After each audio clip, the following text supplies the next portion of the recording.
Hundreds of millions of rocks orbit the Sun within the asteroid belt between Mars and Jupiter, but only some of them come relatively close to Earth. NASA classifies asteroids orbiting within 30 million miles of our planet as near-Earth objects, and inside this group, there are particularly worrisome objects. Those are so large and orbit so closely to our home planet that they could turn into a real threat to the world should a direct collision occur. At the moment, NASA is keeping a close eye on an asteroid named Bennu. It's a fairly large space object that might smash into our planet in 159 years. According to the experts, the asteroid, which was first spotted in 1999, is quite likely to drift into the orbit of our planet. If it happens, it might collide with Earth by the 24th of September, 2182. Asteroid Bennu is thought to be taller than the Empire State Building. If that hits our planet, the collision will release 1,200 megatons of energy. That's an enormous amount of energy that nothing built on Earth could produce. Scientists from NASA believe that during the flyby in the 22nd century, there's a tiny chance that the asteroid will pass through a gravitational keyhole. That's a region of space that might set the space traveler on a certain path, which could result in the asteroid crashing into Earth. Bennu flies by our planet every 6 years. It has had 3 close encounters with Earth in 1999, 2005, and 2011. These days, scientists estimate the chance of the asteroid hitting our planet by 2182 as 1 in 2,700. That's more than 5 times a person's chance of being struck by lightning. But even though Bennu's chance of colliding with Earth are quite low at the moment, the space rock has still been categorized as a, quote, potentially hazardous asteroid, all because it might come as close as 4.65 million miles from Earth. That's the reason why it's also classified as a near-Earth object. Bennu is a carbon-rich asteroid that was formed in the first 10 million years of the history of the solar system. That's around 4.5 billion years ago. No wonder this space body holds precious clues to the origin and development of the rocky planets of our solar system, which are, as you recall, Mercury, Venus, Earth, and Mars. Even better, it may contain organic molecules, similar to those that are crucial for life to evolve.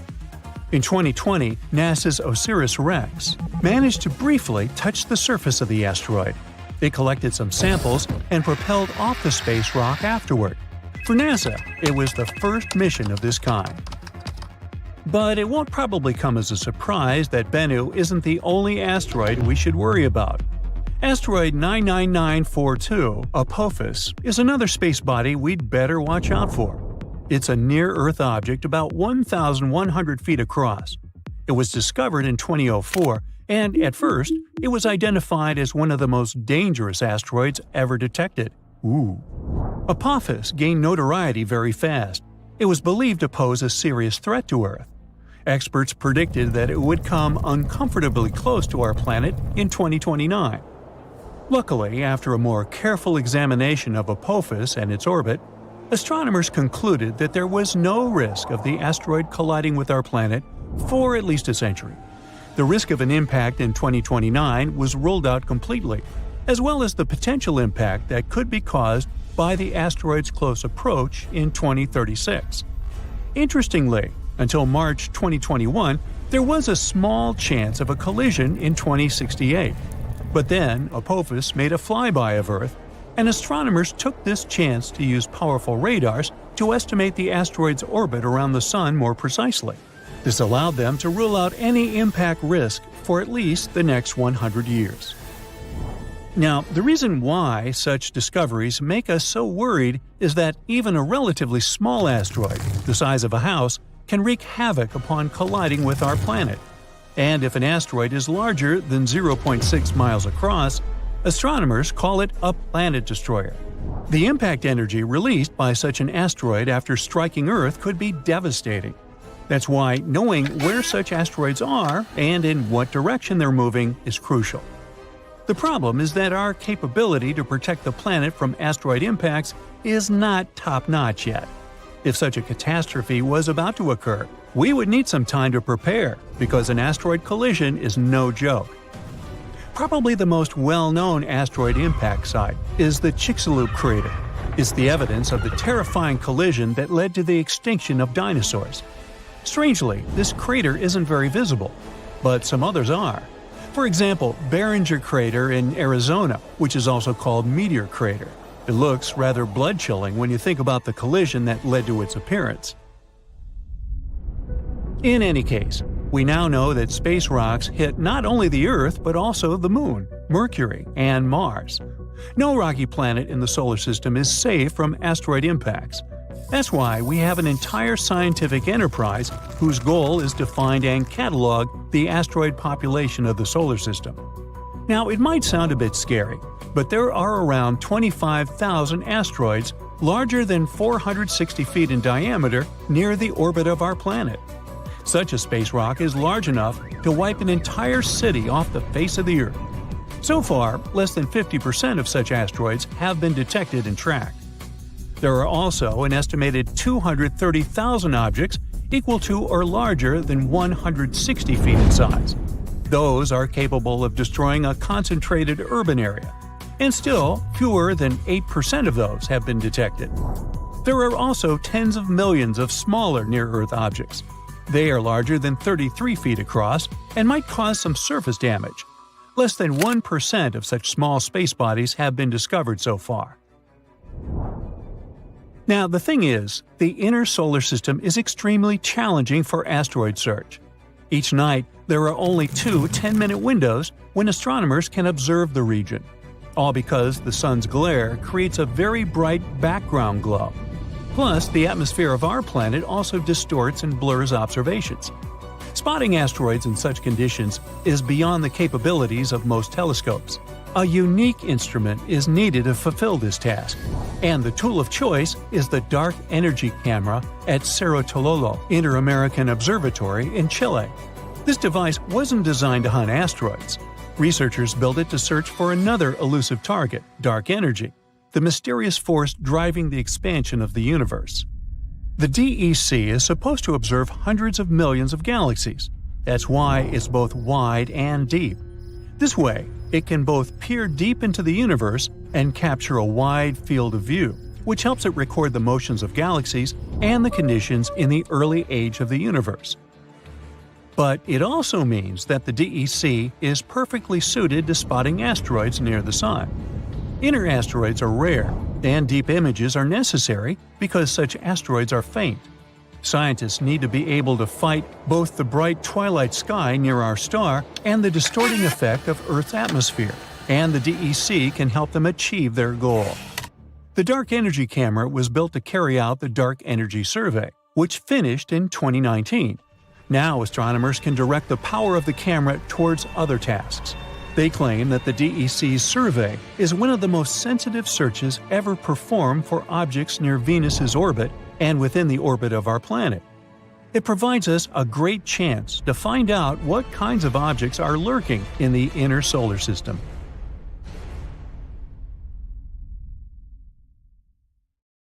Some people, like the Andaman Islanders, that's a community living in the Gulf of Bengal, see them as burning torches thrown into the air by forest spirits. Others, like some Australian Aborigines, think they're flaming sticks ridden by shamans. If you ask an astronomer, though, they'll tell you that a comet is a large object made of dust and ice that orbits the sun. Arguably one of the most famous space objects of this kind is Halley's Comet. It has left a great impact on our history and understanding of these mysterious falling stars. When this comet passed Earth in August of 1835, for example, it was blamed for the New York City fire that kept going for several nights. At the same time, the Seminole Indians in Florida saw the comet's long tail and believed it marked the day they would lose their independence. This comet came back in 1910, and people yet again saw it as a sign of bad luck. In Chicago, people bent over backward to secure their windows to protect themselves from the comet's dangerous tail. Others bought all sorts of gadgets, like umbrellas or masks protecting from comets. But what's so intriguing about this space body? How come it just pops up around Earth every once in a while? And, most importantly, Is it really dangerous? Halley's is what astronomers call a periodic comet. It visits us every 75 years or so. On rare occasions, some lucky people get to see it twice in their lifetime. It last passed Earth in 1986, and it is expected to come back in 2061. Despite this scheduled return, the comet's orbit can't be predicted with precision. That's partly because of the chemical processes happening inside the comet. Halley's orbit may also change due to random interactions with other planets and space objects in our solar system. Its official title is 1P/Halley, and it's named after English astronomer Edmund Halley. He was the one who studied the reports of a comet nearing Earth in 1531, 1607, and 1682. Based on his calculations, he concluded that these three occurrences had been, in fact, the same comet, returning over and over again. He also predicted its return in 1758. Halley's discovery also pointed out that some comets, like this one, orbited the Sun, but their journey was not circular. If you look at it in 2D, Halley's orbit looks like an elliptical wire dangling from the Sun. Sadly, Halley didn't live to see the comet's correctly predicted return, but it was named after him. According to the European Space Agency, the first sighting of Halley's comet dates back to March 30th, 239 BCE. Asian astronomers noted it down in the Sheqi and Wenxian Thungkao chronicles. But another study claims that we might have first noticed it even earlier than that, during the times of the ancient Greeks. Writings from that period reported a huge meteor that landed in northern Greece, leaving the local population perplexed. It soon became one of the ancient world's most popular tourist attractions. But the authors also noticed a comet in the sky at the time the meteor landed. They also reported the fact that the unusual space object had remained in the sky for about 75 days. Shakespeare himself seems to have written about this comet in his play Julius Caesar around the year 1600. In this work, he included a now famous phrase speaking of comets as unusual signs, saying, "The heavens themselves blaze forth." It wasn't the last time famous writers felt a certain connection with this object. Writer Mark Twain even said in 1909, "I came in with Halley's Comet in 1835. It is coming again next year, and I expect to go out with it." Surprisingly, Twain passed away on April 21st, 1910, one day after Halley's had emerged from behind the far side of the Sun. We got a better look at the comet when it last passed us in 1986. Several spacecraft were sent toward Halley's to take samples of the comet's composition. This fleet of spaceships, dubbed the Halley Armada, flew nearby, one of them taking several pictures of the comet's core for the first time in history. We also had much better telescopes to look at the comet as it swung by our planet this time. Based on current studies, there's little to no chance that Halley's Comet could actually pose any danger to our planet. Most of the bad things associated with the comet were just fabrications. Even better, comets, in general, may have made life on Earth possible. Specialists believe that early in our planet's history, collisions with comets brought a significant amount of water here, which helped to form our oceans. These space objects may have also gifted us organic material necessary for the formation of life. Don't confuse comets with asteroids, though. Unlike asteroids, which are small rocky space bodies also orbiting the Sun, comets are mostly made up of frozen ammonia, methane, or water. They contain only small amounts of rocky material. Because of their composition, comets are sometimes nicknamed dirty snowballs. Comets are made of 4 parts: a nucleus, a coma, a dust tail, and an ion tail. But their nucleus makes up most of their total mass. There are over 3,000 comets that we know of, but astronomers think there may be up to 1 billion of them in our solar system. A comet that is bright enough to be visible from Earth without the help of a telescope is called a great comet. Approximately 1 great comet can be seen every 10 years or so. People have noticed other comets for millennia. However, scientists have concluded that since comets shed a lot of material each time they orbit close to the Sun, their lifespan may be only thousands of years. If you compare that to the age of the solar system, which is 4.6 billion years, it's a relatively small number. Since these space bodies are still present in the solar system today, there must be a source of comets somewhere out there. Otherwise, all comets would have disappeared a long time ago. Another famous comet is named Hale-Bopp. It came very close to Earth in January 1997. The last time it was seen near our planet before that was during the Bronze Age, back in 2000 BCE. This comet is much larger and more spectacular than Halley's. Its nucleus stretches for up to 24 miles in diameter and can be seen from the surface of our planet with the unaided eye. Comet Borrelly was the second comet to be studied up close by a spacecraft. NASA's Deep Space One approached it in 2001 and gave scientists a detailed report of the comet's black core. This comet is surprisingly lopsided, but the reason for its unusual shape is still up for debate. Halley's comet appears to have formed in the Oort cloud at the outer edges of the solar system, but Borrelly is said to come from an icy cloud of rocks beyond Neptune, which is called the Kuiper belt. Comet Hyakutake gave us quite the show when it passed just 9.3 million miles from Earth in March 1996. It looked like an ice blue splash with a faint gas tail. This comet amazed astronomers too, as it produced X-rays 100 times more intense than scientists had predicted. A spaceship called Ulysses passed through Hyakutake's tail in May 1996, reporting that it was at least 350 million miles long. That's double the size of any other known comet's tail.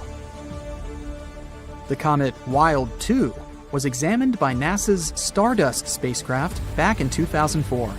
The probe managed to fly within 147 miles of the nucleus of Wild 2, giving us some of the best comet pictures to date. It was also the first time we got samples of dust particles from a comet. The precious cargo came back to Earth in January 2006. Its aim was to shed light on the conditions under which Wild 2, and the solar system for that matter, formed those billions of years ago. Wild 2 is about 3 miles in diameter and covered with craters and cliffs. Look at this star. It lies at the heart of its system and makes up 99.8% of its mass. It's a relatively young star and part of a generation of stars known as Population 1. Yep, there's an older star generation called Population 2, and an even older, and not even proven, Population 3. Anyway, this star was born around 4.6 billion years ago. It most likely formed from a giant, rotating cloud of dust and gas. Such clouds of space matter are called nebulas. One day, the nebula started spinning faster and faster because of the force of its own gravity, and then it flattened into a disk, and most of the material got pulled towards the center, forming a star. But it's all in the past. Right now, you see a ginormous comet flying towards the star. Are they going to collide? Well, it's time to reveal all secrets. The star I'm talking about is our Sun, and the comet approaching it at a breakneck speed is 96P Mach-Holtz 1. The comet is around 3.7 miles wide. Astronomers think it might have arrived from outside the solar system. The NASA ESA Solar and Heliospheric Observatory spacecraft is monitoring the comet as it's dashing towards our star. Right now, it's moving inside Mercury's orbit, leaving an icy trail as it's nearing the Sun. Now, look at this. That's the comet's trail. It's mostly made up of gas. It's trickling behind the frozen chunks of ice that are getting heated by the radiation coming from the Sun. In some cases, a comet can have two tails, one made of dust and the other consisting of gas. And each of them can reach hundreds, and in some extreme situations, even millions of miles in length. In 2008, scientists analyzed the material left by 150 comets. They found out that the comet we're talking about was quite low in carbon and didn't contain a large enough amount of some other typical materials. This could only mean one thing. the comet was an interloper coming from another star system. It may have been ejected from its original solar system by the gravity of a large planet. After that, the poor homeless celestial body probably spent a large amount of time wandering space, until it came across Jupiter. The gas giant could have bent the comet's trajectory, trapping it in orbit around the Sun. There's one more theory. According to it, the comet formed in a poorly studied region of the solar system, and it has this weird composition due to its repeated journeys around the Sun. Now, scientists are watching the comet with bated breath. They're sure that once it collides with the Sun, they'll be able to learn new information about this space wanderer. And since the comet is an atypical one, both in its behavior and composition, they don't know what they will see, which makes the whole process even more exciting. David Mockholtz, yes, that's the one who the comet was named after, first noticed this space body in 1986 with the help of a homemade cardboard telescope. The most surprising thing about this discovery is that most comets falling towards the Sun are quite small, not more than 32 feet across. That's why they burn up as soon as they come close to the Sun. But the sheer size of Mockholtz 1, which is more than 2/3 the height of Mount Everest, seems to protect the comet from evaporating completely. The SOHO has already recorded the comet making 5 close passes around the Sun. The most recent one happened on January 31st, 2023. The giant comet was 3 times closer to the Sun than Mercury. But what would happen if a space body like this one crashed into our star? There is a special name for comets that come too close to the Sun: sun-grazers. They can pass a few thousand miles away from the star's surface. At the same time, we know that the Sun doesn't have a surface. It's a giant ball of immensely hot gases, mostly hydrogen. Comets that get too close to the star can pass through its Roche limit. After this border, space travelers usually get ripped apart by incredibly strong gravitational forces, or at least that's what happens to small or structurally weak comets. But our comet is neither weak nor small. It can potentially survive the Sun's gravity and cross the Roche limit again, leaving the dangerous zone. But such comets have other problems, because solar radiation and heat are powerful enough to crack rocks. So imagine 96P Mockholtz 1 speeding towards the Sun. It's moving faster and faster, crossing the Roche limit, and it looks as if it's not gonna stop. Soon, it's dashing at a speed of 370 miles per second. And then, boom! The comet gets flattened by the Sun's atmosphere. This generates a truly spectacular explosion. It throws out countless tidal waves of X-rays and ultraviolet radiation. This explosion unleashes as much energy as a coronal mass ejection or a powerful magnetic flare. The momentum makes the Sun ring like a bell. Then, a series of sunquakes echo through the solar atmosphere, and that's what might happen if a massive comet crashes into our star. Scientists admit that their theories are just speculations. For one thing, a sun-hitting comet hasn't been seen yet. Plus, no one is sure what physics will determine its fate. Astronomers know about comets that came pretty close to the Sun and survived this feat. For example, in 2011, it was a comet named Lovejoy. It passed through the corona, the outermost part of the Sun's atmosphere, usually hidden by the blindingly bright light of the surface of our star. When the comet emerged, it was much worse to wear, that's true, but it was still intact. Another comet that survived this dangerous approach, though barely, was Ison, and it happened in 2014. So, what does a comet need to reach the Sun's lower atmosphere? A mass of more than 1 million tons. This lower limit is about 100 times smaller than comets Lovejoy and Ison. There are long-period comets that take more than 200 years to orbit the Sun. Scientists think they might originate in the Oort Cloud. It's the most distant region of the solar system, its outskirts, so to speak. It's a collection of icy objects farther away from us than anything else in the solar system. It lies at a distance between 2,000 and 100,000 astronomical units away from the Sun, and 1 AU is around 93 million miles. This region is also described as a cometary reservoir. No wonder, according to some estimates, there are more than 1 trillion icy objects there. So, some of them are bound to wander off, right? You can also find an estimated trillion or even more comets in the Kuiper belt. This region lies beyond the orbit of Neptune. It's a donut-shaped ring of icy objects surrounding the Sun, 30 to 55 AU from our star. Short-period comets that take less than 200 years to orbit the Sun appear there. The first mission to explore this distant region was New Horizons. Right now, it remains deep in the Kuiper belt, speeding away from Earth at a rate of about 300 million miles per year. There are also dwarf planets dwelling inside the Kuiper belt. Some of them have their own moons, and this egg-shaped planet, Haumea, even has a ring of its own. By the way, a dwarf planet's atmosphere can collapse if its orbit takes it far away from the Sun. A bonus fact, even though you might not have noticed it, we live inside the Sun. No, I didn't mean that we literally inhabit the star that is 93 million miles away.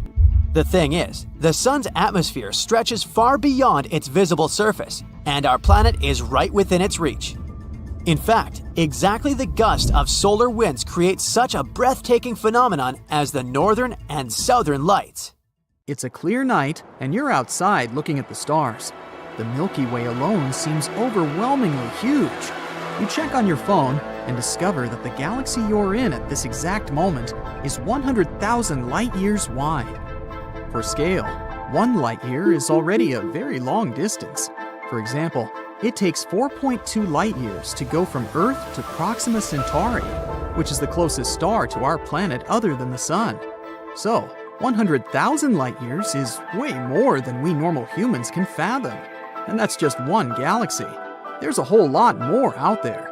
Now, looking at this data, it seems pretty unlikely that we're the only life form out there, doesn't it? But how come we've never found anything else so far? Let's get one thing out of the way. Extraterrestrial life doesn't necessarily mean we're talking about little green people. It can also mean microorganisms, bacteria, and plants that can be found on other planets. The truth is, there's a big spectrum of possibilities for life on another planet. And taking into consideration that there are up to 50 billion planets in the Milky Way, it's very unlikely that we're alone in this big wide universe. And what does life on other planets look like? This is what we've spent years trying to figure out. Go ahead, think with me. A planet may be lifeless today, but it could have traces of organic matter or fossils, meaning that some life form was able to thrive there once. And it could also be that there are planets out there containing life with complex biochemistry, meaning they could have fauna just like we have on Earth, although probably not the same. NASA created a special science that is dedicated to studying life forms outside of Earth. It's called astrobiology. Ever since the space agency was created back in 1958, it didn't take long for it to start looking for extraterrestrial life. They quickly built an action plan. First, they needed to understand how life on Earth was formed, and secondly, how it could have formed on other planets. The first time NASA tried to look for life in outer space was in 1976. The Viking lander blasted into space, headed towards Mars. There were high expectations that humanity would find the first proof of extraterrestrial life. Unfortunately, the lander came back with images of a planet that looked barren and bleak, and scientists were extremely disappointed. Scientific conclusions on whether life could be detected over there were confusing. But hey, you need to know what you're looking for to find it, right? The failure of the Viking mission served to heat up debates amongst NASA scientists to define what life actually meant. And it also served to call their attention to a small but very important detail. Spacecrafts departing from Earth usually transport Earthling microorganisms and bacteria unintentionally, as they remain attached to the vehicle. It turned out that these bacteria could contaminate scientists' samples, so they needed to consider this. All of this made Mars expeditions take a back burner on NASA's short-term plans. There appeared a new priority-first question: what are the types and stages of life that space programs can hope to identify? Scientists might have encountered life on other planets, but they weren't able to identify it as life. That is why NASA began to study our own planet better. They studied everything, from ancient life forms that lived billions of years ago to living creatures that roam the planet today. They understood that the search needed to happen inwards as well as outwards. Let's take a look at the development of Earth's life from its inception. Imagine that this development can be represented as a ladder, or stairs, and each developmental stage is a flight of the bigger staircase.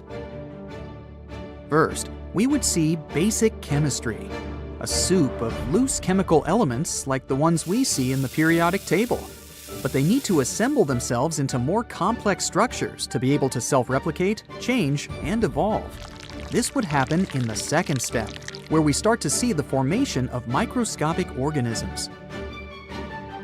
In the third step, these cells combine to become multicellular beings, allowing for more complexity and variety.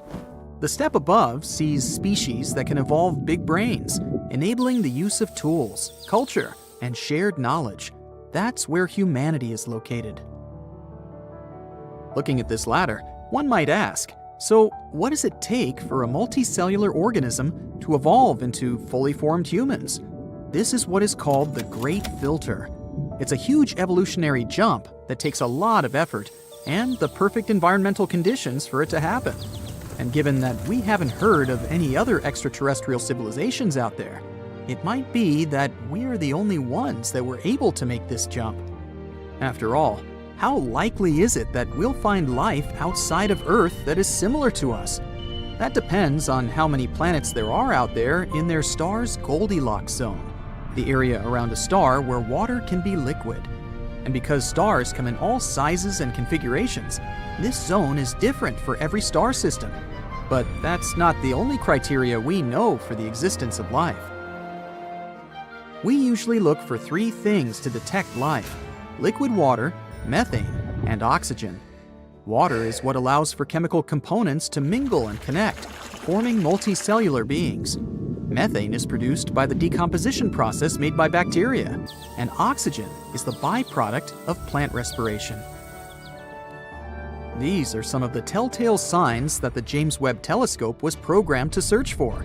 The James Webb Telescope has ambitious purposes that might revolutionize space science.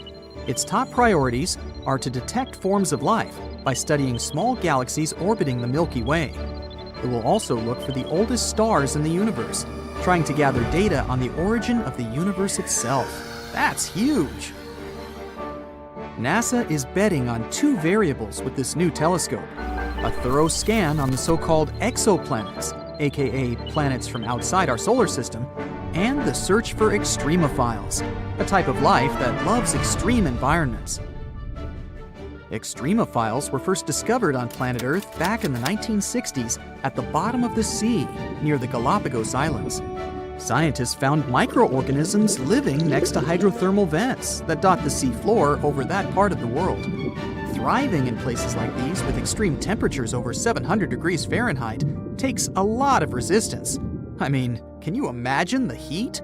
This discovery was a turning point for the field of astrobiology, as scientists understood that life could survive in extremely harsh conditions, similar to the atmosphere available in several exoplanets.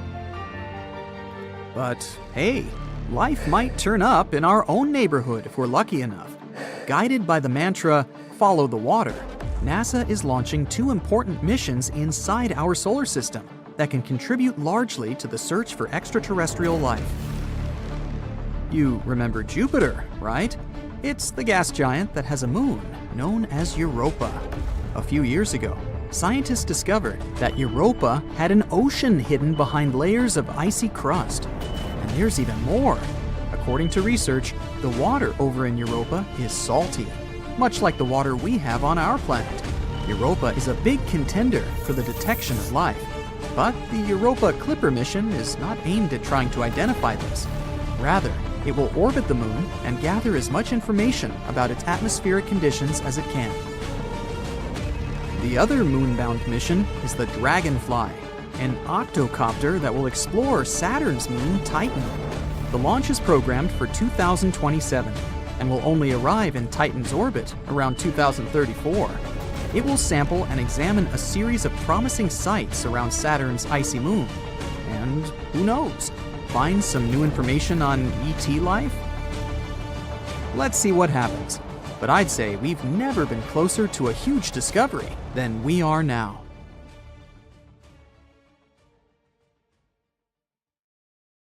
When you look at photos taken from spaceships or the International Space Station that show sunlit objects like Earth or the Moon, something seems wrong.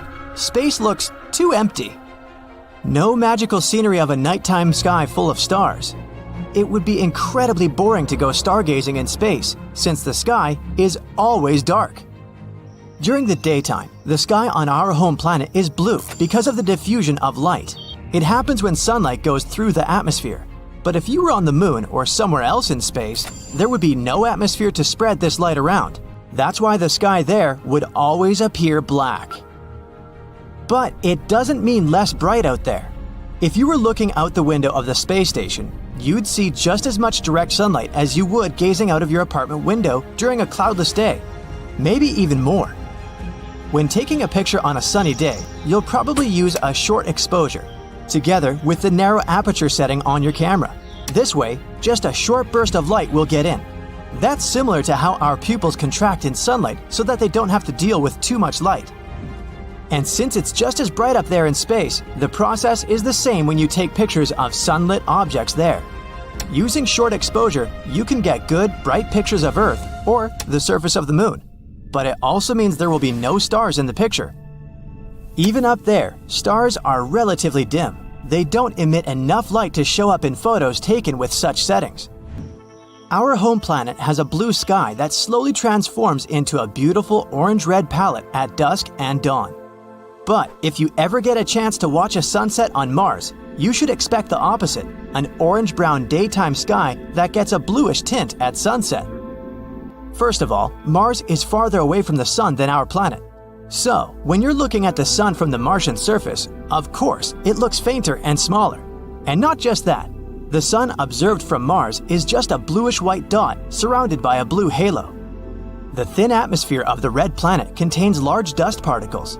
They create an effect called scattering. It occurs when the diameter of particles in the atmosphere is almost the same as the wavelength of the scattered light. This effect filters out the red light from the Sun's rays, so only the blue light would reach your eyes on Mars.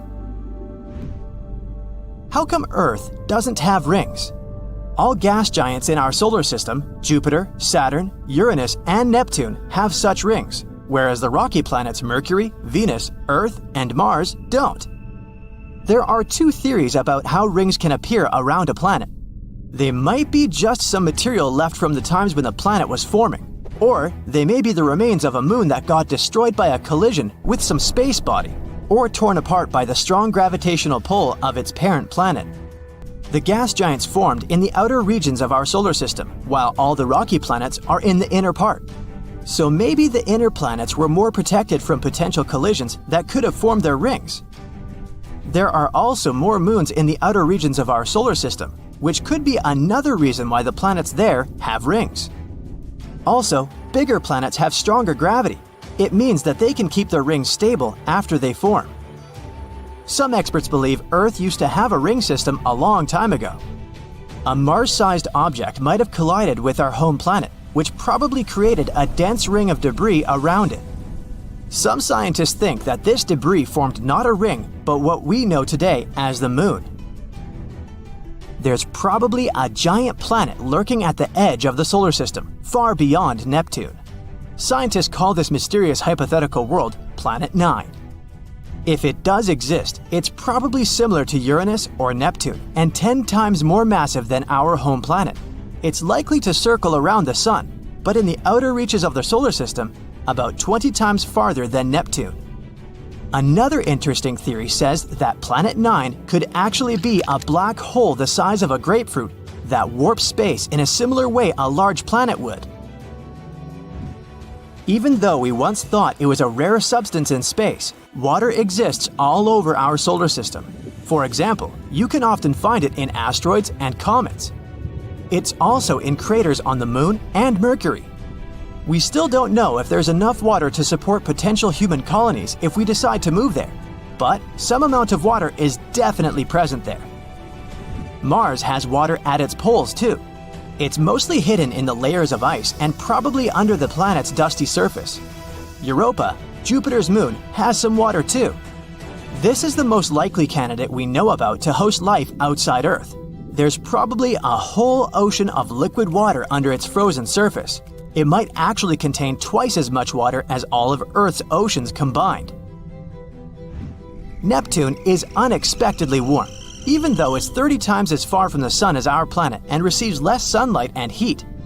But it still radiates way more heat than it gets. It also has way more activity in its atmosphere than you'd suspect, especially if you compare it to its neighbor, Uranus. Both of these planets emit the same amount of heat, even though Uranus is much closer to the Sun. No one knows why.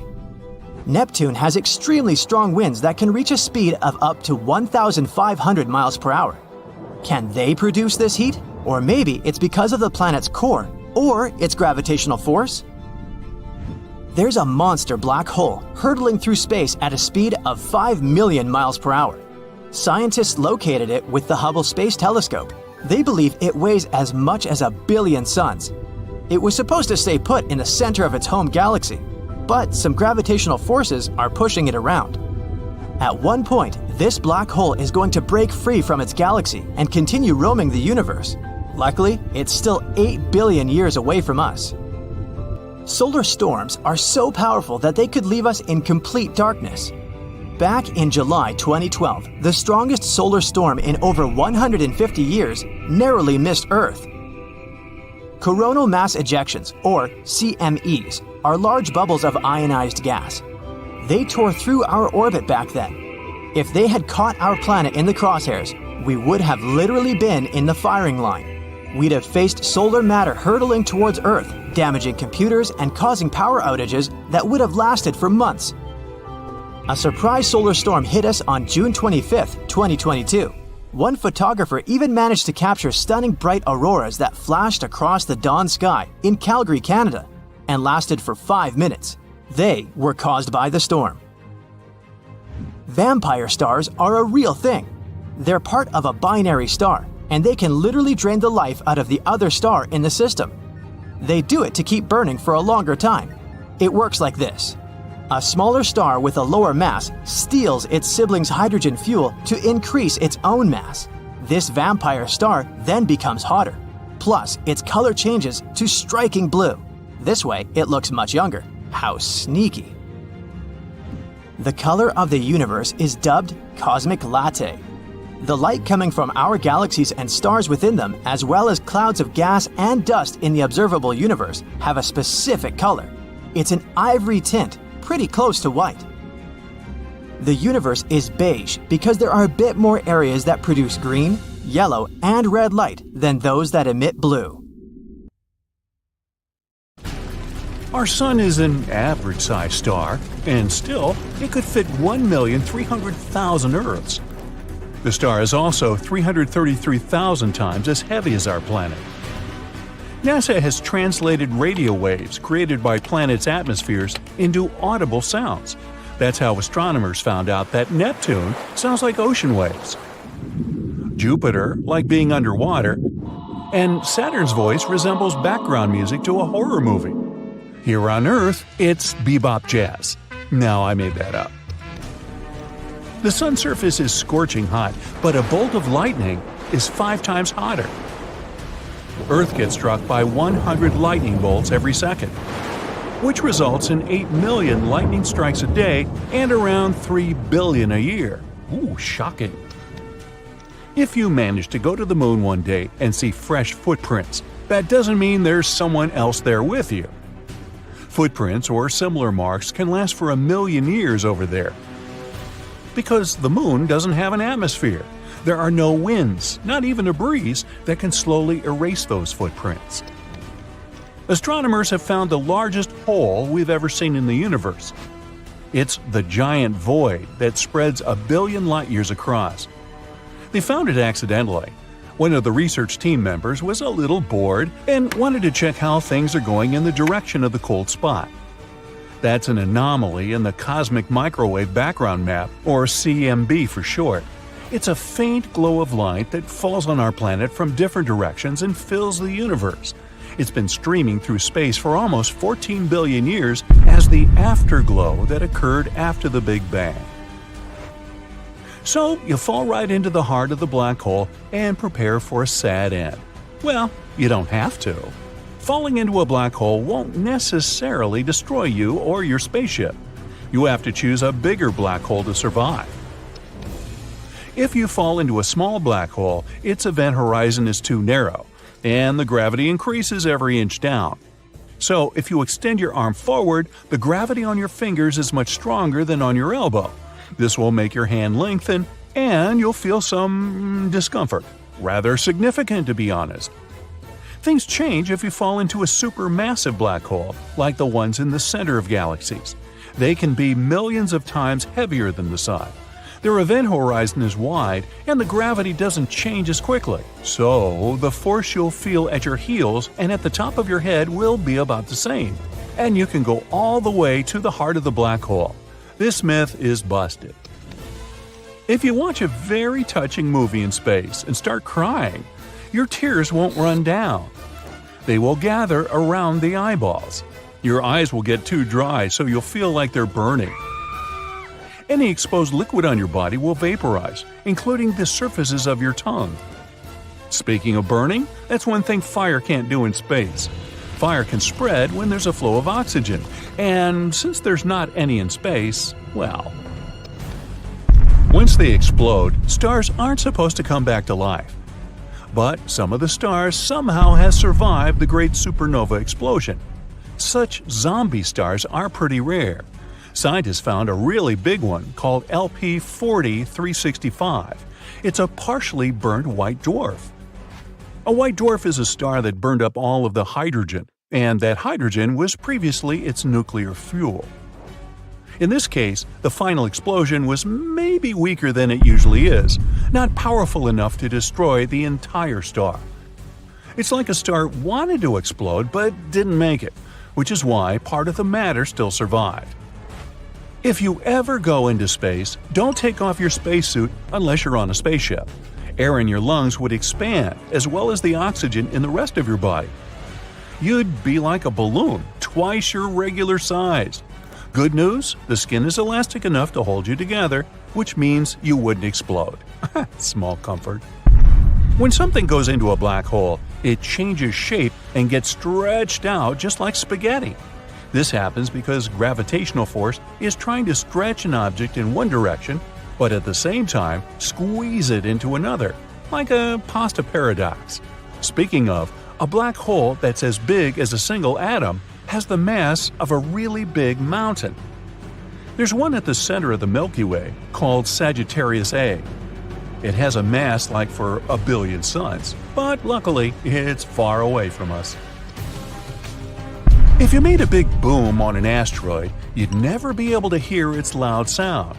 Yes, we often hear the sound of spaceships and battles in space in the movies, but that's just a myth. Sound is a wave that spreads because of the vibrations of molecules.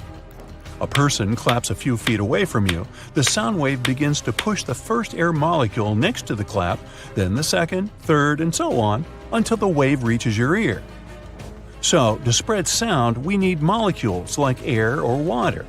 In our atmosphere, sound waves spread out just fine, but space is a vacuum, so it's nothing here. You can clap your hands loudly there, but there just won't be any molecules that can vibrate and carry that sound. So, to carry on a conversation, you'd either need a radio or really good lip-reading skills. Meteoroids orbit the Sun, while the majority of human-made debris orbits our planet. For example, we launched almost 9,000 spacecraft around the world from satellites to rocket ships. Even the tiniest pieces can damage a spacecraft at such high speeds. Galaxies, planets, comets, asteroids, stars, space bodies are things we can actually see in space. But they make up less than 5% of the total universe. Dark matter, one of the biggest mysteries in space, is the name we use for all the mass in the universe that's still invisible to us. And there's a lot of it. It may even make 25% of the universe. Dark energy makes the other 70% of the universe. That adds up to 100, right?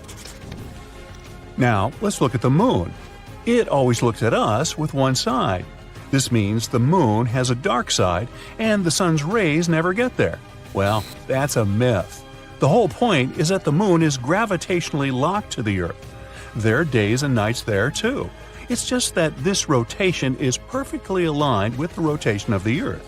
So whenever you look at the moon, you only see one side. Although there are days when the sun shines there too, so it's not the dark side, it's the far side. And we even have pictures of this place. And there's one of the biggest craters in our entire solar system, the South Pole Aitken Basin. It's as wide as 2 states of Texas. Yeehaw! One myth that turned out to be untrue is that people have never actually been on the moon. This is the original spacesuit of the first astronauts who were there. Look at the sole of the shoe. Some people claim there's no way they could have left footprints like this there. Actually, they could.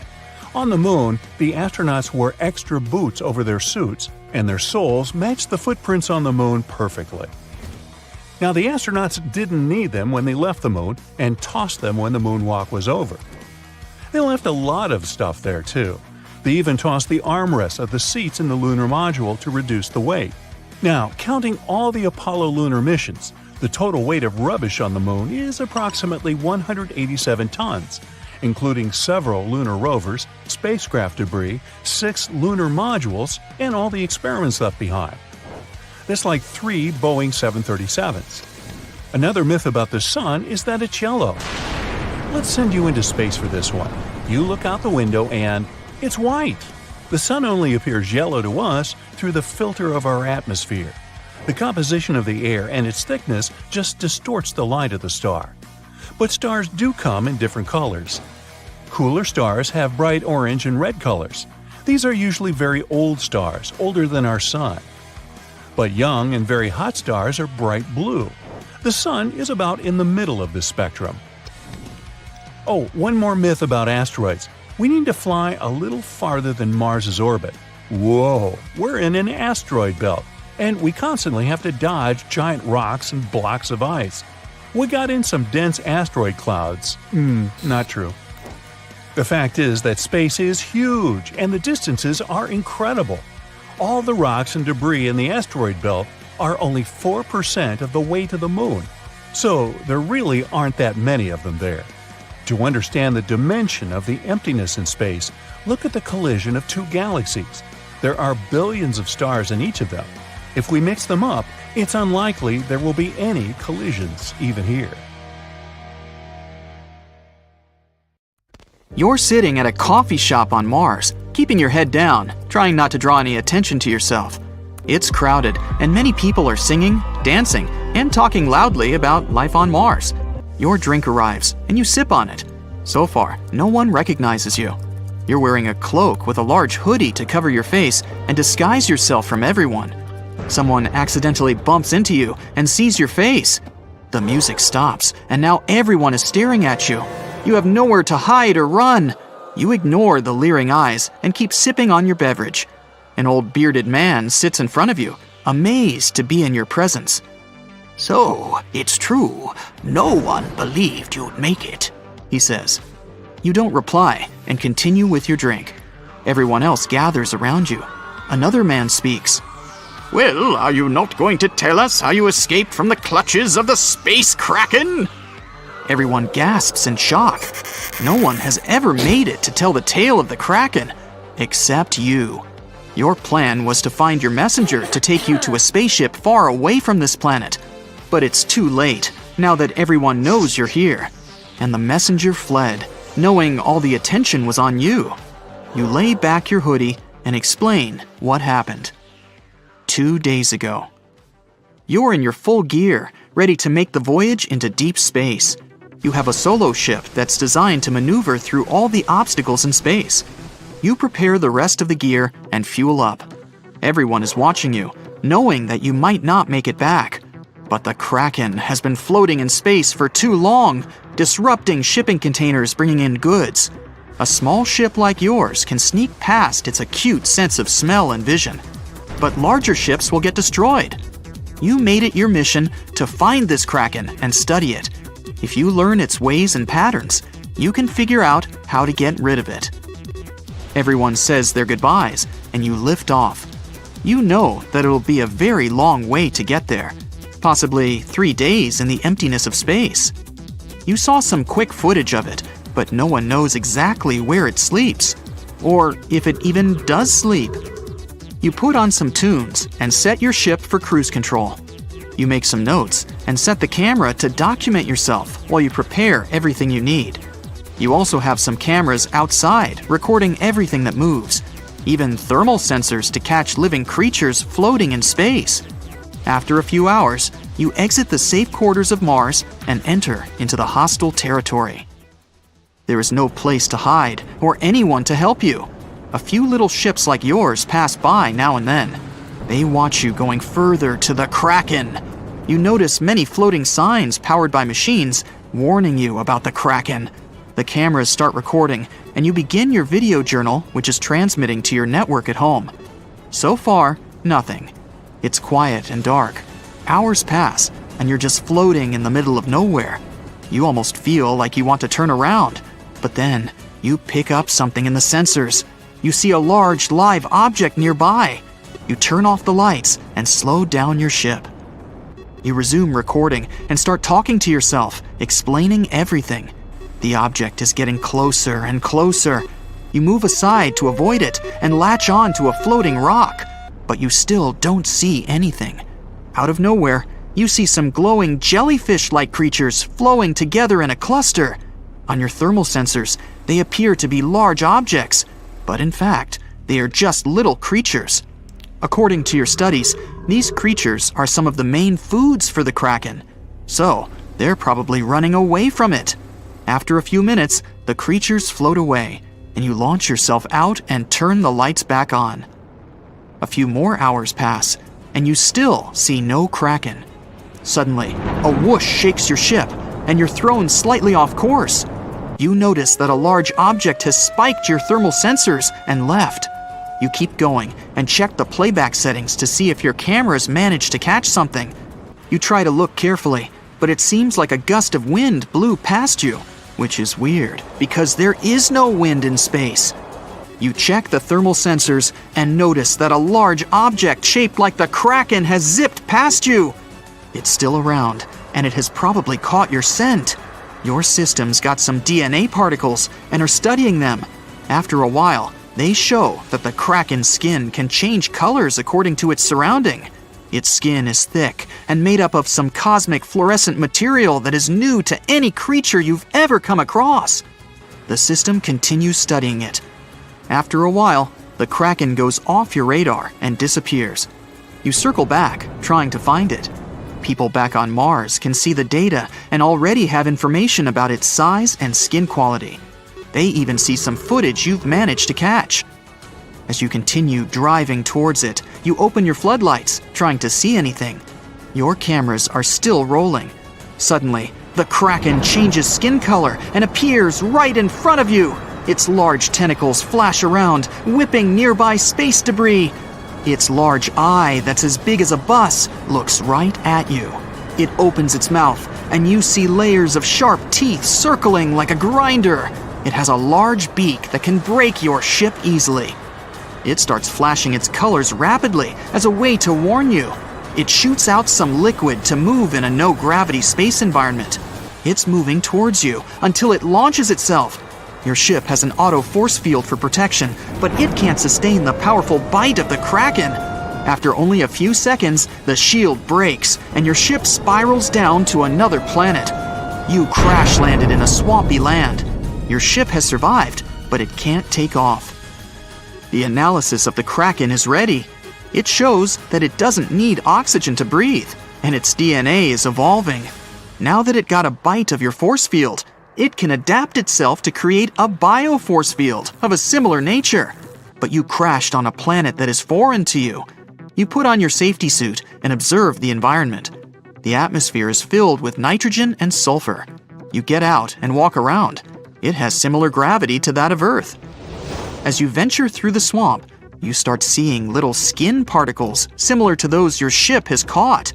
The liquid below you is some foreign substance that seems to be deteriorating your suit, so you opt to hover. The trees are strange and seem to be living off the atmosphere, but there is no sign of life anywhere. Suddenly, you see a huge crater that leads to the center of the planet. You enter it and see some ships similar to yours. It seems that the Kraken knocked them off course, and they all crash-landed on this planet. Many of them seem to be intact, while others are completely obliterated.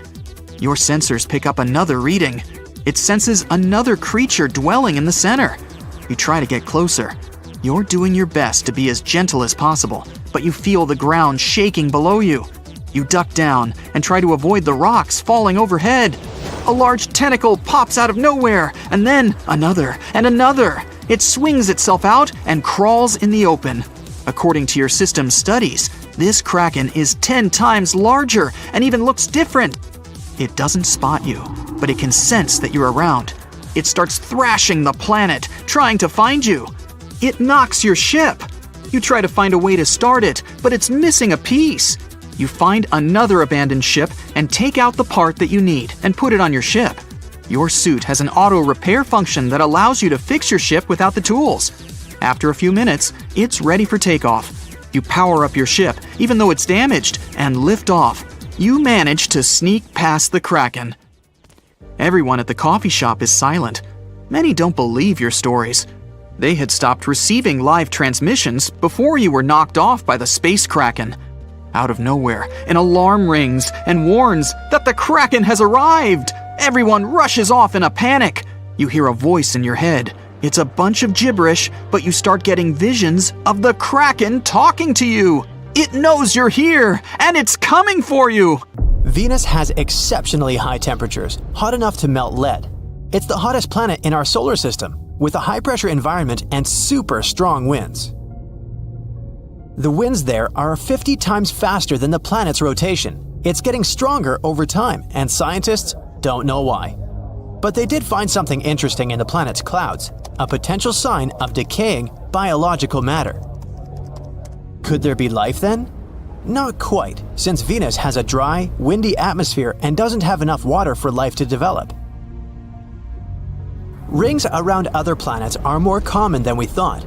Saturn's rings are the most famous and spectacular ones. They partially consist of reflective, sparkly water ice, and you can't see anything like that in the rest of our solar system. Jupiter, Uranus, and Neptune have ring systems too, and those most likely consist of dust and rocky particles. And not just planets. Astronomers found out rings were around one asteroid as well. Speaking of rings, why do you think that Earth doesn't have them? Gas giants have rings, while the rocky ones don't. Two theories explain how rings form. They could be the remains from the times when planets were forming. Or they could be leftover material of an impact that destroyed an unknown moon, or gravity broke apart this moon of its parent planet. It's not clear why only the gas planets have rings. They formed in the outer area of our solar system, while rocky planets only in its inner circles. May be a good clue. Maybe these inner rocky planets had just better protection from strong impacts that could have formed rings. Also, there are more moons in the outer solar system. And there are more rings there. Another thing may be that bigger planets have a bigger volume, so a ring system can remain stable there. Some theories even say that Earth used to have a ring system. A long time ago, our planet collided with a Mars-sized object, which most likely resulted in a dense ring of particles and debris. But our story was a bit different than the outer planets, and those rings probably combined and formed the Moon. Do we know the shape of the universe? Einstein had a theory of general relativity. It's said that the universe could be in one of these three forms: closed like a sphere, open like a saddle, or flat like a piece of paper. Its shape determines whether it's infinite or not, and whether it will expand forever or maybe collapse at some point. The shape of the universe depends on its density and rate of expansion. One of the best ways to determine its shape is to use something called the cosmic microwave background. It's the relic afterglow, something that's left of the Big Bang. Sound waves that were moving through the universe in its early stages produced quite small spatial variations in the temperature of its faint light. The result of these studies show that the universe probably expands in all directions, which means it's flat. How come our sun is hot while the moon is cold? The sun gives off heat because its core is extremely hot. In there, the pressure is pretty high. The hydrogen turns into helium. That's how the sun creates light and heat. The solar light and heat are enough to light up our days on Earth, as well as support life here, even though the sun is around 93 million miles away from us. The moon is not hot because it doesn't have an atmosphere, so it can't absorb sunlight as our planet does. Its surface gets very hot in the daytime, about 210 degrees Fahrenheit, but since there's no atmosphere, the temperature drops extremely during the night to negative 279 degrees Fahrenheit. The sun is hot, no doubt there, but the space around it is very cold. Heat is the energy objects store inside of it. Temperature is how we measure if something is hot or cold. So when you transfer heat to certain objects, its temperature goes up. Take it away, and the temperature goes down. You can transfer heat in three different ways: convection, conduction, and radiation. Convection works within gases and liquids, and conduction is for solids. The temperature only affects matter. Space doesn't have enough particles. It's nearly a complete vacuum, which means transferring heat is not effective. The only way to do it is through radiation.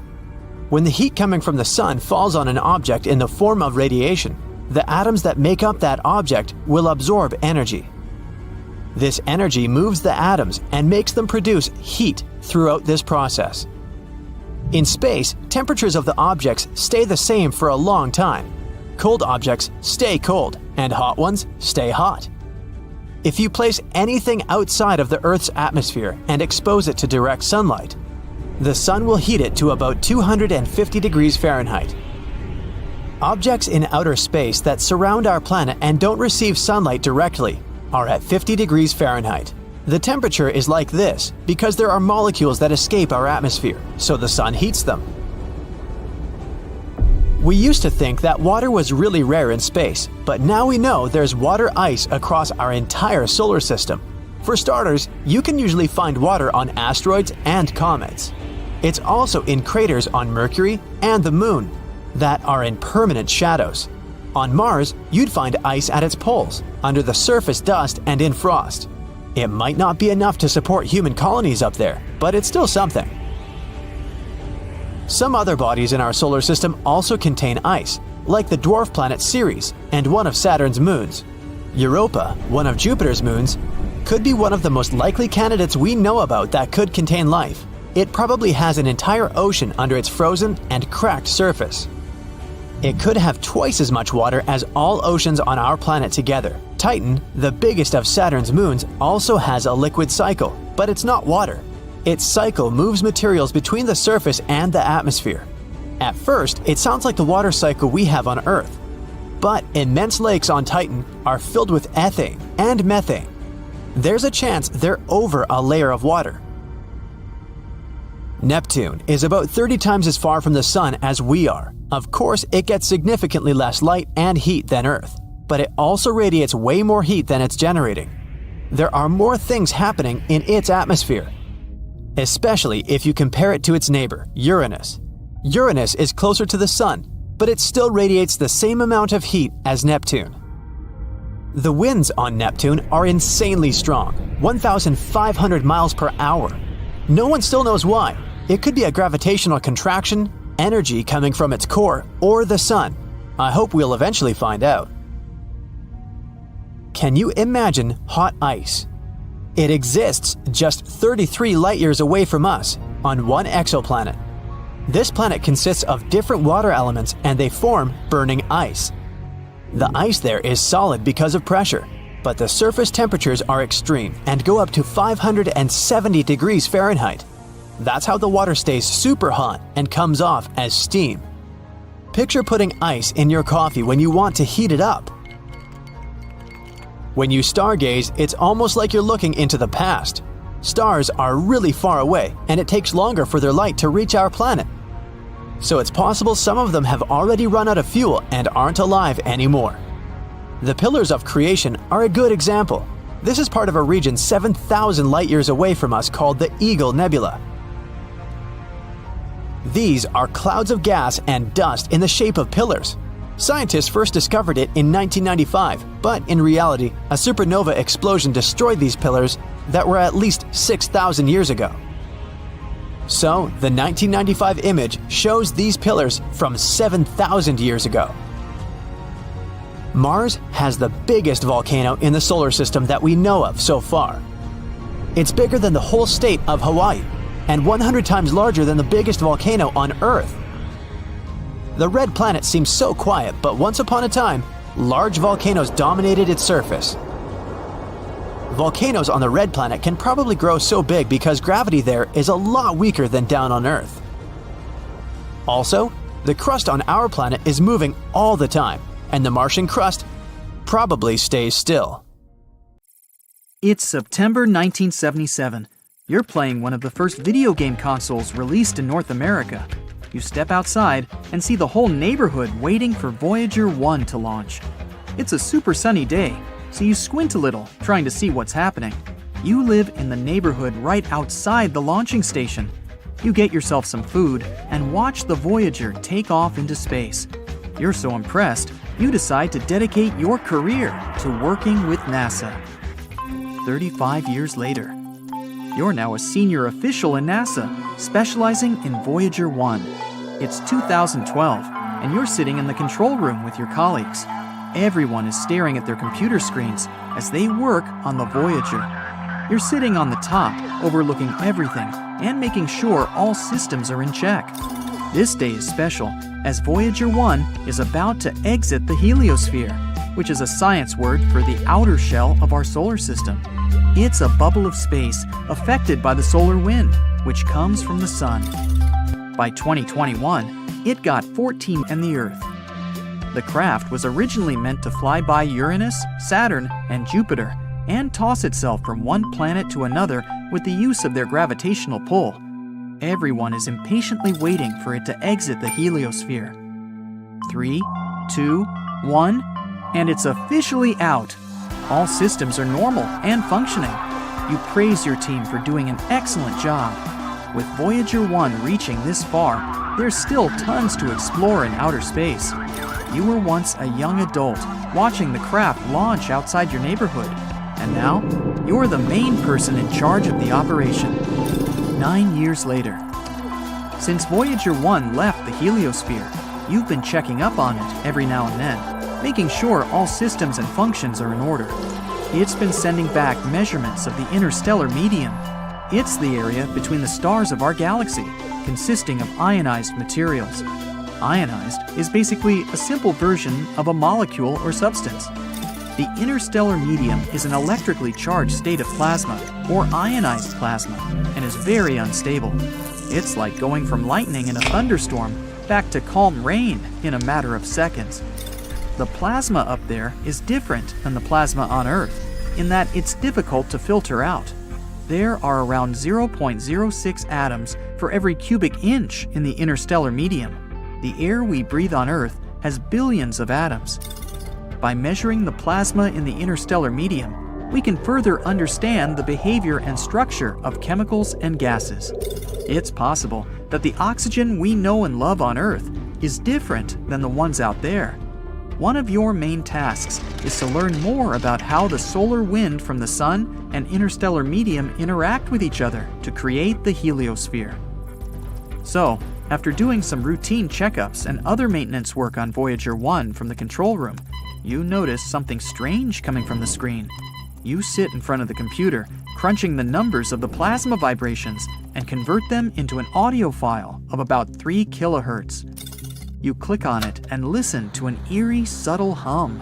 You and your team are surprised that these vibrations occurred in such a small frequency. Given that space is massive, something like this might mean life on other planets. Everyone else at the station rushes to the control room to listen to that sound from outer space.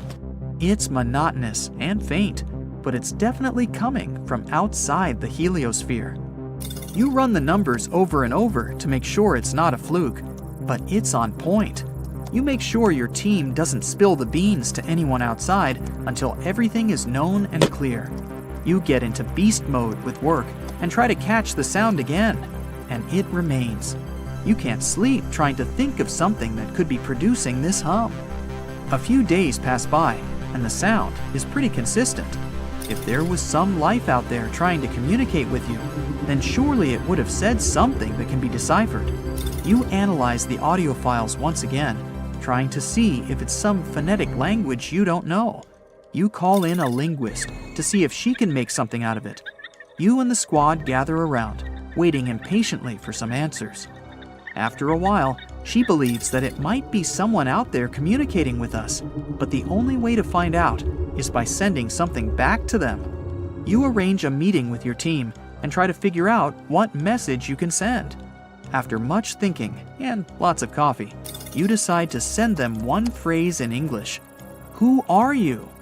You send out the signal through Voyager 1 and wait for any changes in the hum, but you don't get anything straight away.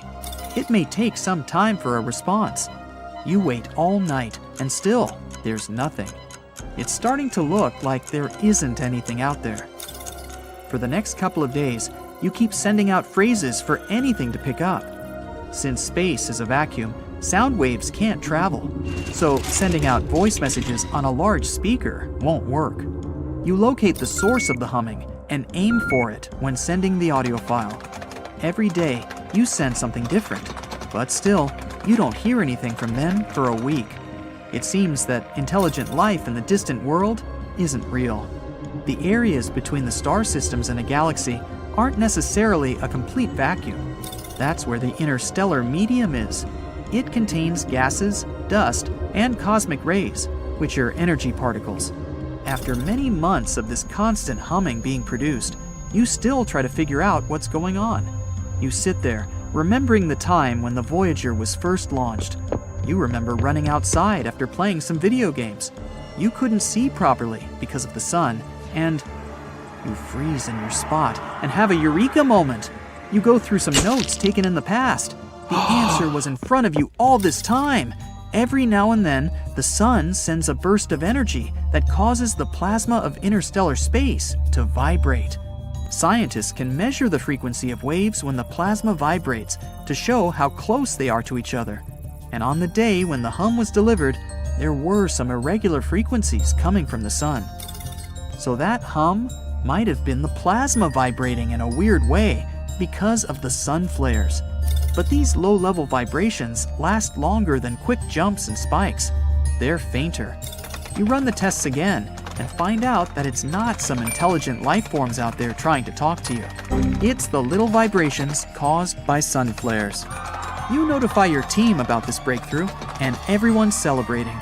But after all these tests and research, you still don't know why plasma in the interstellar medium vibrates in such a way.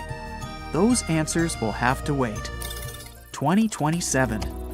It's been 50 years since the launch of Voyager 1. You're way into your senior years and just retired from NASA.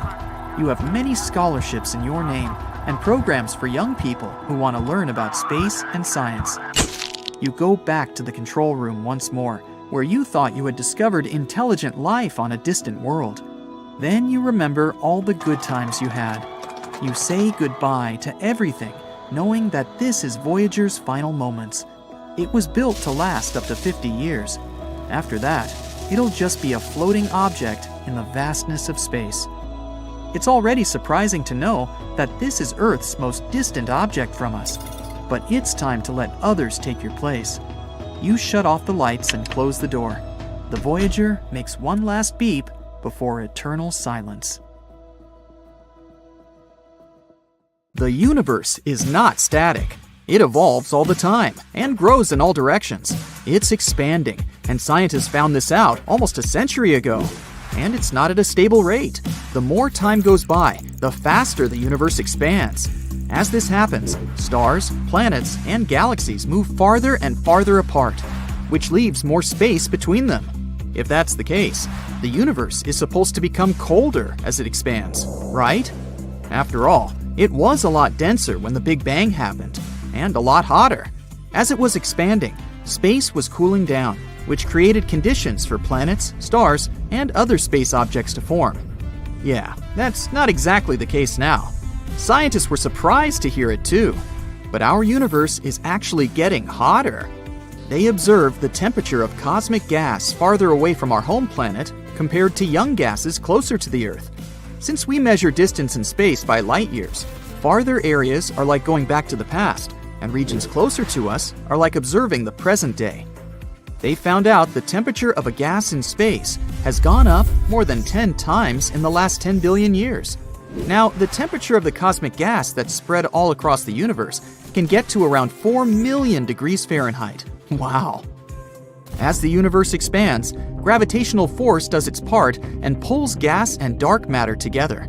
It's doing some pretty hard work there. It creates galaxies and clusters of galaxies out of them. And this process is totally chaotic. It's so messy that more and more gas heats up as all of this is happening. Space was extremely hot when it was just forming 13.7 billion years ago. What if it gets warm like that once again? Scientists are observing the situation. They found out the temperature in space increased by measuring cosmic gases using something called redshift. They generally use this method when they want to see how far away some space objects are. Those that are closer to us have shorter light wavelengths. The farther some object is, the longer its light wavelengths are. And they can now determine the temperature of a certain object from its light. On average, space is a pretty cold place. The glow that's left from the Big Bang is called the CMB, which is short for the cosmic microwave background. It's so powerful and intense, it bathes the entire universe in light. It's the only thing that significantly heats up matter. But there are many smaller mechanisms that help to heat up matter in the universe, and they could go crazy if space warms up, like stars. They emit radiation that affects nearby dust and gas. They radiate throughout the far infrared too. When a star is at its early stage, the radiation coming from it forms protoplanetary structures that look like disks. They primarily form in a single plane, and a bright central star produces spectacularly illuminated gas, and there are blue reflections of this gas. It was like that with our planetary system too. Strong energy and gravitational forces cause collisions, dust, and gas in an uncontrolled vortex that's forming planets. That's why most planets in our solar system orbit in the same direction. That's the direction this giant whirlpool was spinning a long time ago too. Active stars, colliding galaxies, stellar cataclysms, black holes, neutron stars. The universe has so many sources of energy.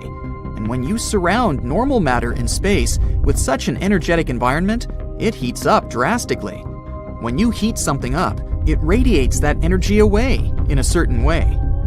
In most cases, galaxies have just a couple of areas where stars are forming, at regions where gas is collapsing. A bubble that surrounds that area contains ionized hydrogen. 3/4 of our sun is hydrogen. Thanks to that hydrogen, the sun keeps us warm. In its core, hydrogen transforms into helium and causes atomic fusion. Yep, that's how our sun releases its energy. Radiation heats all that gas to thousands and thousands of degrees. At the same time, it ionizes a large number of atoms and molecules, which basically means it turns them into ions. Atoms are neutral particles, and ions are either negatively or positively charged particles. If the universe heats up, our sun might too. If its temperature hits 30,000 degrees Kelvin, it could become hot enough to ionize all those materials it had previously ejected. And it could create a real planetary nebula. This would be a nebula in the shape of a ring that forms because of an expanding gas that surrounds an aging star. As the temperature goes up all the time, hydrogen ionizes. At a few thousand degrees, this could turn the nebulae in our solar system pink with emission lines. Our sun could come to its end if it reaches the temperature of 50,000 degrees Kelvin. If you could float in space and come closer, you'd see it glow in eerie green tones because of doubly ionized oxygen. Higher energy phenomena make more galaxies collide. This heats gas even more and eventually results in X-ray emissions. What about black holes and radiating neutron stars? When they go crazy, they can shape whole galaxies, and who knows what more. Maybe we'd have more masers too. Those are natural lasers our universe produces. They arise when big populations of molecules receive large amounts of energy. By now, scientists have found the strongest, yet the most distant maser. So powerful, it's more luminous than the light 6,000 suns would produce, and in just one emission line. Maybe then we'd discover even stronger masers. That's in the case that we're even going to be here at all. Because as the universe is getting hotter, cosmic radiation is getting stronger. Not so good for life on Earth. Increased cosmic radiation could harm us. Who knows if life would even be possible on Earth in that case, or if the powerful gravitational force would pull our home planet too, and crash it into another one. But maybe life as we know it wouldn't completely disappear. Or, if that happened, it could possibly somehow find its way once again, maybe in the distant future. There's a possibility our universe could support life at its early stages. Doesn't look like that when you think of the chaos the Big Bang caused, right? But that was only in its mere beginnings. After things had settled down a bit, the dregs of enormous, earliest stars formed rocky planets. In our solar system, those are Earth, Mars, Mercury, and Venus. You can't set your foot on the rest of them since they're gas giants. Back in that time, radiation was quite intense, so rocky planets had an adequate environment to form, since it takes a lot of energy to whirlpool dust and particles and bake a planet in the end. This period of time coincides roughly with that when the first stars formed in our universe.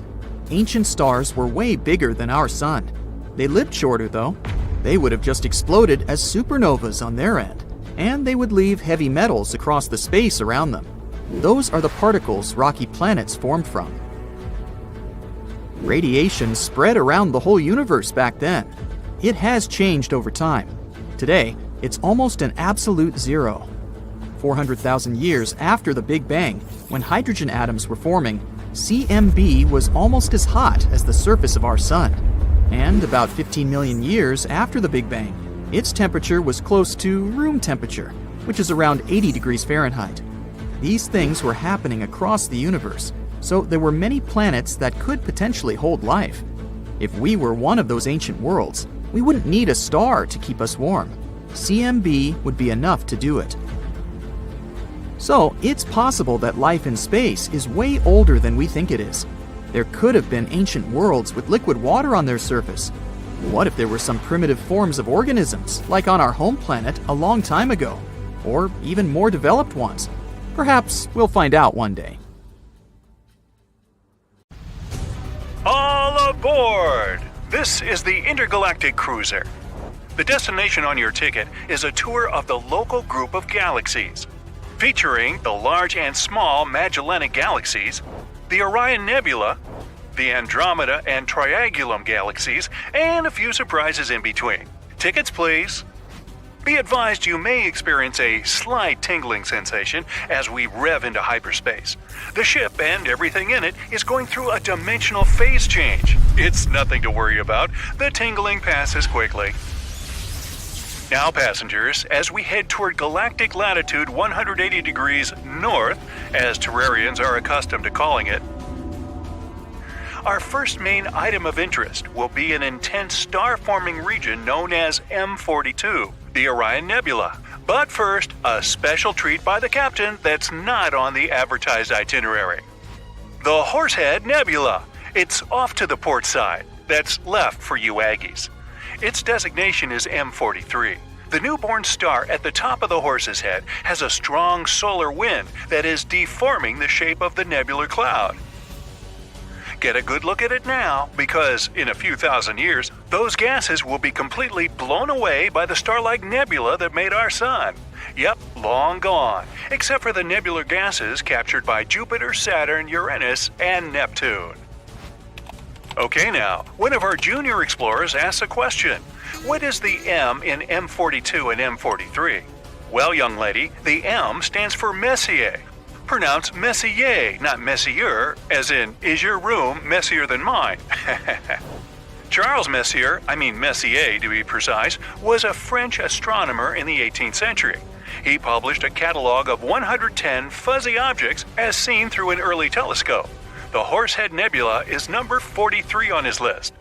We'll see more M's as we continue our tour. Heads up, we're coming to the Orion Nebula. The gases in the nebula may seem less colorful than you expect. That's because we're accustomed to seeing long-exposure telescopic photos and enhanced photos designed to highlight the different gases in the nebula. May I suggest using the pair of tinted glasses that come with your onboarding packet if you want to heighten your experience. In we go! Now, it's a good thing we are in hyperspace. As we approach the trapezium star cluster in the center, the bright star, Theta C, sends out a solar wind at 5 million miles an hour. It sculpts the whole cloud of gas and dust, creating shock waves that compress nearby stars. Theta C is a megastar, 200,000 times brighter than the Sun. It will go supernova in about 1 million years. I won't be around then. Oxygen, hydrogen, and sulfur glow in ionized states like a fluorescent light bulb. Oxygen blue, hydrogen red, some green and sulfur, and dust glow as yellow-orange. As we pull out of the Orion Nebula and rise high above the galactic plane, the spiral arms of the Milky Way are visible. Our sun, which you cannot distinguish from this height above the galaxy, is in the Orion spur that lies between the outer Perseus arm and the inner Sagittarius arm. Notice the center of the Milky Way contains a bright magnetic bar that plays an essential part in star formation. Over 70% of nearby galaxies include magnetic bars. It's a sign of a mature galaxy. Only 20% of distant galaxies contain magnetic bars in their cores. Which reminds me, passengers, the juice bar is now open. Our H1 server will take your orders. Now, that's the Andromeda galaxy far, far out to the port side. But may I call your attention to the many dwarf galaxies, over 40 of them, that populate our galactic neighborhood. We're heading to one now.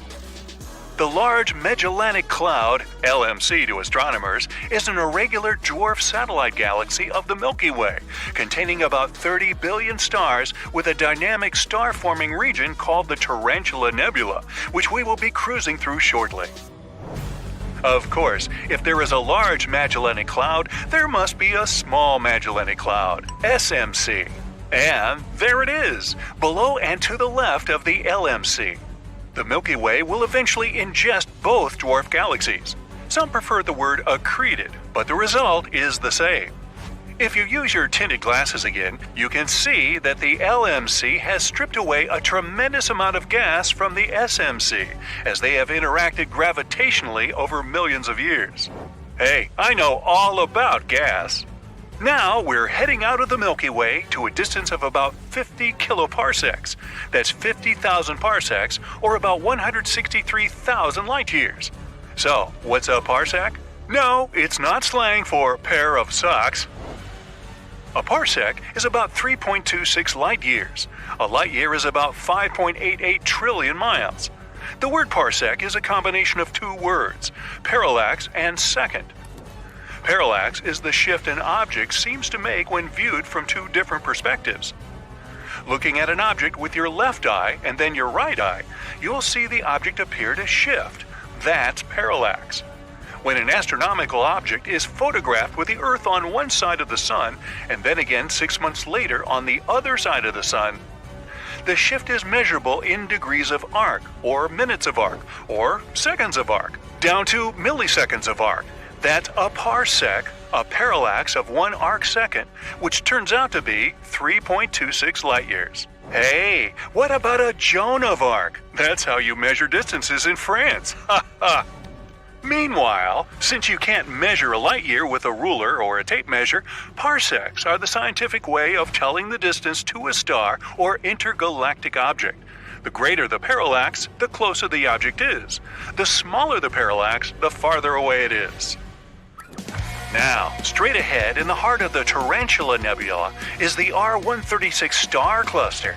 Within a distance of 1 light year, there are over 40 stars each with a mass over 50 times that of the Sun. Wow! Comparatively, there isn't a single other star within 4 light years of our home star, Sol, and that's a good thing. You can see Supernova 1987A at about 2 o'clock high. A blue giant star, 100,000 times brighter than the Sun, experienced a core implosion, resulting in a Type II supernova 100 million times brighter than the Sun. It has left behind a neutron star, clouded in dust and gas, and a wildly spectacular display of fireworks. Now, 1987A in the Large Magellanic Cloud is the closest supernova to Earth since 1604, which happened in the Milky Way about 20,000 light-years from Earth. It was visible in the daytime for about 2 weeks, or so. After 1987A went supernova because it was a blue giant star, speculation has increased that the blue giant star Rigel, the foot star of the constellation Orion, might go supernova in the not-too-distant future, or already has gone supernova. Rigel is approximately 860 light-years from Earth, so anything that happens to Rigel would take about 860 years before it would be noticed on Earth. Supernova 1987A ejected the heavy elements like cobalt, nickel, and iron and lighter silicates into the Tarantula Nebula, where they will form the basic building blocks of stars and planets. Our server is now offering space-themed snacks. May I recommend the Jupiter Cotton Candy Puffs for the children on board? Remember, I know all about gas. Our next stop is the Andromeda Galaxy and environs. Notice its halo as we leave the Milky Way and its 300 billion stars behind. As many as 150 globular clusters reside in the galactic halo. They orbit down and through the galactic disk and contain some of the oldest stars in the universe. How they got here in our home galaxy is a matter of intense study. You will notice NGC 6822, an irregular dwarf galaxy off to the starboard. NGC stands for New General Catalog of Astronomical Objects. Now you'd think there'd have been an old general catalog, but there wasn't. It was just a new catalog. There is, however, a revised new general catalog which astronomers refer to regularly. Clears that up, huh? As we pass NGC 6822, you'll notice a magnetic bar beginning to form and bright patches of new star formation. This galaxy was discovered in 1884 by E. Barnard and is also called Barnard's Galaxy. Mr. Barnard was quite an astronomical observer. He has a crater on the moon named for him, one on Mars, an area on Jupiter's moon Ganymede, a minor planet, number 819 Bernardiana, and the star with the fastest movement across the sky, Bernard's Star. Now, not too many people have their name emblazoned across space, as has Edward Emerson Bernard. Approaching the giant Andromeda Galaxy with its trillion stars, we will skirt above its western edge and visit one of the enormous galaxy's dwarf companion galaxies, M110 or NGC 205. Yes, it also has 2 designations. Hey, take your pick. The first of its kind, a dwarf spheroidal galaxy of about 3.5 billion solar masses, M110 or NGC 205 if you wish, has 8 globular clusters near its core.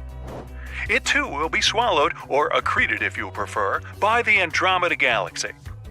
It may have already been stripped of much of its stars and gas, a point highlighted by M110's general lack of star formation. Everybody having fun yet? And now our final stop. M33, the Triangulum galaxy, the third and last spiral galaxy of our local group. Located in the small constellation of Triangulum, Latin for triangle, good guess, M33 is about half the size of the Milky Way. The Triangulum galaxy is 2.7 million light-years from Earth, but it is much closer to the Andromeda galaxy and moving towards it. If two spiral galaxies collide, it may alter the course of the Andromeda galaxy and prevent the predicted collision with the Milky Way. Well, let's hope so. Now, this important message. We will serve dinner on our return trip to Earth. There's a choice of chicken or fish. We hope you have enjoyed the tour. Hey, if you fill out our survey and give us 5 stars, you can also have dessert. A giant volcano has been found near Mars's equator. It was literally hiding in plain sight. It's deeply eroded but active from ancient to recent times. There might even be remnants of glacier ice near its base. That's why this discovery might indicate a promising new location to search for life, as well as a potential destination for future human and robotic exploration. The discovery of a giant volcano and a possible sheet of hidden glacier ice was announced at the 55th Lunar and Planetary Science Conference in Texas.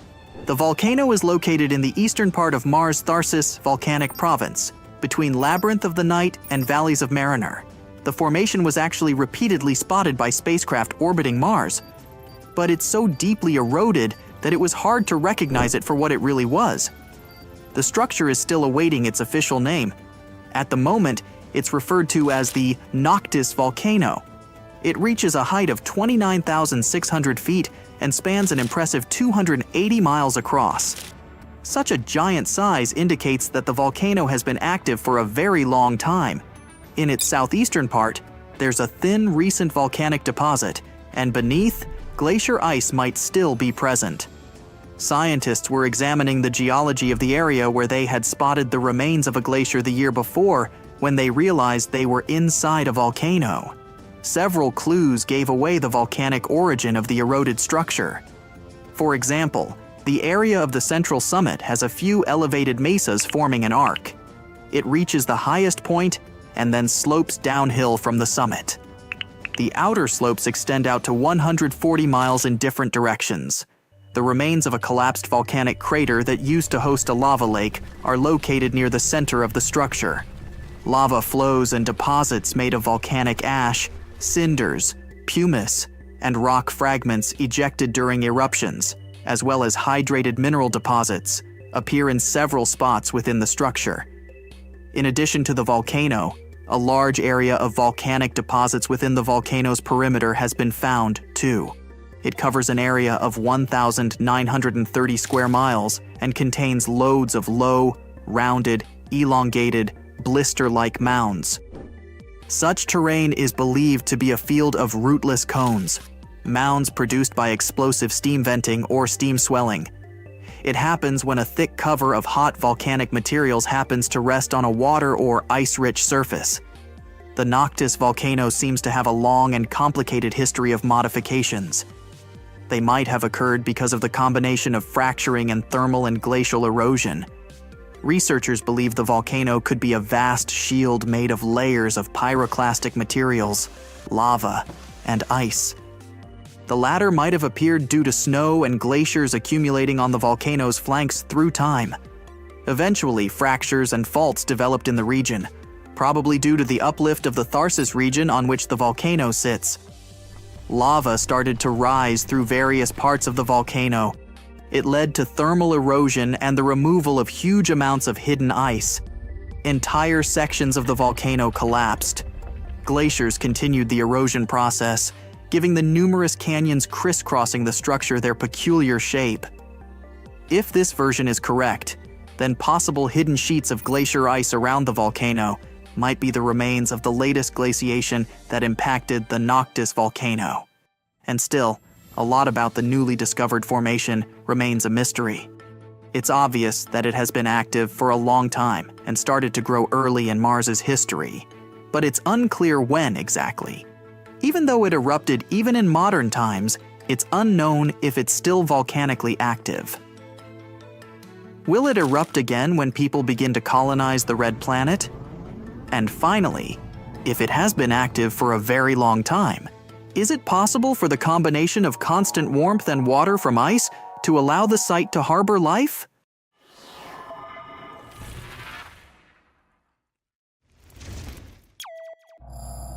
When astronomers started a project that was organized to create a detailed 3D map of our galaxy, they didn't expect to find anything surprising.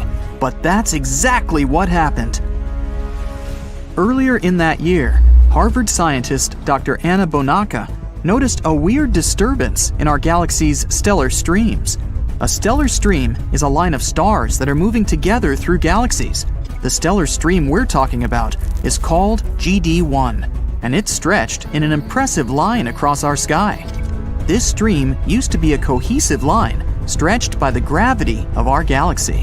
One day, Dr. Bonacca noticed a gap in it, and this gap had a strange, ragged edge. In fact, it looked like something terrifyingly huge recently plunged through the stellar stream. The sheer force of this object's gravity was so great that it managed to drag stars in its wake. The most shocking thing was that the telescopes simply failed to find the source of the damage. But then, what could this unseen bullet be? One theory suggests that the intruder is a stray star. But, according to Dr. Bonacca, the hole is way bigger than any existing star. It'd have to be 1,000,000 times more massive than our Sun. Okay, so what if the hole in the Milky Way was torn by a supermassive black hole, like the one that dwells in the center of our galaxy? If these two black holes got too close, they wouldn't be able to escape each other's gravity. A collision might be inevitable. Then the stronger of the two holes would consume the weaker one, and one huge, super mighty black hole would appear. But people have yet to witness a collision of black holes. Plus, scientists can't predict the consequences of such a merge, even though they've simulated it on powerful computers. The only obvious fact is that it would produce incredible amounts of energy.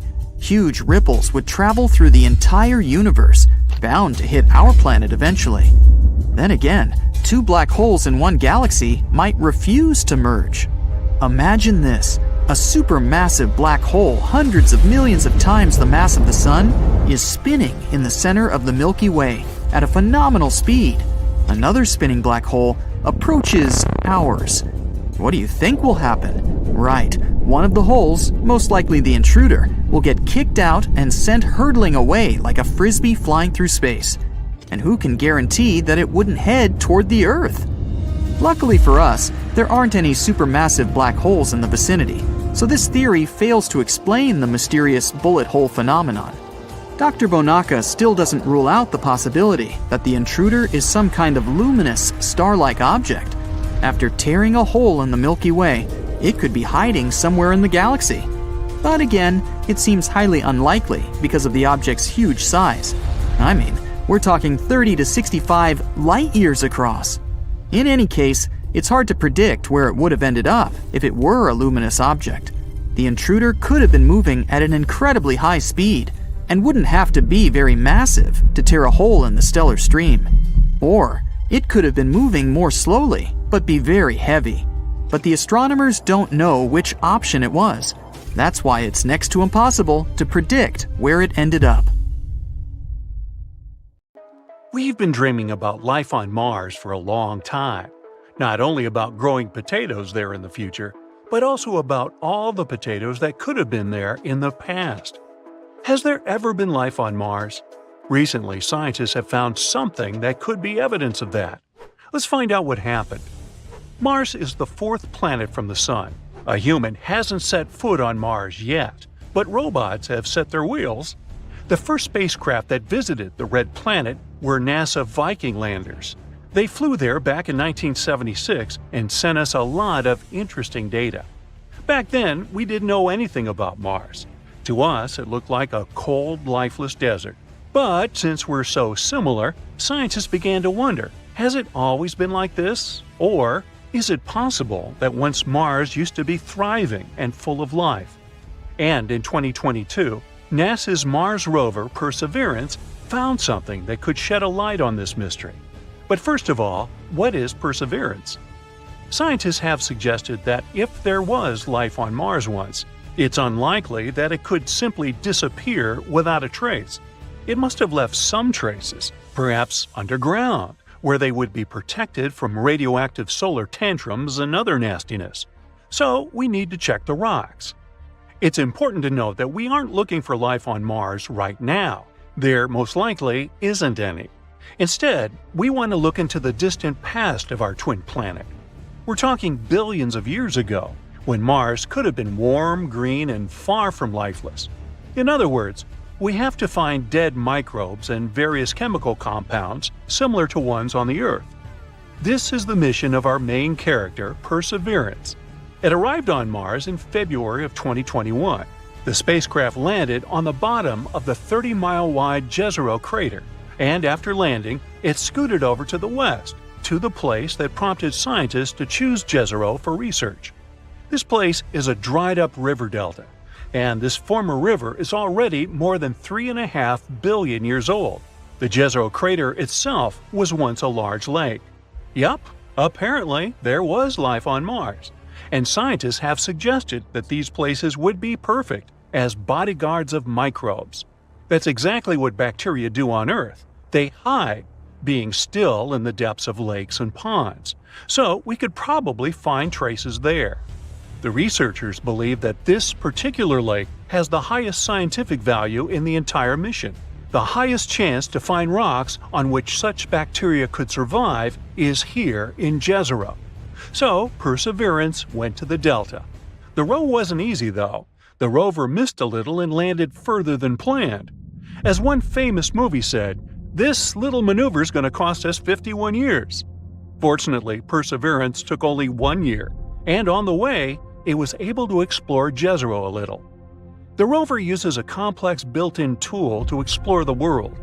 The tool is called Scanning Habitable Environments with Raman and Luminescence for Organics and Chemicals, or just SHERLOC. Boy, NASA sure loves its acronyms. As the device approached the delta, the signal of organic molecules became stronger. Soon, these signals were everywhere, and besides, they were the brightest that the scientists have ever seen. What does it mean? Elementary, my dear Watson. You know, Sherlock. It's time to dig. Since July 2021, Perseverance has drilled and collected 4 thin cores of sedimentary rock. The total number of collected rocks at the moment is 12. This is the first time in history that we're collecting something like this on another planet. These 4 cores were found on 2 rocks called Skinner Ridge and Wildcat Ridge. The first pair of cores, the ones from the Skinner Ridge, don't seem very interesting at first glance. They're quite close to what we can find in many places on Earth. However, if we look at them closer, we'll see that they're dotted with round grains of some dark material. These dark grains could have once been deposited on them by an ancient river, the same one that flowed into Jezero. It's possible that the river brought them from places hundreds of miles away from Jezero, and that's pretty cool. If we study these cores, we'll be able to learn even more about the far corners of Mars. Well, there are no corners on it, but you get the idea. Then, in April 2022, Perseverance did arrive at the delta, and then scientists finally found what they were looking for. The discovery, to put it mildly, excited them. They found 2 more cores, which held organic substances. This pair was taken from the Wildcat Ridge. It's found very close to the Skinner Ridge, but the 2 rocks are quite different from each other. These samples are lighter in color and more uniform. Most likely, they're mudstone, an unusual rock similar to clay, but harder and unable to absorb water. They're also finer grain than the cores of the Skinner Ridge. Why does it matter? Because the finer the grains in the stone, the more likely it is that there may be some traces of a past life in it. On Earth, fine-grained stones most often lie on the bottoms of ponds and in similar places. There, they can preserve the remains of dead organisms and similar stuff for years. And this is exactly what we found on them. Additionally, according to scientists, there was more organic matter in these 2 cores than in any other place studied by Perseverance so far. It probably accumulated there while the lake was gradually evaporating billions of years ago. So, there really was life on Mars? Well, let's slow down a little. Organic substances are molecules holding carbon. And yes, on Earth, they're most often associated with life, but not always. Sometimes they can form as a result of other things. Therefore, we cannot say for sure whether there was life on Mars. We don't know if these molecules really remain from some Martian microbes, or if they're the result of some other things. But the discovery is still very significant. We have to literally keep digging this way. To learn more about this organic matter, scientists need to collect a couple more samples of fine-grained rock. It would also be great to study the material lying around these former reservoirs. Perseverance has already moved to another area, to a place with a beautiful name, Enchanted Lake. Now it needs to look for similar things there. It will also continue to study Lake Jezero. Eventually, Perseverance will climb to the top of the delta and then continue exploring ancient sites outside the crater. Sometime before the end of 2022, Perseverance will probably have 6 or more samples of the Martian cores. Unfortunately, its tools, though complex, are quite limited. This data alone won't be enough for us to get a complete picture. Therefore, NASA plans to send other spacecraft to Jezero in the coming years. Together with the European Space Agency, they're working on the next robotic mission, known as the Mars Sample Return. The name speaks for itself. These devices will arrive and take away all the test tubes from the old Prospector Perseverance. After that, these samples will be delivered to Earth, though not by Amazon Prime, and then scientists will be able to analyze them in advanced laboratories. However, all this will take a really long time. The launch of this mission is scheduled for 2027-2028, and the spacecrafts won't be able to return until 2033. But if everything goes well, it will be the first samples in history delivered to Earth from Mars. In other words, there's still enough space for research, literally. And yes, we don't yet know the true meaning of these finds. But that's why the entire mission was created, right? And who knows? Maybe in a few years we'll finally find out the truth about what happened on Mars billions of years ago. Ooh, check out The Martian! Made you look.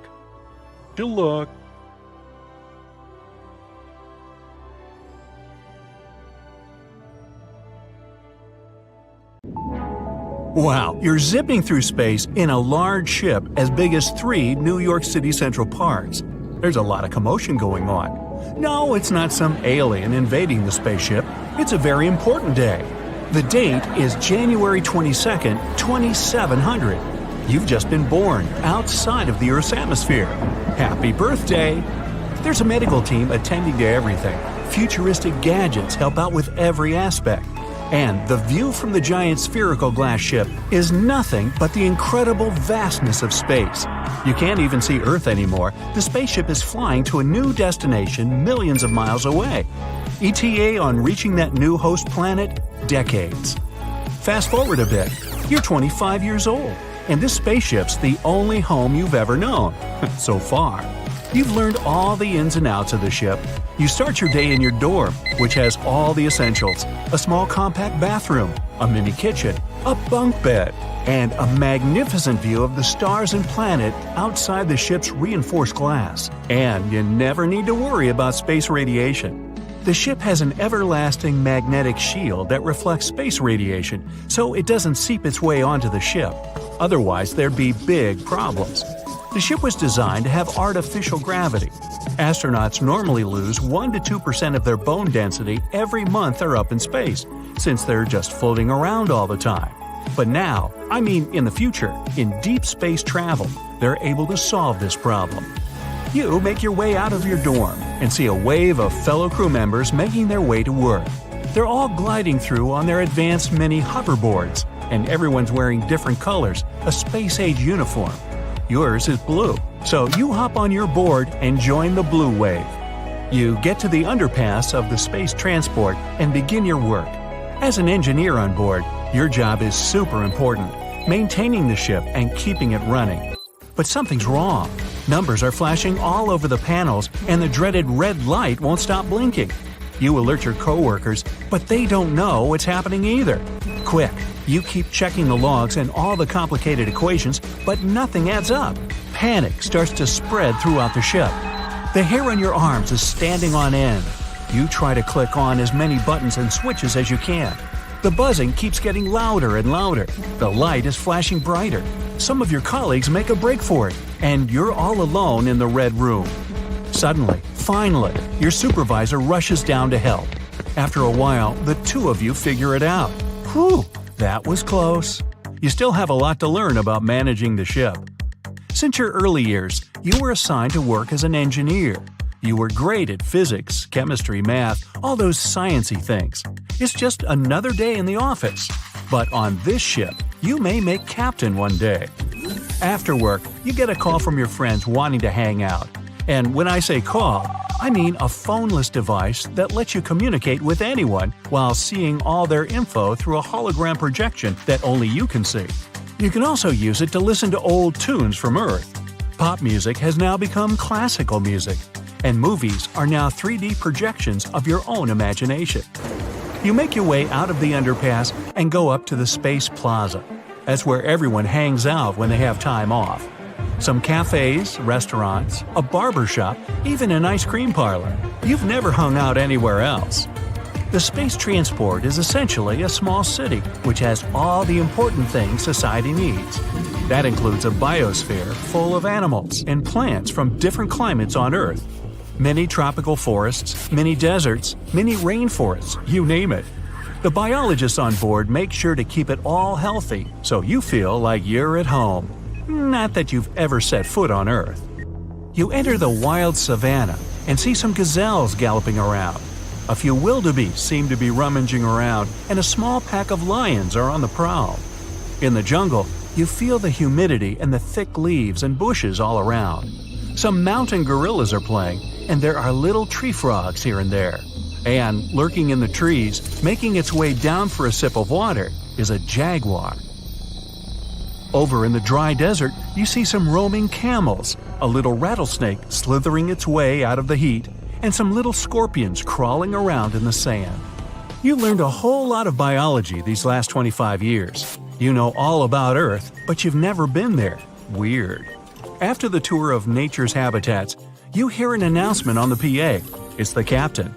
The new planet is hours away, earlier than anticipated. Everyone assume positions for landing.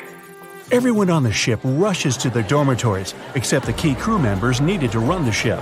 You strap into your bunk bed that turns into a seat with fancy interstellar seatbelts. You look out your window and see a blue dot in the distance. It gets bigger and bigger, and it looks a whole lot like Earth, from far away at least. That didn't take all that long, only 25 years. Wonder what's going under the hood of that spaceship. You look back at your life in space, knowing this first part of it is coming to an end. It's kind of like living at the South Pole. At the bottom of the world lives a small community of scientists who work between winter and summer doing all kinds of research, from climate and geology to meteorology and astronomy. Their lives must be similar to living here in outer space. They have their own bunkers, scientific labs, and even recreational rooms for sports and music. The nature on the planet you're approaching is unlike anything on Earth. Tropical trees soaring higher than the highest skyscrapers. Oceans that are so wild, there are hurricanes that last for years, just roaming about. The pilot announces the landing. It's all good. Time to get to work. You unstrap yourself and head outside to see the new planet for yourself. Walking on land feels like arriving on a new planet. The humidity is thick and the wind is warm. The ship landed on the tropical side of the planet, where studies show is the best place to begin a brand new settlement.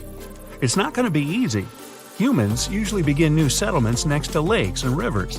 Think of the Mesopotamians, the ancient Egyptians, the Aztecs. The list is endless. They began as small settlements until they grew to be fully functioning mega-civilizations. By trading and exploring, they were able to advance their technology, learn new languages, and discover awesome cooking recipes. Hey, I could go for some pasta and sushi right about now. According to scientists, Being born in space could alter the way humans look. Human heads could be bigger within thousands of generations. Who knows? There's no way to simulate it on Earth. We could even have different new skin colors, since we would need more melanin, that pigment stuff that protects us from sun radiation. Being closer to the sun or any hot burning mass of fire might mean we'd produce more or different kinds of melanin to protect us. We might turn dark brown, purple, gray, or even green. We'd have to wait a couple of million years to find out. And with no gravity, humans would have to get used to having a lower bone density, kind of like birds have. That means we'd probably be weaker than our old Earth human selves and have some slightly odd physical things going on. Gravity is essential for our balance, and mobility is one of the key factors for human survival. So, without gravity, we'd most likely have exoskeleton suits for walking and running, or taking out the trash. Now, nothing like this is going to happen for a very long time. They're still brainstorming how to bring someone into this world, or out of this world. Technically speaking, outer space is considered to be 62 miles above sea level from any continent on the world. Beyond that, endless possibilities. Imagine you're stepping on board a once-in-a-lifetime Arctic expedition that departs to the east coast of Cape Bathurst in Canada's Northwest Territories. It's said that the location you're headed is unmatched on planet Earth. The final destination is an unbelievable location known as Smoking Hills. These red-striped rocks have been burning there continuously for centuries. It has minerals there that are only found outside our planet, on Mars. Some scientists even believe that the site can be an important case study for discovering life on the red planet. On board the small cruiser ship, you head out to the deck and spot an unusual scene on the horizon. You see clouds of smoke forming close to a seaside hill. It's as if a party of hundreds of people did campfires all at the same time. But this smoke is not man-made, your guide tells you. Naturally, most people guess it's a volcano. Some people on the deck even guess that an eruption might happen anytime soon by the looks of it. Your guide laughs, explaining that this is far from the case. Volcanoes are usually found on the edge of tectonic plates. It's a rupture on the crust of the Earth that allows hot lava and gases to escape to the surface. In the Smoking Hills, the story is different. The constant smoke is caused by a natural phenomenon. But you'll learn all about it over the next few days. As strange as it may sound, these rocks didn't begin burning yesterday. According to experts, the ground on Smoking Hills has been releasing clouds of smoke for at least a couple hundred years, non-stop. You heard it right, but experts are still unsure how long they've been burning. It could be thousands of years. Now, before you leave the ship, some instructions are in order. The expedition leader explains you're going to enter a high-risk place. So, we replace your regular hiking boots and clothes with a special suit and gas mask before stepping on site. The clouds of smoke you are now watching from a safe distance are composed of sulfuric acid. This chemical is highly toxic. You need to be careful while breathing its air. So remember to keep those masks on. Oh, and as tempting as it may look, don't touch anything with your bare hands. Legend says that the first crew to explore the Smoking Hills found it by mistake. And imagine, these people had none of the gear you're going to use. First written records on the Smoking Hills date back to the 1800s. Irish explorer Captain Robert McClure led an expedition to find the lost explorer Sir John Franklin and had disappeared for over 5 years. The crew took a wrong left along the way and stumbled upon these burning rocks. They also thought it was an active volcano, much like you did, but they discovered how wrong they were when they stepped on site. McClure got curious and took a sample rock back to the boat, and the story says it burnt a hole through his mahogany desk. Remember this when you feel like taking a souvenir home with you. It might not burn a hole on your desk, but it sure will fly through your pocket or any container you try to use to take it. Now, it's day 2, and you're ready to explore the location. The expedition's crew is divided into smaller boats. On your way to the shore, you notice a group of animals. They are far from the smoke, and it looks like they have themselves a mealtime. The smoking hills are located in the Arctic tundra, and there are rich fauna and flora nearby. Slowly, you're approaching the shore. Now you see the cliffs are made of red striped rocks that look like they've been hand-painted by someone. There's another place on Earth with similar hills, and it is located in Peru, all the way to South America. The so-called Rainbow Mountain or Seven-Colored Mountain is a mesmerizing natural phenomenon. They are formed by the sediment of different materials. While the smoking hills are mainly red, over in Peru, these mountains have stripes of lavender, gold, red, and even turquoise. When you finally leave the boat on the foot of the smoking hills, you begin your hike up. Stepping is difficult with your special boots. The soles are made specially to support high-degree temperatures, but it sure is hard to keep your balance. Before you know it, you're as close to the burning rocks as you can get. Your first impression is to get out of there as fast as possible. Conditions for human life are harsh over there. It's inhospitable, and everything about the place says you shouldn't stay for long. But you are also beyond curious. You might ask yourself how these rocks keep burning for so long. The science behind it is not too complicated. The rocks you're looking at are called shales. They are a type of sedimentary rock formed by clay minerals.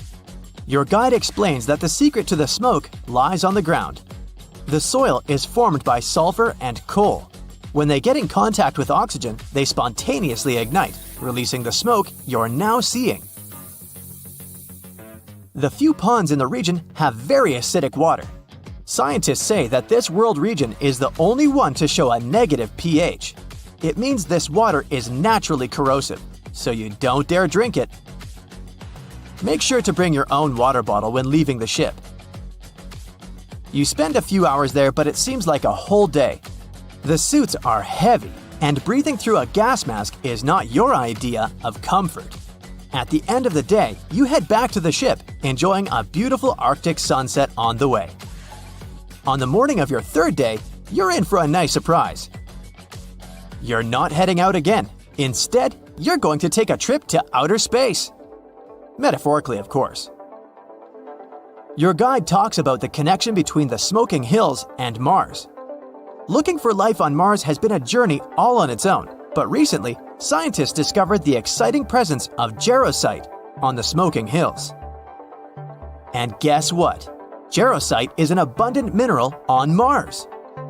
Experts think that this may indicate that Mars did have running water at some point in the past, since jarosite needs groundwater to form. This huge discovery may take science many steps closer to a breakthrough. Has life really existed on other planets in the solar system? Mars has been on the map for scientific research for being the most likely planet to have developed life. The atmospheric temperature now is unbearable for above-ground life, but it was similar to Earth's at some point. The most important proof needed is to find the evidence of running water. Right now, as we speak, the Curiosity rover is out there looking for any piece of information that can hint at the existence of life on Mars, past or present. Just out of curiosity. Curiosity, the rover has been exploring the surface of Mars for over 3,566 days so far. If you do the math, it makes for 9 years and 279 days. And in case you're wondering, why are we so eager to find life on other planets? According to NASA, the research for life on other planets can help us explain a lot about our own history. Where we came from, and maybe even where we're headed. And who could have guessed that scientists could begin to find answers for that in the Arctic tundra? That's exciting, right? Now, it's day 4 aboard the ship, and the expedition is coming to an end. Time to head back to mainland Canada. You just visited one of the world's most inhospitable places with a lot of impressions. Now, it's time to tell us what you thought about the journey and what you learned along the way. Write it all down in the comments below. Hi, my name is Martin. I am the author of this channel, and today I'll tell you all about the evidence of astronauts meeting with unidentified things at the time of observation. is the year 1962, and American John Glenn is orbiting Earth in his Friendship 7 capsule on the Mercury Atlas 6 flight. He looks out of the window and sees fireflies. Well, maybe those are not fireflies, but he clearly sees some weird bright specks clustered around the ship. Unsurprisingly, he tries to find a logical explanation. Can they be ice crystals from the spacecraft's hydrogen peroxide attitude control rockets? But Glenn is unable to correlate their appearance with the use of the rockets. The mystery remains unsolved. Only much later will we find out what those fireflies were. You see, spaceships tend to accumulate clouds of debris and contamination around themselves. And when Glenn's rockets sprayed jets of crystals, many of these crystals accumulated in the cloud. They reflected sunlight and interacted with other gases, looking like tiny sparkles. The case of the mysterious fireflies is now officially solved. But it isn't the darkest space tale. One of the most famous cases of seeing bizarre stuff in space comes from Apollo 11. That's when Neil Armstrong, Buzz Aldrin, and Michael Collins noticed a UFO pacing along with them during their flight to the moon. That's how the astronauts described this incident. We did watch a slow blinking light some substantial distance away from us. There was something out there, close enough to be observed. The period of uncertainty was rather brief. The astronauts and ground control soon identified the object. It was one of the 4 adapter panels that fit between the 3rd stage and the lunar module. These panels were ejected from the 3rd stage, and one of them continued along the same trajectory as the lunar module with the crew. While moving, it rotated and blinked when sunlight was reflected off its surface. Another famous and truly creepy picture hinting at the presence of alien life on the moon was taken by the crew of Apollo 16. As the astronauts were leaving our natural satellite, they made a video, and 4 seconds of it showed a near-perfect Hollywood flying saucer leaving behind a plasma trail. For more than 30 years, enthusiasts used this video to prove that aliens had paid us a visit. But then, scientists decided to take the matter into their own hands. They realized that, when viewed from the window through which the video had been taken, the object in the film was actually consistent with a small floodlight sticking out from the side of the capsule on a boom. Look, from this angle, the floodlight looks exactly like a flying saucer. And the boom, indeed, looks like that plasma trail. And do you see this? Those are a couple of bolts on the boom. Another report that inspired UFO enthusiasts came from Gemini 7. Astronauts Frank Borman and Jim Lovell were making what was called a football maneuver. It was supposed to get them into a position where they would make recurring close approaches with their Titan II booster stage every orbit. But when they were performing this maneuver, Barman reported bogey at 10 o'clock high. We have several, looks like debris, up here, actual sighting. We also have the booster in sight. Yeah, have very, very many.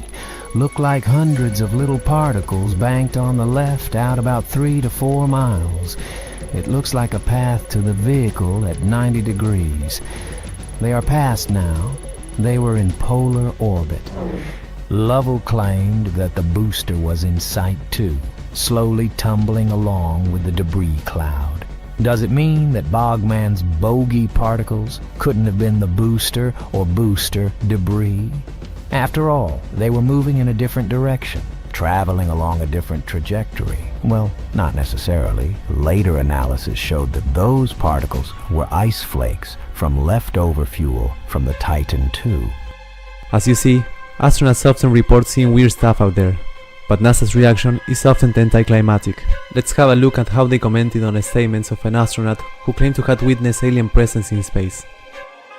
NASA doesn't track UFOs. NASA is not involved in any sort of cover-up of alien life on this planet or anywhere else in the universe. We should also remember that unidentify doesn't necessarily mean positively identify as an alien spacecraft. There's a lot of objects in orbit, and a lot of stuff travels along every mission. So, We'll always have UFO reports as long as we have space programs.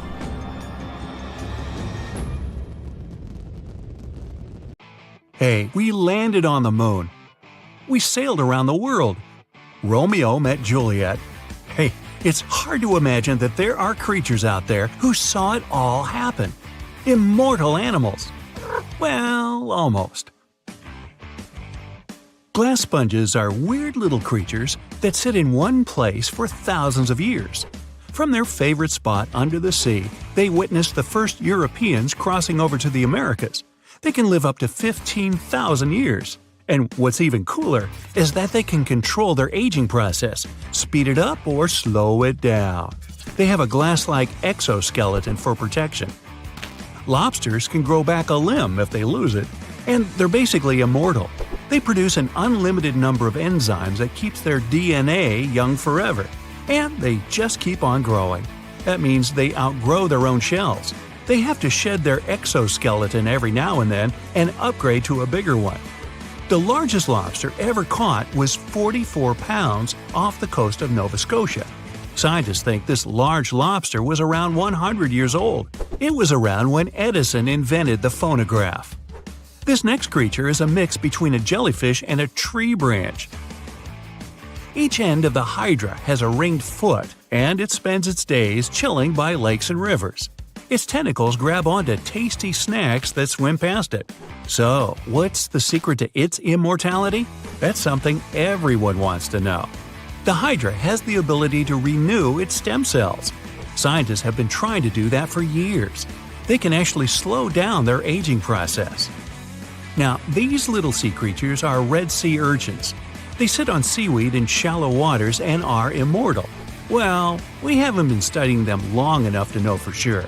But scientists say they only grow in size, not in age. What? Well, they sort of stay like little baby urchins, but grow in size. Adult, baby urchin, okay.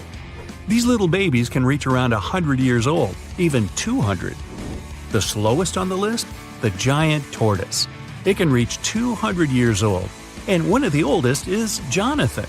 He's technically the oldest crawling land animal.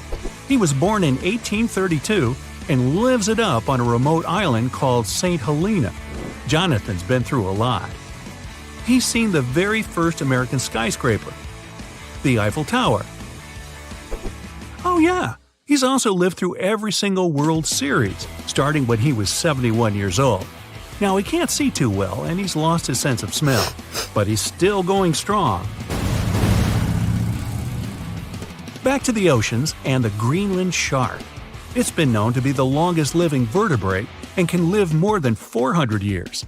Swimming around for that long in the deep, dark, cold ocean means these sharks are tough. They're able to withstand insane water pressure.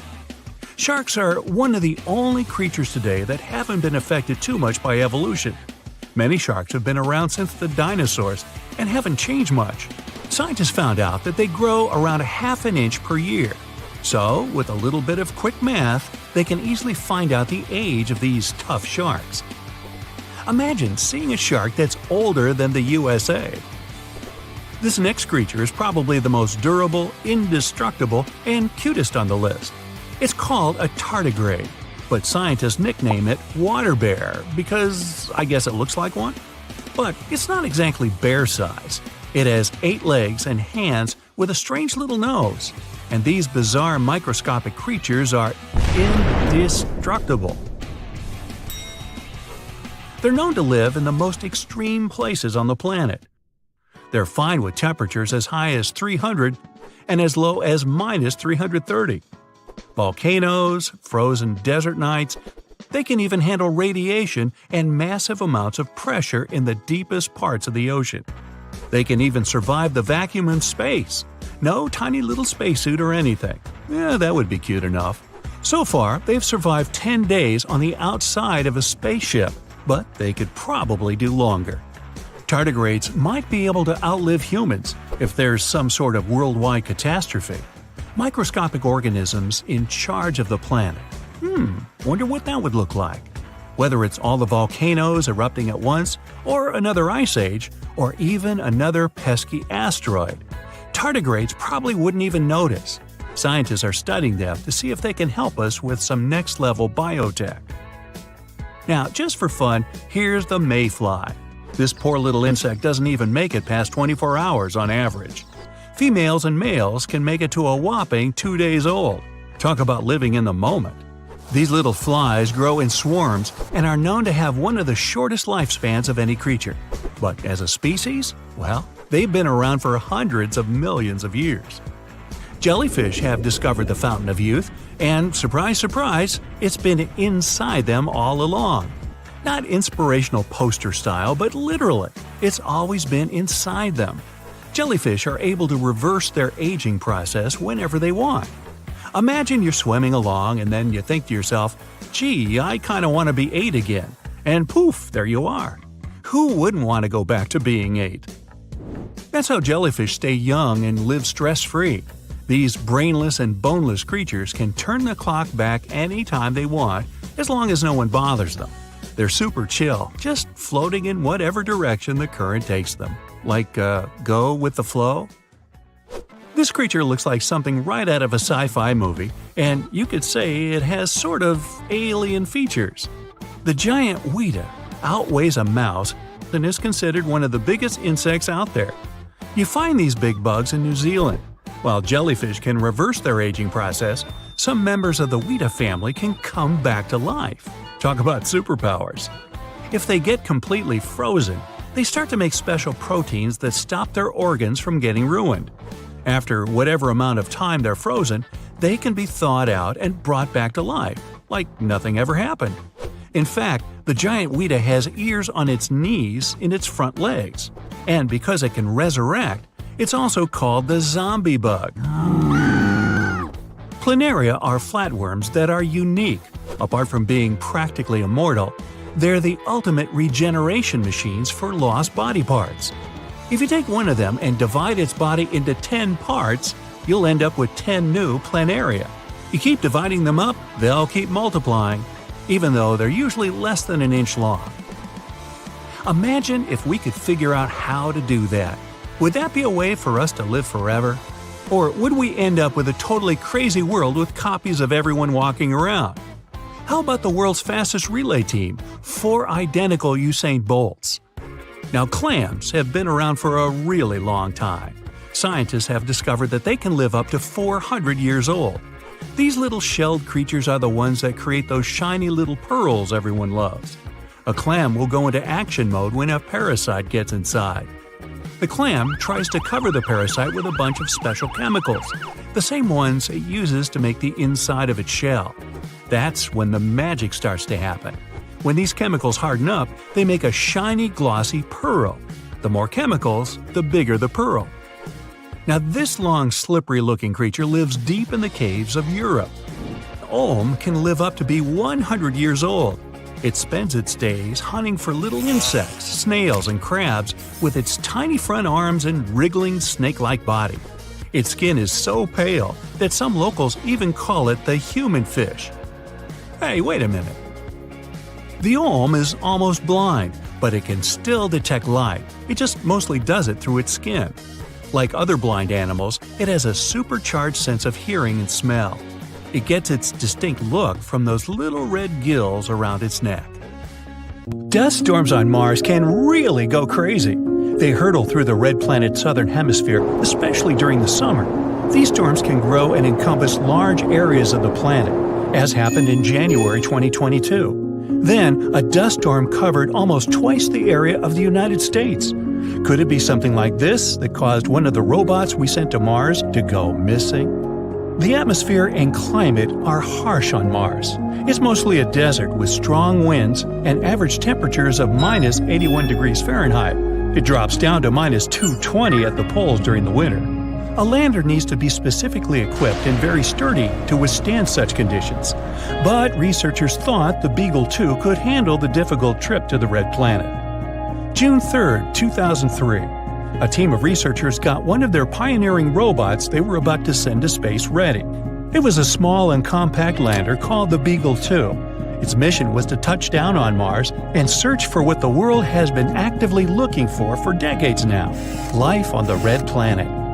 Now, the touchdown was due on December 25th, but the signal never came. The team tried to contact the spaceship, but at one point, they had to accept they wouldn't be able to reach it.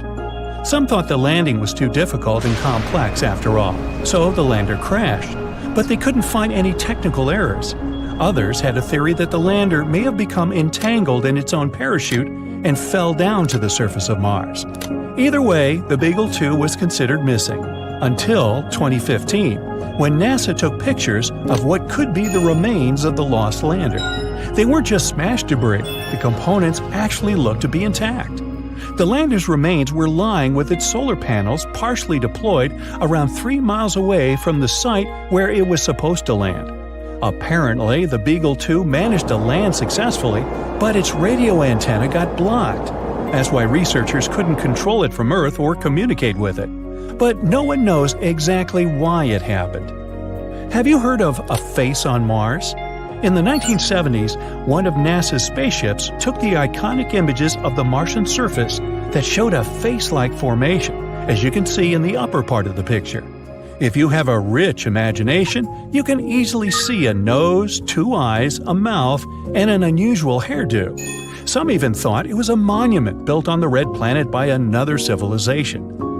How about some other unusual things people have found on Mars, like Happy Face Crater? You can easily see why it has this nickname. Or rocks in different shapes, a pancake, brachiosaurus, or a fish. Mars also has a waffle-shaped island on its surface. It's a 1.2-mile-wide feature you can see in the area of lava flows. It might be the result of lava pushing this formation from below.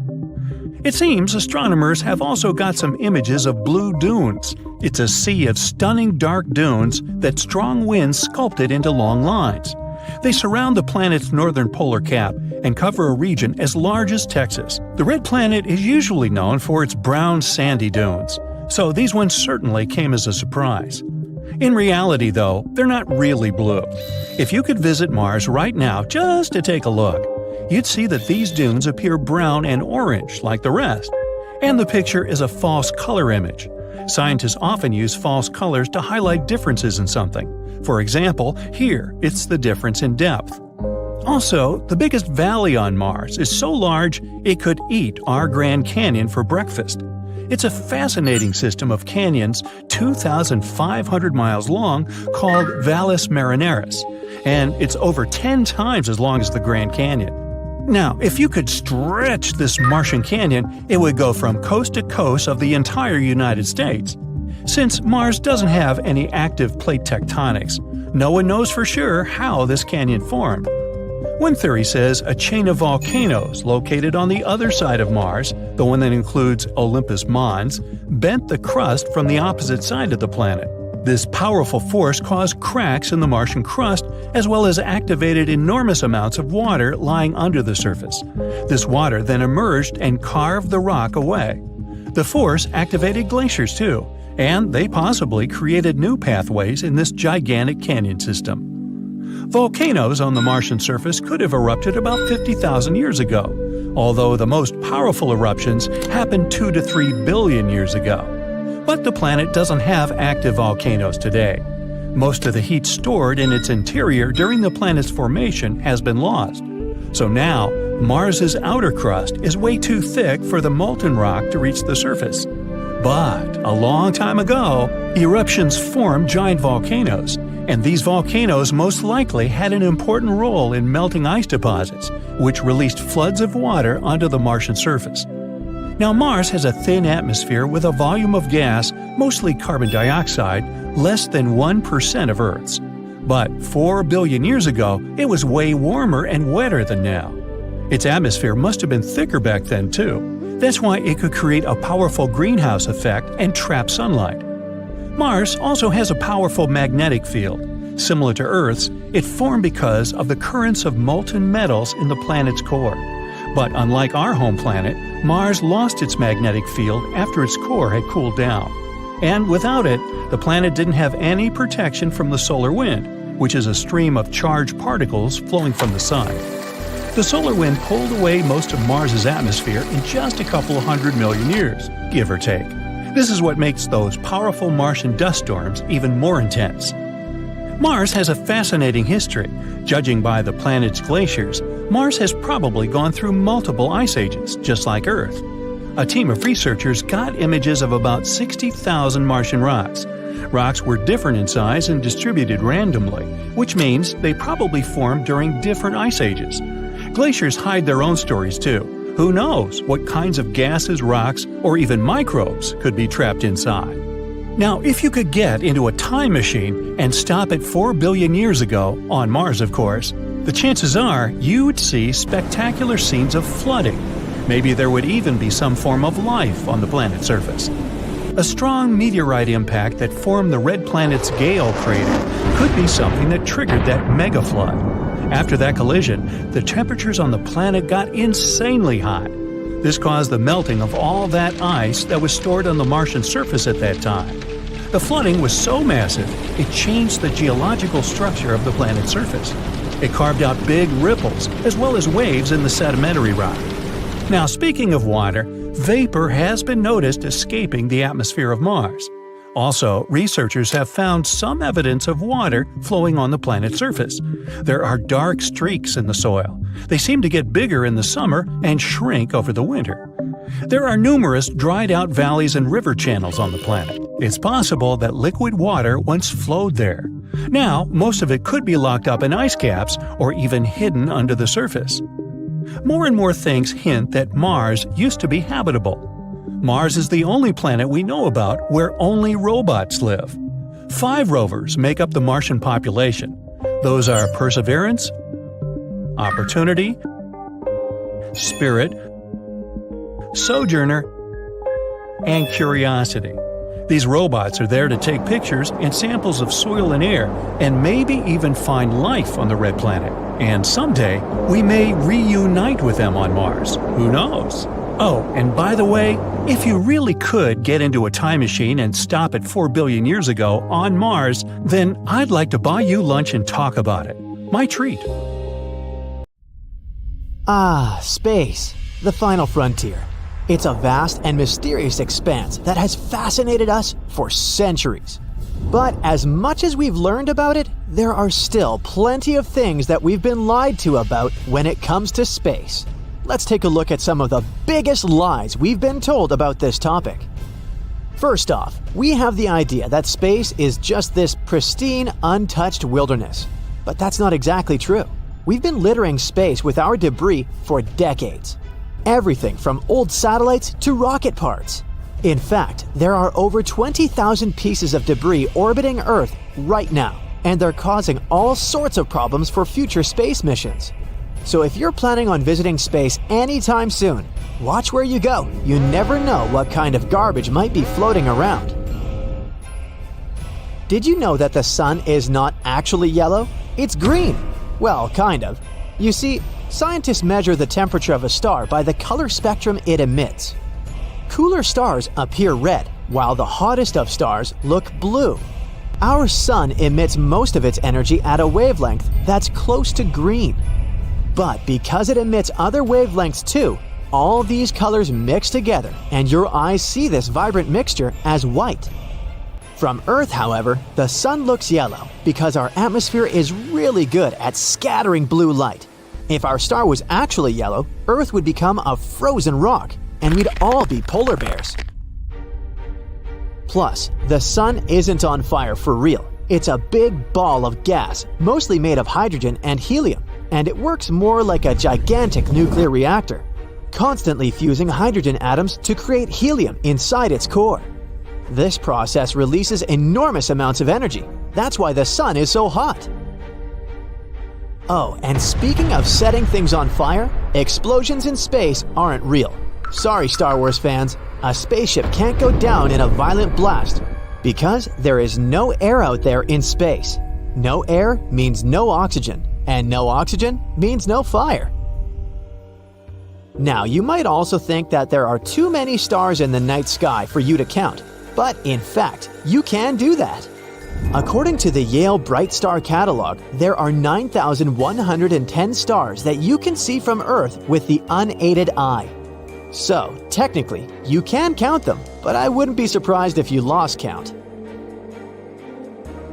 And if you're worried about flying through an asteroid belt, don't be. Although it does have trillions of space rocks that range in size from space dust to a quarter of the size of the Moon, they're very spread out. The asteroid belt between Mars and Jupiter is 140 million miles across, which is 1.5 times the distance between Earth and the Sun. This spreads space rocks thousands of miles apart, making it almost impossible for a spacecraft to collide with one.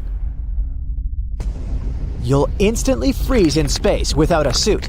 Nope, you won't turn into a popsicle right away. It's gonna take a bit longer than that because heat and cold don't really move very quickly in the vacuum of space. But unfortunately for you, there's a bigger problem at hand. You won't be able to breathe. After just 15 seconds, your brain won't be getting enough oxygen from your blood, and you'll pass out. And then after just 2 minutes, it's curtains for the rest of your organs. So, in short, if you find yourself playing astronaut without a spacesuit, it's game over pretty quickly.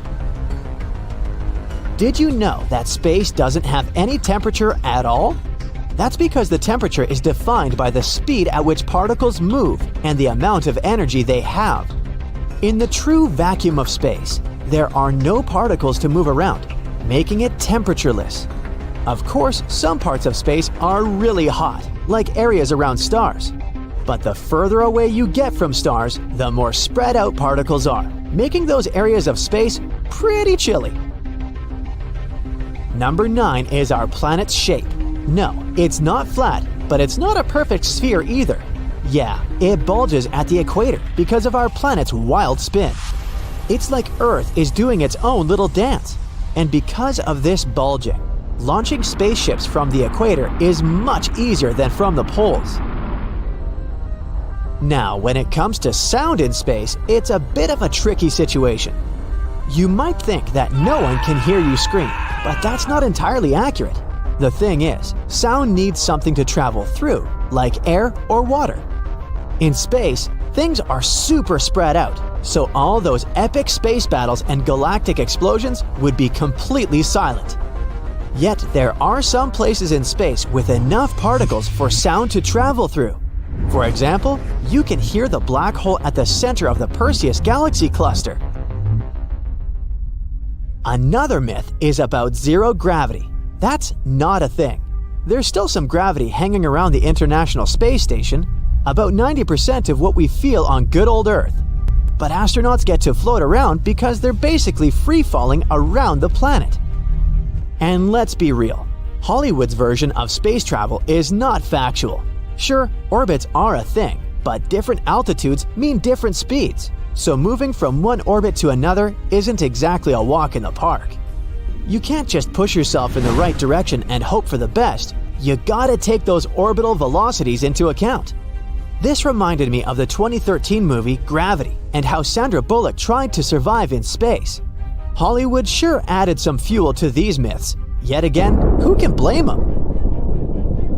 Back in 1976, NASA's Viking 1 spacecraft snapped a photo of a curious rock formation on Mars that looked suspiciously like a face. Some folks out there claimed that it must have been proof of extraterrestrial life on the red planet, but NASA had a different take.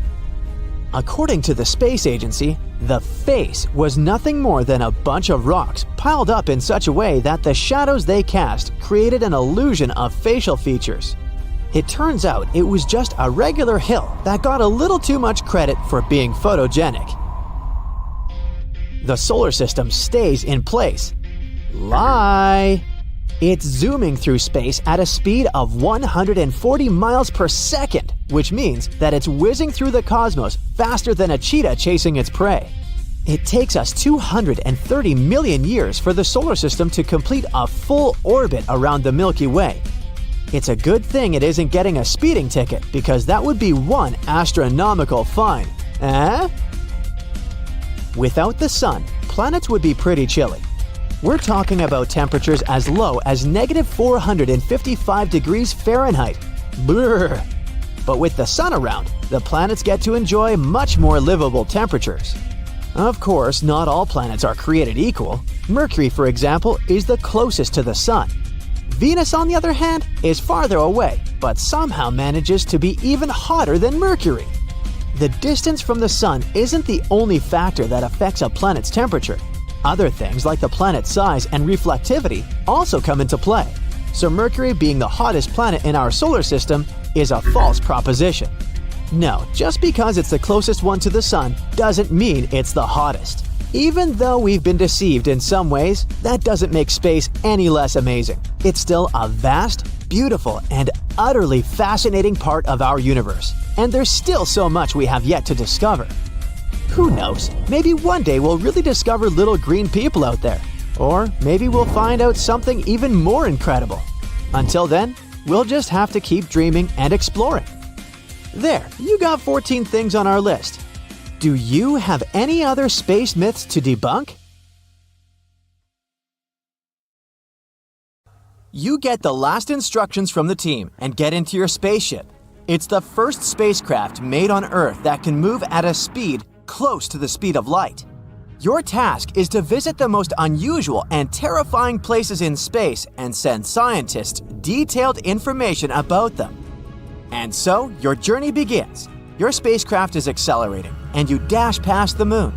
In the distance, you see a small reddish planet. It's Mars. And look at that spectacular giant surrounded by a set of rings. That's Saturn. You wish you could have more time to explore this gas giant, but you have to hurry. You pass by beautiful stars. Some of them are luminous, others have a reddish hue, and some seem to be dimming. That's Sirius, the brightest star in the night sky on Earth. It's about 8.6 light-years away from us, but you're traveling fast, and soon you see Polaris, aka the North Star, which is way further, 431 light-years away. Sometimes you manage to spot tiny dots circling these stars. Those are planets. And then, suddenly, you see nothing. At first, you're horrified. Something has gone wrong, and you've accidentally entered a black hole? Has your equipment malfunctioned? Because it seems that at a distance of 700 million light-years away from Earth, there's a hole. A blank void with no galaxies, stars, planets, or asteroids. You can't see anything. The void is a roughly spherical region of about 330 million light-years across. Our home Milky Way galaxy could fit in there billions of times over. And then it dawns on you. What you're looking at is the mysterious Boötes void. It lies about 700 million light-years away from Earth in the constellation of Boötes, the herdsman driving the plow around the North Pole. At first, this void was called the Great Nothing, but later it was given its current name. Now we know that galaxies look like a giant web. Most of them are parts of long structures called filaments. Those wind through the cosmos, and when they meet, they form regions with a high concentration of galaxies. These regions are what we know as galaxy clusters, but between these clusters and threads, there are ginormous empty voids that hardly contain any galaxies. Such voids actually make up almost 80% of the observable universe, and most of them are huge, from 30 to 300 million light-years wide. The Boötes void is one of the most massive ones. It's even earned the title of supervoid. Astronomers think it might be the result of a few smaller voids merging together. But what could have caused such giant empty areas to appear in the first place? The reason might lie in the origin of the universe. In its early days, all the matter in the universe was packed together quite tightly. Astronomers even think it was something like a uniform soup. But pretty soon, random quantum fluctuations started distributing this matter. Some areas became denser. As a result, their gravitational pull became stronger, and they began stealing matter from less dense regions. This made such areas even denser, and they kept attracting more and more matter. At the same time, smaller clumps of matter started drifting further away from the center, forming galaxies. After staring at nothingness for some time, you decide to explore other space objects and start the engine of your spacecraft again. There's one kind of space formation you've been looking forward to seeing: nebulas. Those are gigantic clouds of gas and dust. With time, gravity starts to pull these clumps of dust and gas together. They grow larger and larger, and their gravity gets more powerful. Sounds familiar, doesn't it? One day, this mass becomes so big that it collapses under its own gravity and forms new stars. So, you decide to visit some of the most beautiful nebulas out there. And you start with the Butterfly Nebula. This butterfly's wingspan is more than 3 light years. And the structure inside the nebula is one of the most complicated ever observed. The central star, a white dwarf, is heated to an incredible 450,000 degrees Fahrenheit. It means it was formed from a gargantuan star, likely more than 5 times the size of our Sun. The white dwarf is surrounded by a thick disk of dust and gas at the equator. That's what probably makes the whole structure look like an hourglass or a butterfly. The next place you decide to visit is the Eskimo Nebula, 5,000 light-years away from Earth in the constellation of Gemini. It was discovered more than 200 years ago and got its name for a reason. Its double shell formation looks like a person's face hidden in a padded hood of a winter jacket. But in reality, this parka is a disk of material with a ring of comet-shaped objects. And the tails of these objects stream away from the star at the center of the Eskimo Nebula. The bizarre orange streaks in the outer part of the cloud stretch light-years away in all directions. As for the Eskimo's face, even though it resembles a ball of twine, in reality, it's a bubble of material blown into space by the wind of high-speed material produced by the central star. Your next destination is the Ring Nebula. At first sight, it's a giant cloud of dust and gas surrounding an old, almost extinguished star, which does look like a ring. But astronomers say the nebula isn't a bagel, it's a jelly-filled donut. The deep space colorful object more than 2,000 light-years away from Earth is actually a ring that wraps around a blue, ball-shaped structure. Each end of the structure sticks out of the ring's opposite sides. Now you can head to a place called the Pillars of Creation. You find it more than 7,000 light-years away from Earth in the Eagle Nebula. That's a young cluster of stars just 5.5 million years old, space babies. Once, the Hubble Space Telescope managed to take an image of several dark silhouettes near the nebula's center. And now you can see them with your own eyes. Those are the so-called Pillars of Creation, an active star-forming region. And since you've already visited a star-forming region, why don't you drop by a living fossil galaxy? For example, DG-SAT-1. It's as big as the Milky Way, but it's nearly invisible because its stars are spread out incredibly thinly. But what makes the galaxy so unique is that it's sitting all alone, unlike other galaxies of this kind, which are usually found in clusters.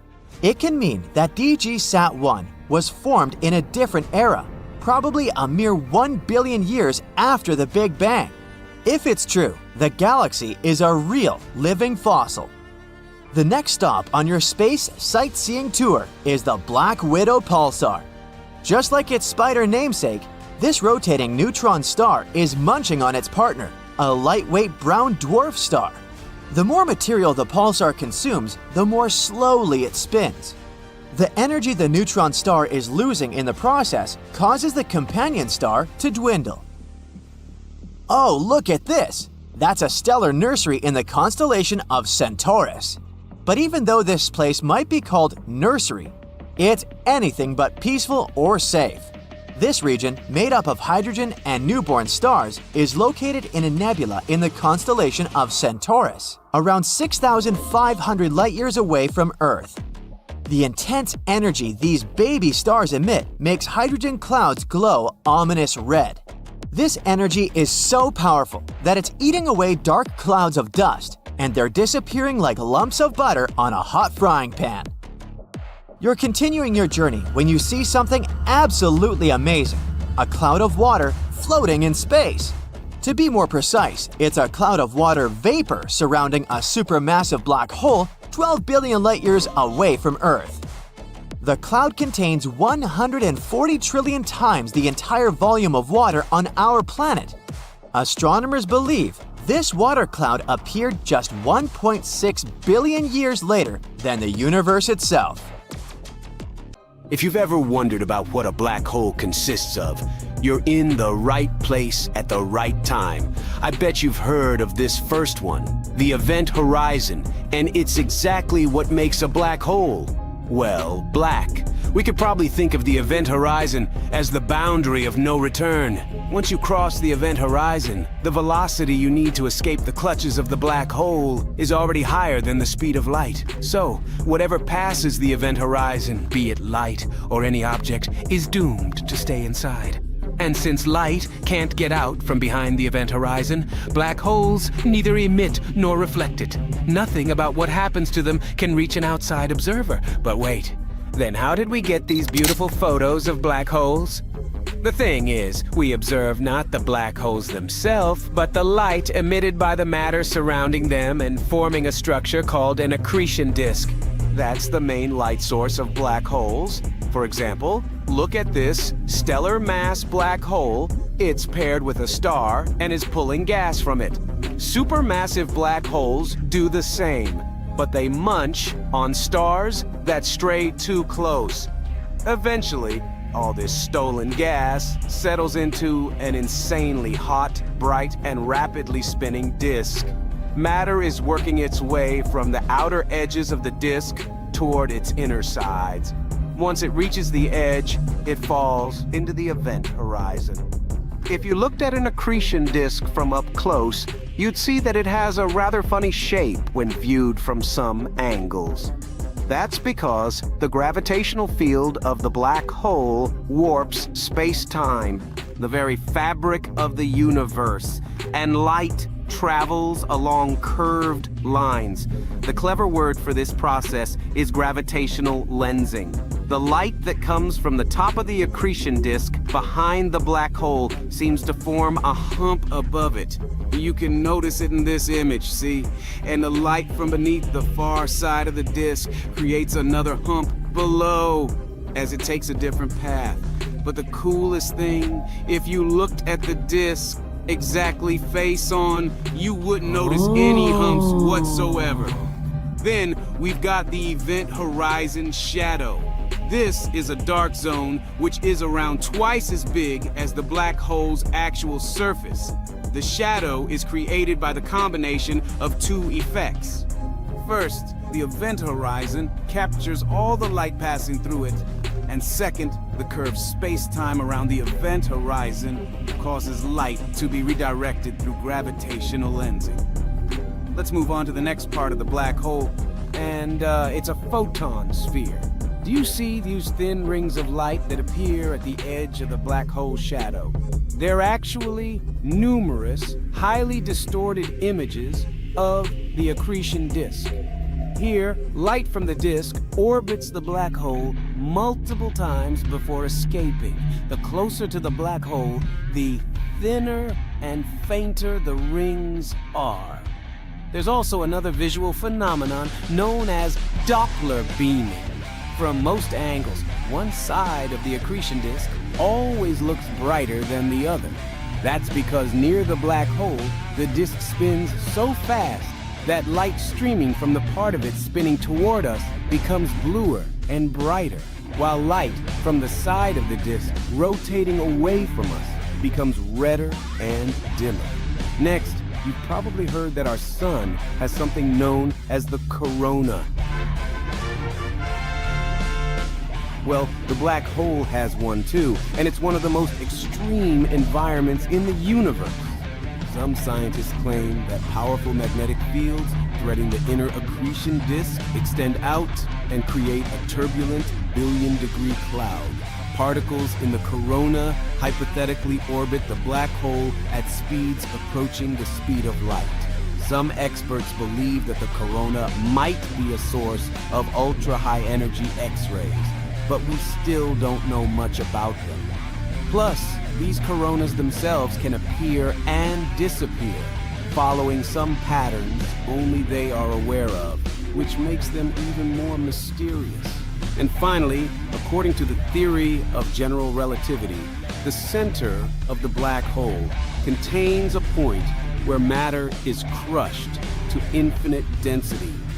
This point is the final destination of anything falling into the event horizon, and it's called singularity. At the moment, astronomers aren't sure whether it's a physical structure or a purely mathematical one. So imagine being one of the first people sent to explore Mars. As you're approaching the red planet, something strange and creepy draws your attention. There, yes, right there. Doesn't it look like a mammoth bear's head? What or who could possibly create a bear's snout in the middle of a crater? Unfortunately, or should I say luckily, there's nothing mysterious about the bear's head. It's just a facial pareidolia. That's a tendency to see facial features in everyday things. But speaking about the finding on Mars, should we rename the phenomenon into Bearidolia? You could see that coming, couldn't you? Alright, check it out.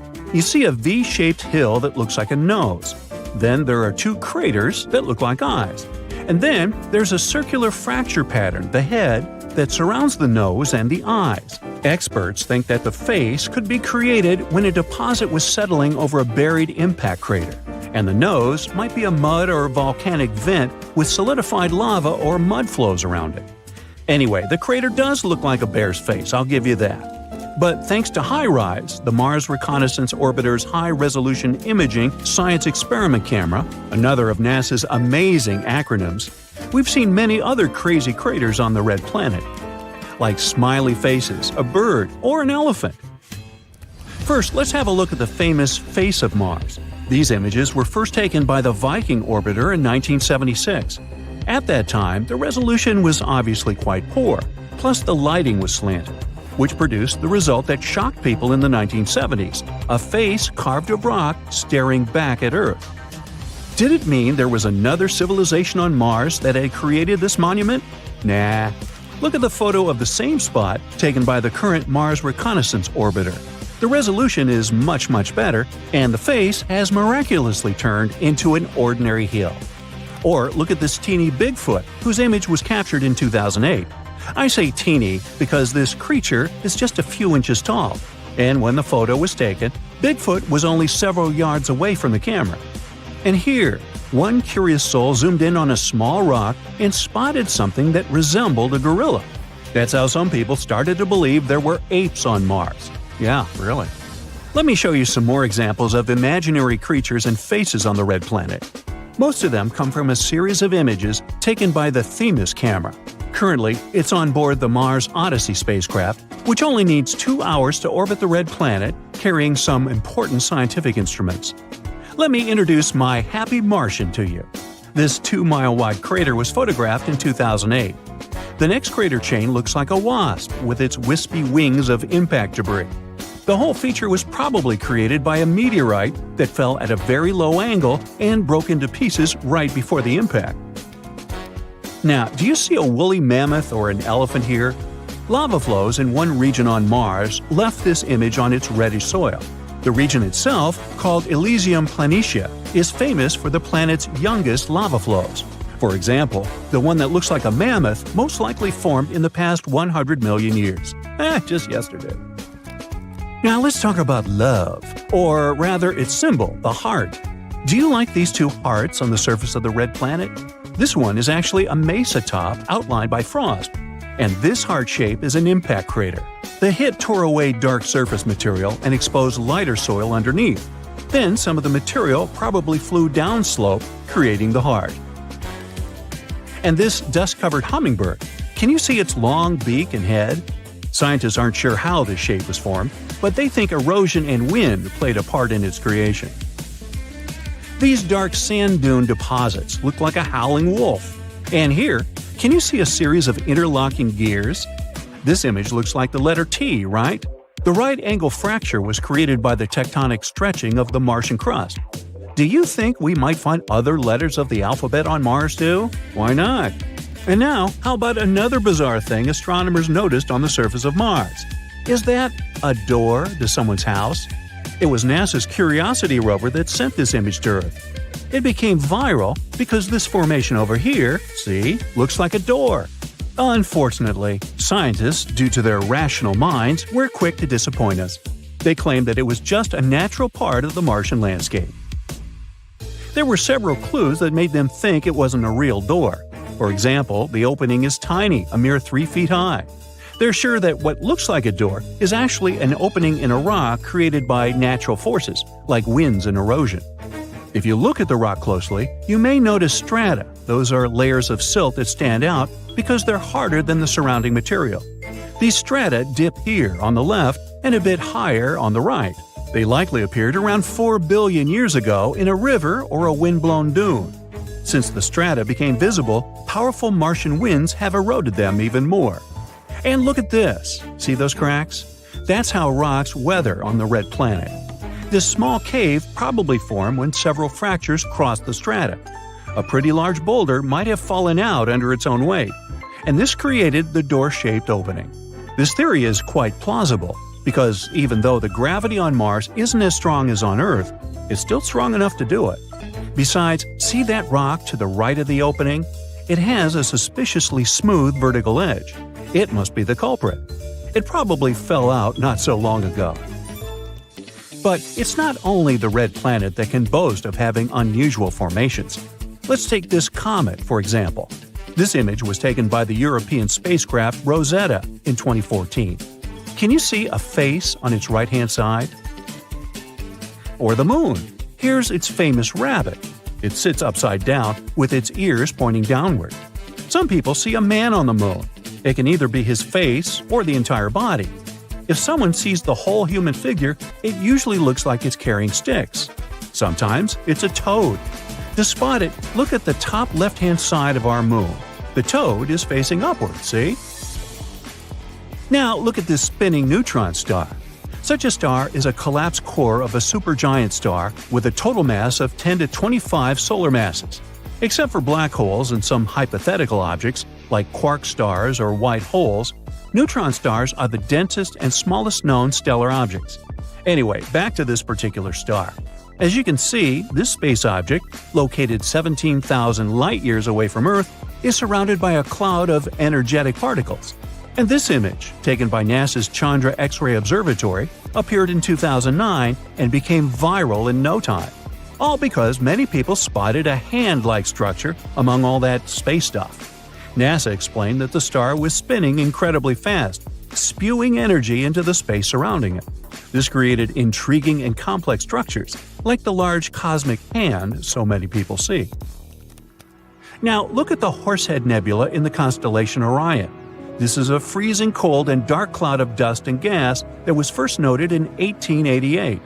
This dark shadowing is created by dust, and at the base of the nebula, there are many bright spots.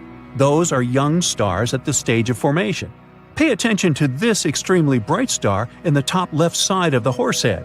Its radiation is so powerful that the star is starting to erode the cloud around itself. It means that, in millions of years, the nebula might not resemble the head of a horse anymore. Well, I won't be around then. The European Southern Observatory Very Large Telescope has captured an image in which we can see the collision of 3 different galaxies. We can even observe the effect they have on each other. But the coolest thing is that, while colliding, they created a recognizable shape. Because doesn't it look like a giant space hummingbird? Attention, attention! Something very exciting is going on Saturn. It's called a spoke season, and no, the planet isn't turning into a giant gaseous wheel. Let me tell you more about this phenomenon. Each year, NASA's Hubble Space Telescope devotes some of its time to observing Saturn, a gas giant, like me, the second largest planet in the solar system.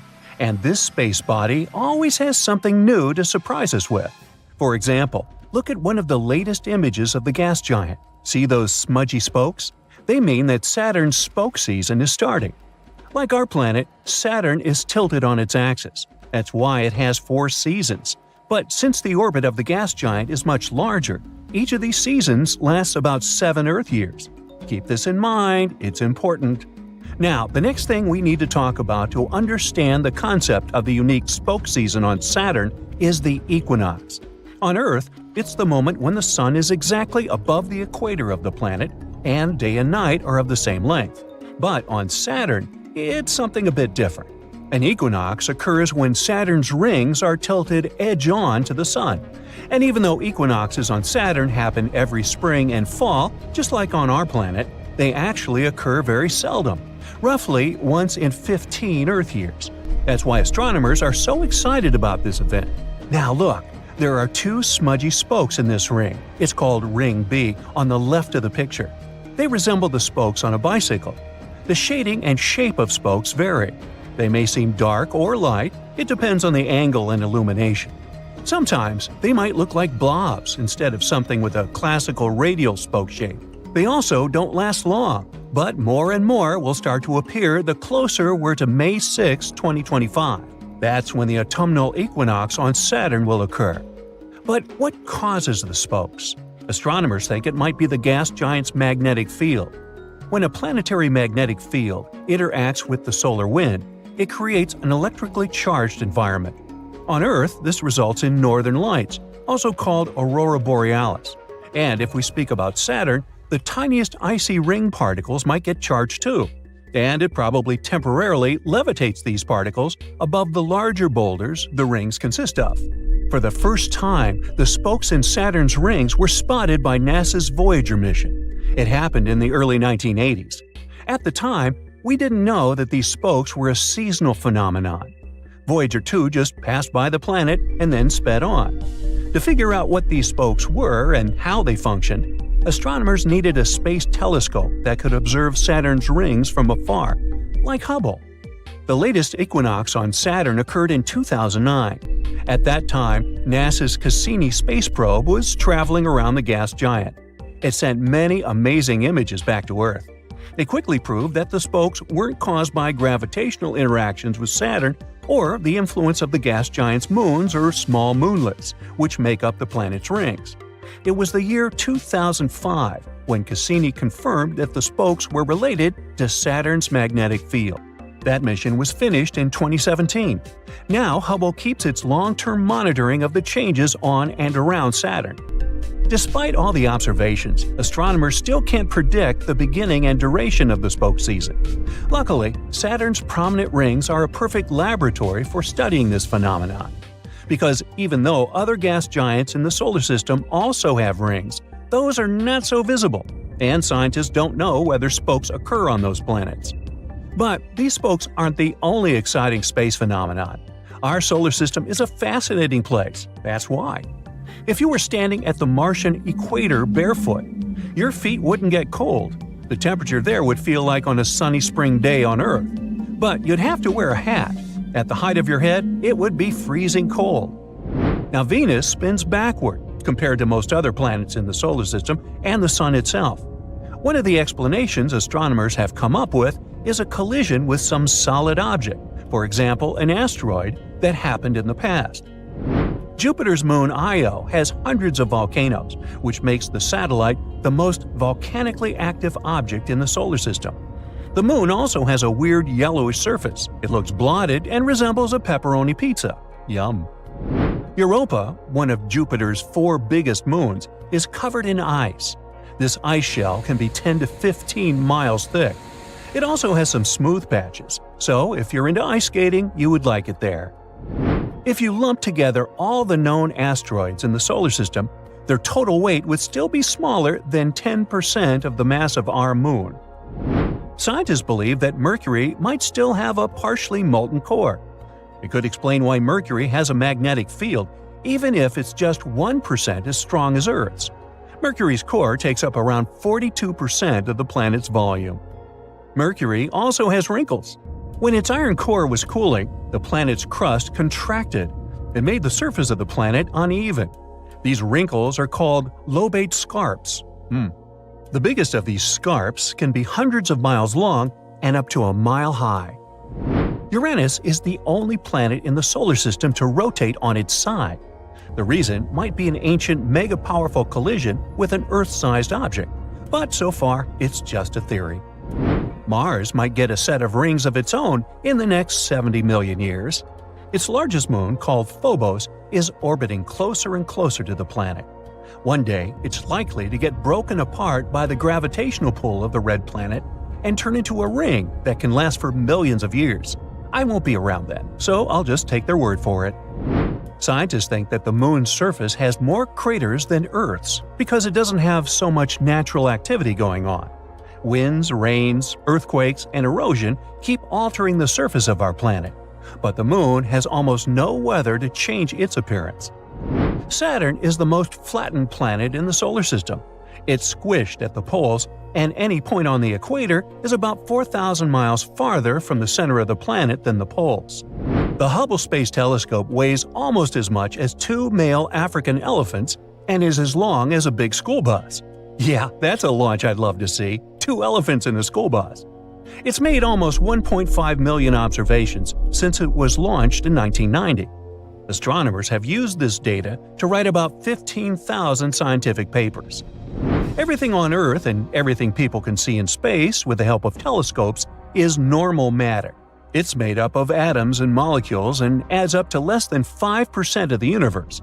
Almost 68% of the universe is dark energy, and the remaining 27% is dark matter. Does that really matter? As a matter of fact, it does. Saturn has a mysterious vortex swirling over the planet's south pole. The whole thing resembles an enormous hurricane-like storm, measuring almost 5,000 miles across. That's 2/3 the diameter of Earth. What confuses astronomers is that although the phenomenon looks like a hurricane, it doesn't behave like one. Saturn is also the only planet in the solar system that's less dense than water. In other words, if you found a bathtub huge enough to fit this gas giant, it would float there like a rubber duck. Earthquakes on the moon don't occur as often as on our planet, but when they do, it happens closer to the center of the satellite. Scientists think moonquakes might be caused by the gravity of Earth and the Sun. One of Saturn's moons, Iapetus, has bizarre two-tone coloring. The difference between the moon's two hemispheres is great. One of them is light and the other is eerily dark. Scientists haven't figured out this mystery yet. Now, the only asteroid belt in the solar system astronauts know about is between Mars and Jupiter. There are thousands of asteroids in this area. They're irregularly shaped solid objects of different sizes, but all of them are way smaller than a planet.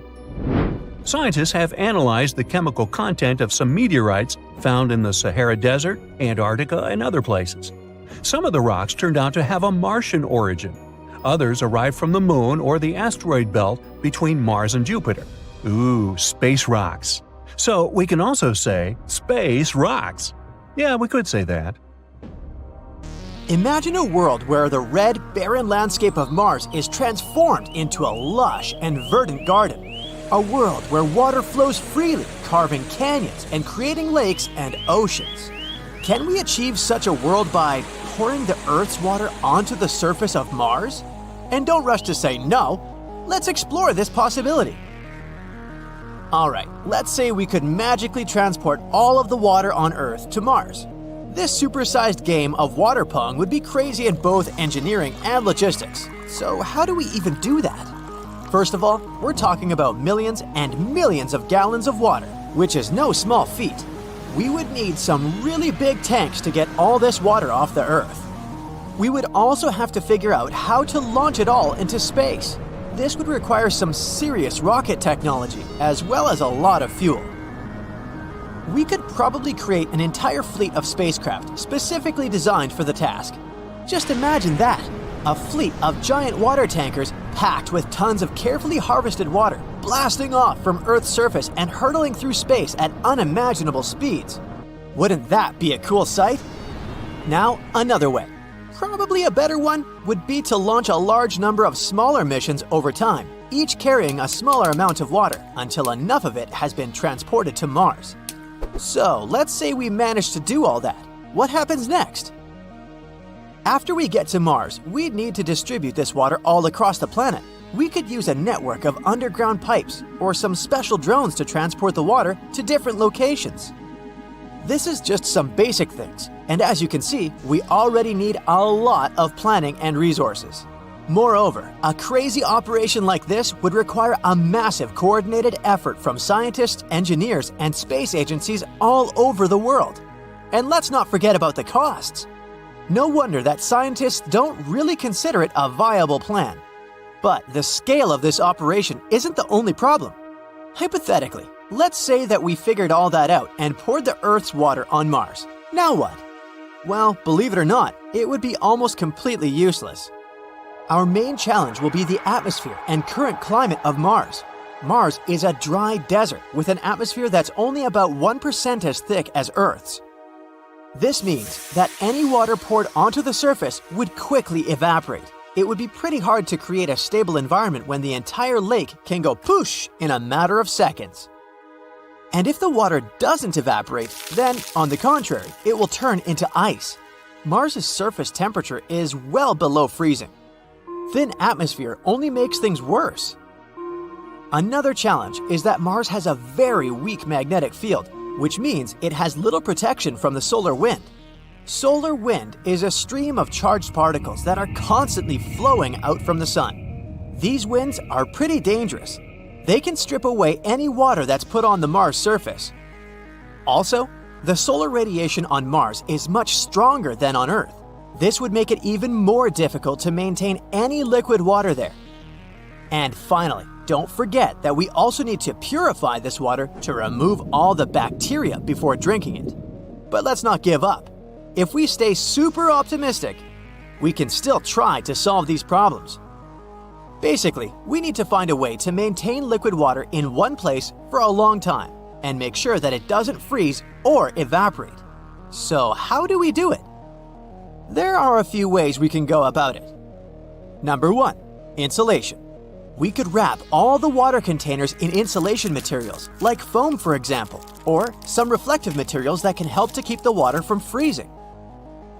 Number 2, heating. We could use various heaters and devices to keep the temperatures above freezing, even thermal blankets. Although this would require a lot of energy and would be a difficult task. Number 3, underground reservoirs. We could dig a large hole and cover it with a transparent material to allow sunlight to pass through. This would help keep the water warm and insulated. Number 4, salinity. Adding a small amount of salt or other dissolved minerals to water can lower its freezing point. Although we'll need much more salt for things like lakes, and this method isn't the most efficient. And finally, number 5, building a greenhouse. We could build a greenhouse or some other structure that can trap heat and create a more Earth-like environment. This option is probably the best one. After all, a greenhouse would also help us to grow various plants or other organisms. Yay, life! Alright, great. Let's say we've discovered some way to store water on Mars and keep it there in a liquid, lukewarm state. What now? What impact would this have on Mars? Actually, this would be great. If we were to pour all this water on Mars, it could have drastically changed the climate of this cold, red desert. First of all, we could create a so-called greenhouse effect. It's when gases in a planet's atmosphere trap heat, causing the planet's temperature to rise. And yeah, this is pretty bad for Earth, but for Mars, whose temperatures jump between 70 and negative 200 degrees Fahrenheit, it would be awesome. This could cause the atmosphere to thicken and lead to the melting of the polar ice caps. Wouldn't that be awesome? Mars would begin to gradually turn from a lonely desert into Earth 2.0. It also means that the planet's atmosphere will change. For example, the weather patterns. Clouds could form on Mars, rains would begin to fall. And rains, as we know, transfer water from one region to another, which would mean they could water plants if they appeared on Mars. But all of this is pure speculation. We can't be completely sure what kind of impact pouring water on the Martian surface would have on the planet's climate. Perhaps, to create this greenhouse effect, we would need much more water than what we can transport.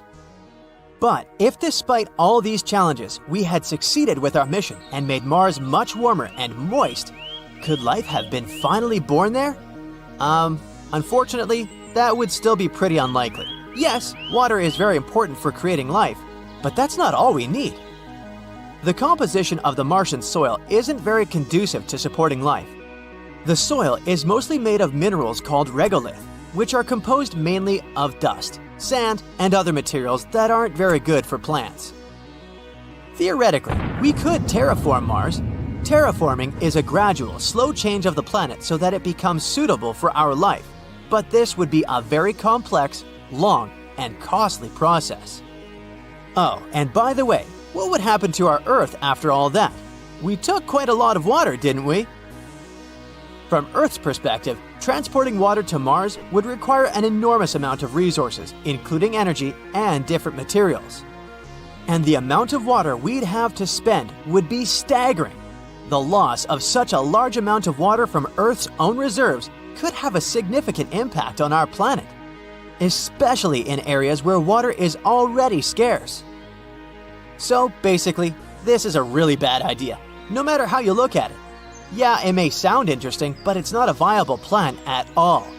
It would require too many resources, too much money, and it wouldn't even be worth it. That's why scientists and space agencies don't consider this idea seriously.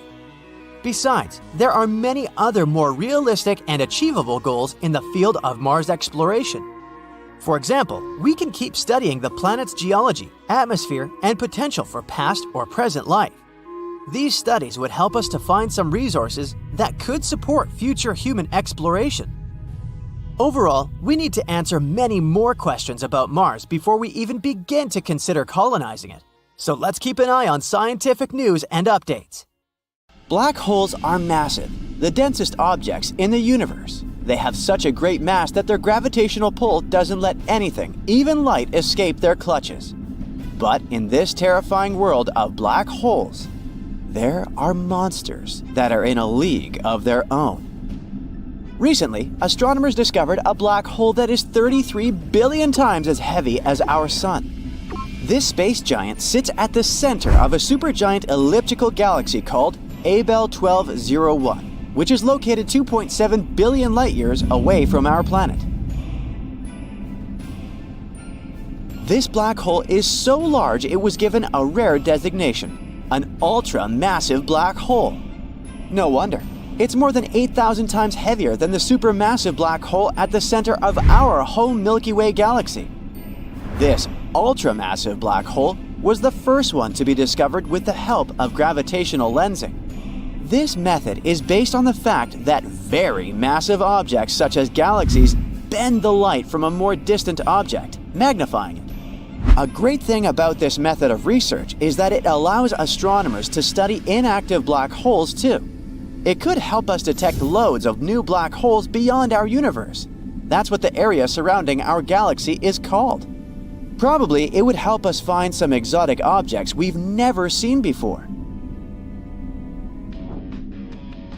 Now, let's speak about another awesome instrument that efficiently helps us explore space, the James Webb Space Telescope. When it stares at young galaxies, which would look like mere red specks to you, it sees an astonishing number of cyclones churning at their centers. Those are black holes. Interestingly, giant black holes were believed to be big players in early cosmic history. But James Webb regularly finds an unexpected number of these beasts. For example, using the telescope, astronomers have detected a supermassive black hole from when our universe was less than 600 million years old. In universe terms, it's just a baby. This is the most distant actively feeding supermassive black hole ever observed. It's located at the heart of its host galaxy called Sears 1019. The black hole is surprisingly small and not massive at all. It's actually one of the smallest found in the early universe. It's equal to approximately 9 million suns. It might sound like a lot, but in reality, supermassive black holes tend to grow to billions of times the mass of our star.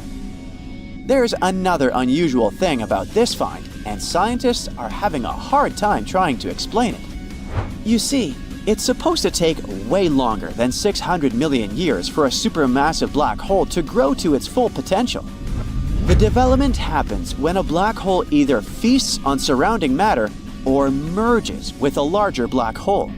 Even black holes similar to the one at the center of our Milky Way galaxy, which is almost 4.3 million times the mass of our Sun, are supposed to be seen in the more recent universe. Actually, scientists have long suspected that supermassive black holes probably existed in the early universe. But this theory has been proven only thanks to the JWST and its infrared eye. It's shown that the black hole Sears 1019 is actively munching on all the matter it can lay its hands on. Such feeding black holes are usually surrounded by swirls of gas and dust, falling inside them, called accretion disks. The gravitational force of a black hole heats this matter, and it makes the disk shine. And that's not all.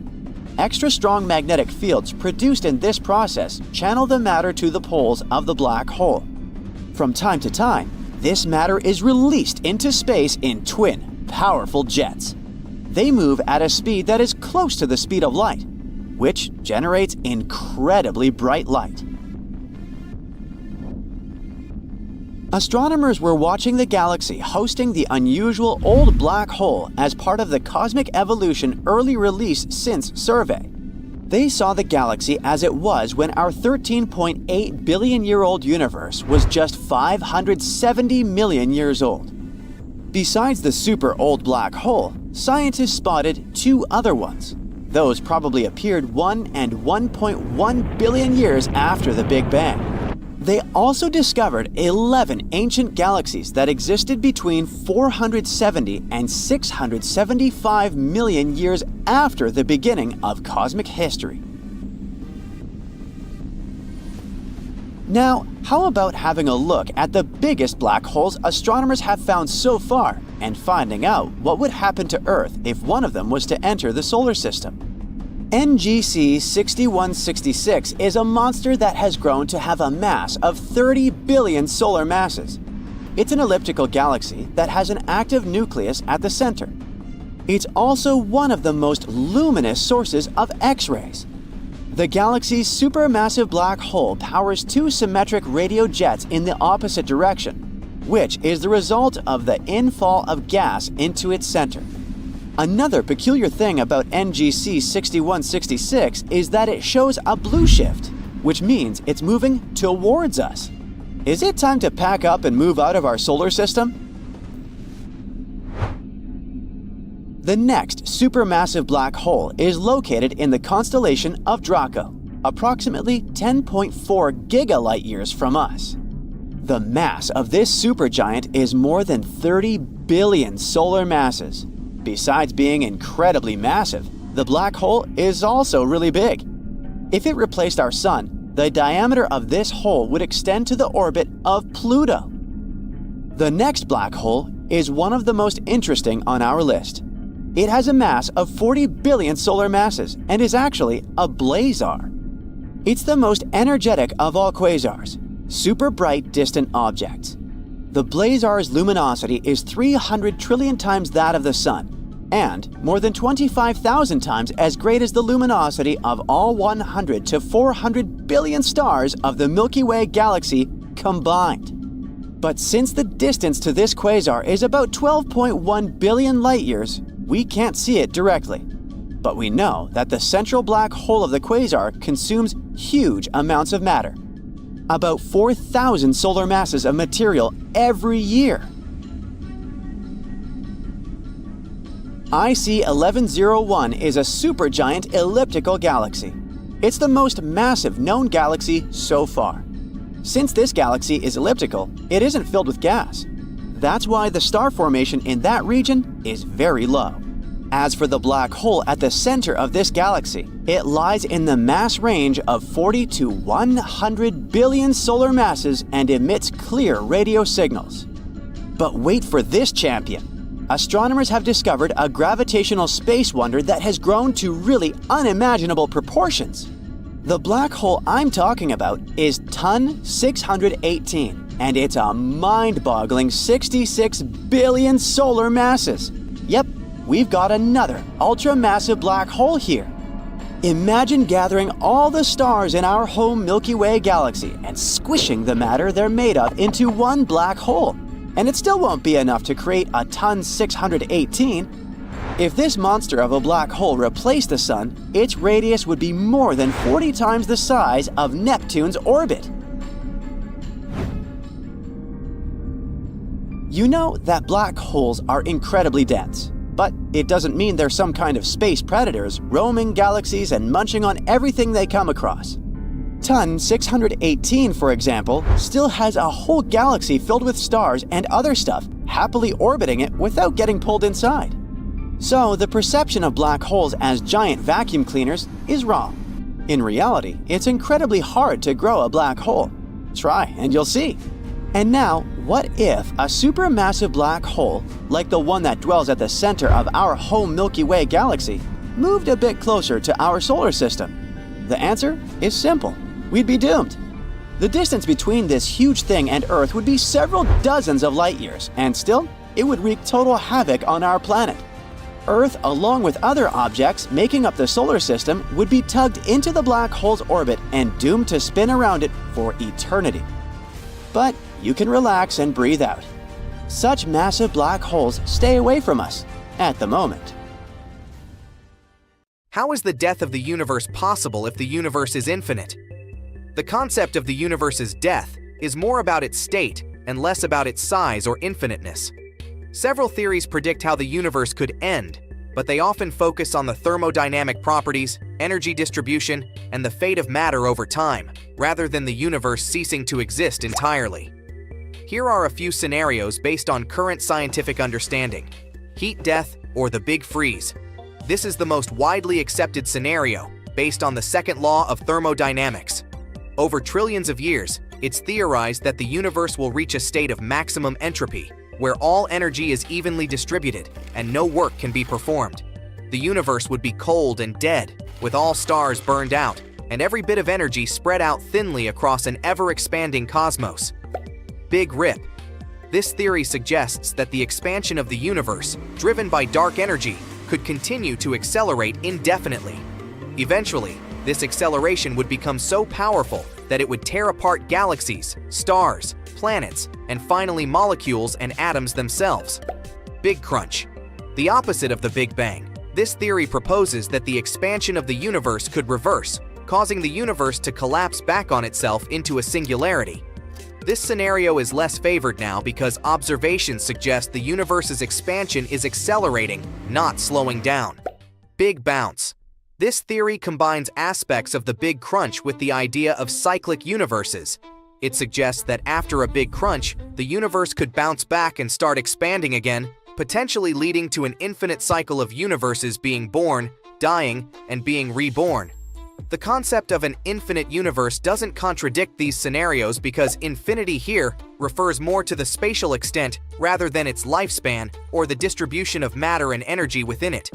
Even in an infinite universe, the distribution of energy can become so even that no meaningful activity can take place, leading to a death of sorts in terms of the universe's ability to host life or undergo change.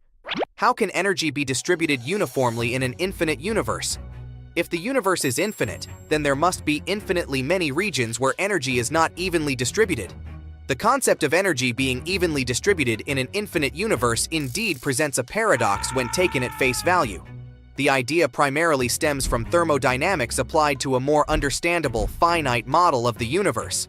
However, applying these principles to an infinite universe requires some nuance: local versus global uniformity. In an infinite universe, energy could become evenly distributed on a local scale, within observable regions, rather than globally.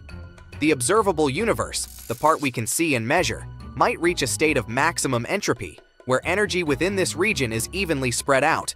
Beyond our observable universe, conditions could vary wildly, but those variations would have no effect on the state of entropy within our observable limits. The horizon problem.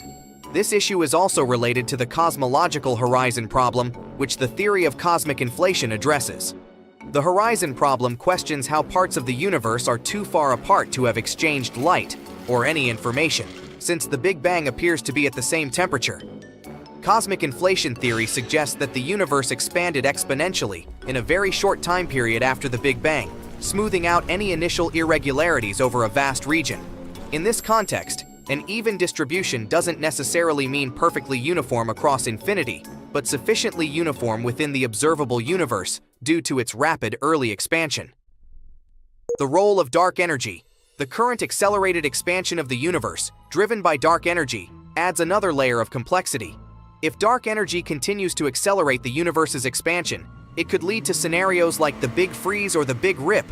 In these cases, while locally, within our observable universe, energy might become more evenly distributed as stars burn out and matter spreads thin, the global picture across an infinite universe might be far more complicated and beyond our current understanding. Theoretical limits. The discussion of energy distribution in an infinite universe touches on the limits of our current theories. General relativity, quantum mechanics, and thermodynamics are all based on observations and experiments within the observable universe. Extrapolating these theories to an infinite cosmos involves assumptions that may not hold universally. In summary, when physicists talk about the universe reaching thermal equilibrium or heat death, they're often referring to the observable universe. The concept of an infinite universe introduces complexities that challenge our current understanding, suggesting that the true nature of the entire cosmos could be far more intricate than our local observations can reveal. How about a mysterious object that used to orbit between Mars and Jupiter? At one point in the early days of the solar system, it was destroyed by some catastrophic event. This space body is called Phaeton, and this planet is totally hypothetical. But some people believe that the debris the planet left behind could have formed the asteroid belt. If you like this kind of content, please give it a non-hypothetical like and subscribe. Your support is very important to us. Thank you. Now, at the start of the 19th century, people hadn't discovered the asteroid belt yet. But in 1801, one astronomer spotted the largest asteroid in our solar system, Ceres. At that time, it was believed that a planet was orbiting between Mars and Jupiter, and Ceres seemed to be a suitable candidate. But the next year, another astronomer discovered one more space object with a similar orbit. It was an asteroid that was later named Pallas. These discoveries made scientists conclude that these two objects could have been fragments of the very planet that had once been dwelling between Mars and Jupiter. The following discovery of two more asteroids, Juno and Vesta, seemed to confirm this idea. Only in the 20th century did the hypothetical planet get its name, Phaeton. It was actually a name taken from Greek mythology, meaning shining one. The hero with this name was the son of the sun deity, Helios, who rode his solar chariot across the sky every day, giving humans the heat and light necessary for survival. One day, Helios allowed Phaeton to drive his chariot. But the sun didn't manage to control the horses. Everything went wrong, and Earth was about to burn down. That's why the main deity, Zeus, had to stop Phaeton with a thunderbolt. The idea of the asteroid belt being the sad result of the planet's destruction was called the disruption theory. And of course, there were several ideas explaining the planet's tragic fate. The most obvious one is that Phaeton was hit by a large space object. It could be another hypothetical body called Nemesis. Some people believe that it's our sun's companion star. According to this theory, the sun has a small companion star that has an extremely elliptical orbit. This orbit periodically brings it close to the Oort cloud, a large sphere of icy objects surrounding the sun. This, in turn, causes a lot of mess. It might be the reason why this hypothetical companion star was also nicknamed the Death Star. It might be a red or brown dwarf. But whatever it is at the furthest point of its orbit, it's believed to be about 1.5 light-years away. The search for this star has been in progress for decades, but no one has succeeded in locating this elusive and potentially non-existent space object. Anyway, back to Phaeton. Another theory claims that the planet could have suffered some internal cataclysm which tore it apart. But these days, the disruption theory has fallen out of favor. It was replaced by the accretion theory. According to it, The asteroid belt formed in the process of gradual buildup of particles initially floating in a gaseous environment. With time, they came together to create larger masses. Gravity pulled on these particles, encouraging them to stay together and form planetesimals, tiny planet-like bodies that later form real planets. Planetesimals kept colliding with one another, eventually developing into protoplanets. Such protoplanets grow until they form planetary bodies. As the mass of objects increases, the gravitational forces acting between particles become stronger too, continuing to build gas, dust, and ice within the nebular disk. It all has a snowball effect where the increase in mass results in more particles getting involved in the process. Eventually, there's no building material left, and large space objects float in the darkness of space.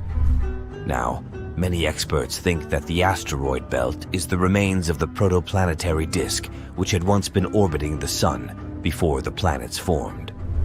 Unfortunately, it never had a chance to coalesce into a planet because Jupiter's gravitational effect prevented it from happening. In any case, even though Phaeton's was a good story, it's not popular anymore. A new super-Earth has been spotted by astronomers, and it's quite intriguing. This planet, called TOI 715b, is about 1.5 the size of Earth, which is why it's called the super-Earth. It's also relatively close to us in space terms, only 137 light-years away. For comparison, most exoplanets are hundreds of light-years away, and all the interesting stuff, like black holes and nebulas, are usually more than thousands of light-years away from us. So, could it be habitable? The habitable zone is an estimate of where a planet might have the right conditions for liquid water. This is what we call some distance from the star, where the temperatures on the planet should be okay-ish, and water should stay liquid on its surface. It's not super precise, because it depends on a bunch of factors like the type of star, how reflective the planet is, its size, and so on. Also, just being in this zone isn't enough for water to actually be there. The planet also needs the right kind of atmosphere and a few other things. So, we invented a stricter definition in 2014, the conservative habitable zone. It's a more precise term defining the best candidates that have liquid water. Otherwise, we get too many potentially habitable planets that are not actually habitable at all. The CHZ is based on how much energy a planet gets from its star compared to Earth. If a rocky planet gets between 40 to 85%, it's considered to be in the CHZ, no matter how far away it is from its star. These planets have a higher chance of being habitable. And yes, TOI 715b is located there. This super-Earth orbits the M-type star, also called Red Dwarf. It's a star that's much smaller and cooler than our Sun, about a quarter of the Sun's size and mass. But if the planet is located in the habitable zone, it's actually a better option for life. Red dwarfs live much longer than our Sun, a yellow dwarf. This also means that they have more time to form little creatures on their planets. And this red dwarf really is older than our star. Our Sun is 4.6 billion years old, and this star is 6.6 billion years old, give or take a few hundred million. It doesn't have much magnetic activity, so it's not dangerous. It doesn't flare up like younger red dwarfs. These flares can be super strong and might even hurt planets by taking away their atmospheres. Although some planets around it do have thinner atmospheres, it seems like this red dwarf has already gone all out. These red dwarfs are where we're looking for planets that could support life right now. Our super-Earth is really close to its star, zooming around it in just 19 days. Since the star is small and the planet is so close, the planet passing in front of its star happens a lot and looks really clear. This makes it easy for telescopes like the James Webb to study its atmosphere without needing too much time. Now, speaking of the James Webb Space Telescope, it's bringing us into a new era of understanding distant planets beyond our solar system. Imagine being able to see what gases make up the air on a planet millions of light years away. James Webb will help us to find worlds that could support life. Right now, it's trying to figure out whether TOI 715b has an atmosphere. If it does, its atmosphere might be easier to spot compared to a planet that's drier and denser. And then we might get even more hyped because it would look like a good place for life. On top of all that, there might be another planet in this system, also in the habitable zone. We're not sure whether it's really there, it's just a candidate with a crazy name. But if it turns out to be real, it would be about the size of Earth. Also, it would be the smallest planet in the habitable zone ever spotted by the TESS telescope. Now, another cool thing about TOI 715b is that it cannot just have water on it, but be an entire water world. An ocean planet is a type of planet that has an ocean covering its surface or has subsurface oceans. They might not have much dry land because the water can cover everything. Sometimes the entire planet can be covered in other liquids, like lava or ammonia. When it comes to planets outside our solar system, we can't see surface water directly with our current technology. Instead, scientists look for water vapor in the atmosphere as a hint there might be liquid water below. And of course, we wonder if these planets can have life, hopefully not in the form of Leviathan-like monsters. Our models show that planets with oceans might be pretty common in our galaxy. This means there could be lots of ocean worlds out there waiting to be discovered. But the most important part about TOI 715b is that it's in the so-called small planet radius gap. If we give the planets a lineup, there will be those that are bigger and smaller than Earth. But there's a sudden gap in planets that are about from 1.5 to 2 times bigger than ours. Where are they? This gap is interesting to scientists because it tells us something about how planets form and change over time. It's not that planets don't form in this size range. They actually start off larger and then lose some of their mass, like a balloon gradually deflating. Perhaps it happens because of how they orbit their stars, with stars blowing away some of their mass as they dance around it, as our Sun does with gas from comet tails. This gap holds a lot of mystery, and planets, like our new super-Earth, are clues that could help us unravel it. We aren't sure whether it exists around red dwarfs. Maybe it's a gap in how dense these planets are, rather than in their actual size. So studying our discovered planet is even more interesting. It'll help us learn more about distant stars and their planets. Now, I mentioned TESS a while back. NASA's TESS, Transiting Exoplanet Survey Satellite, has been in space for 6 years now and has been incredibly successful. NASA launched TESS because we already found over 5,000 planets orbiting other stars, mainly thanks to the Kepler telescope. But Kepler mostly found large planets, not necessarily like Earth. We decided to focus TESS on finding smaller Earth-like planets around nearby bright stars, making them easier to study with future telescopes. Here's how it works. The camera observes stars and looks for changes in their brightness. If the brightness suddenly drops for a while and then gets back, it could mean there is a planet passing in front of it. But stars can dim for other reasons too. For example, flaring up or having dark spots on their surface, which is why we need to be careful with this data. TESS shows us the size and orbit of these planets. Then ground telescopes help determine their mass. With these 3 parameters, we can figure out what the planets are made of and if they're rocky like Earth or gassy like Jupiter. Yeah, you want to avoid Jupiter after taco night. One example of TESS's discoveries was the TOI 700 system. There, it discovered its first ever Earth-like planet, TOI 700d. This exoplanet also orbited a red dwarf, and it's even closer to us, about 100 light-years away. Unfortunately, it's unlikely to be habitable because the temperatures there are crazy. Another big discovery was made in the AU microscopy system. TESS discovered a planet about 4 times the size of Earth and another nearly 3 times Earth's size. This system has become a key area for studying how stars and planets form and change over time. TESS has also spotted a variety of other exciting finds, including supernova, hot worlds, and so on. And as it enters its 6th year, we can only expect more exciting findings to come. This planet is as light as that piece of fluff stuck to your sweater. In the scientific world, it's called WASP 193b, but let's call it the Cotton Candy Planet. It's located around 1,200 light-years away from us. Sure thing we'll never see it with our own eyes, but scientists say the Cotton Candy Planet is pretty much Jupiter's bigger, bouncier cousin, 50% more massive. It has an extremely low density combined with other factors, such as high temperatures and the infrared brightness of its host star, that make it look special. May I have a close-up here, please? Thank you. See how fluffy it is?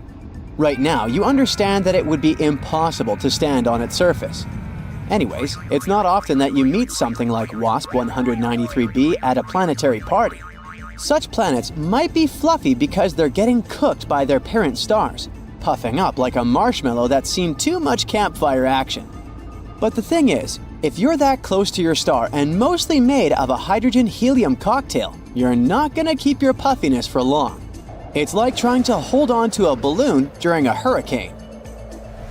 Exoplanets like this fluffy guy here are pretty rare, but there's also WASP 100-07b, and it looks squishy too.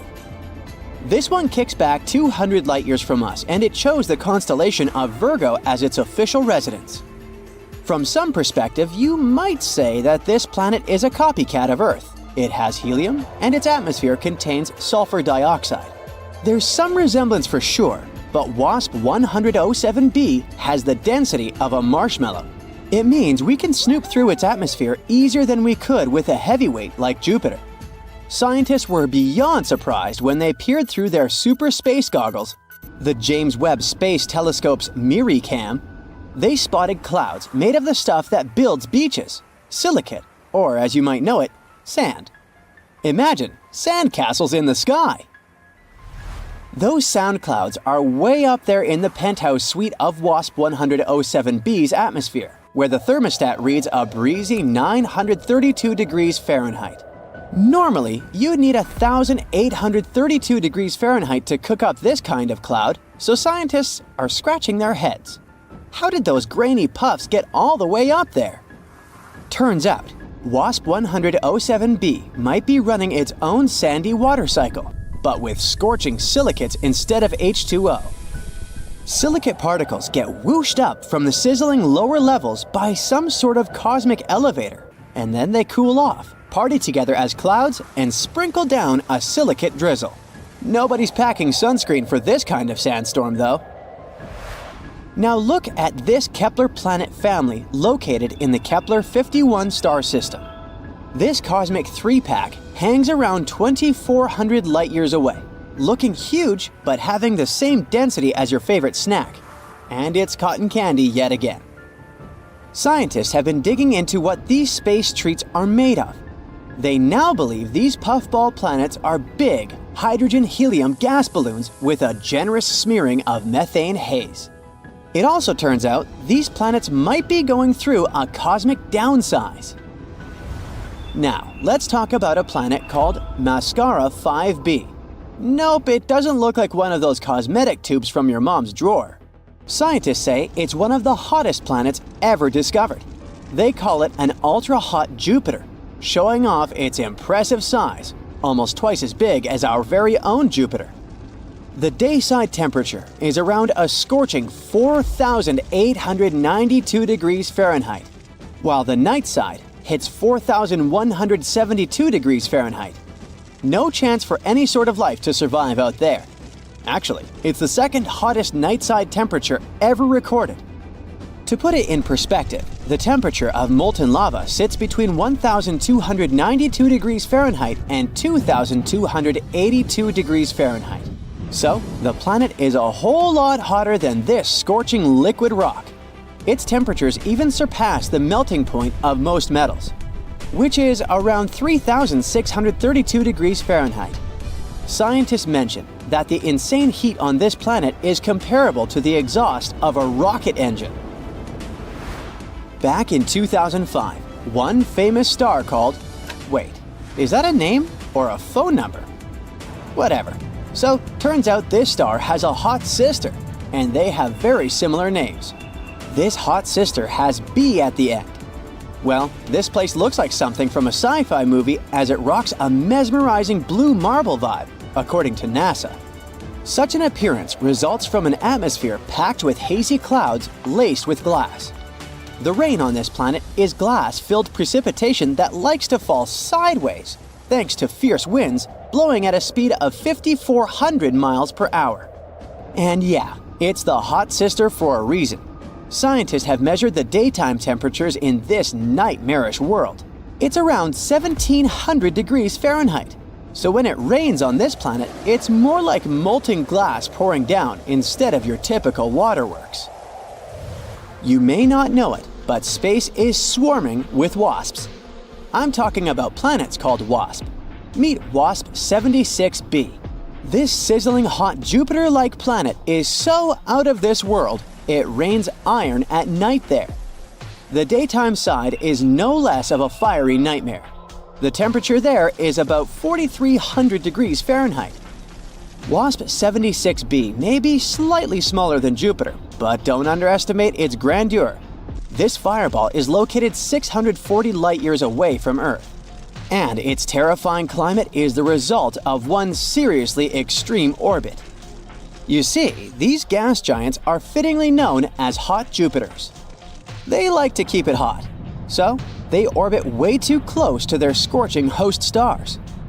In this case, WASP 76b is nearly 10 times closer to its star than Mercury is to our Sun.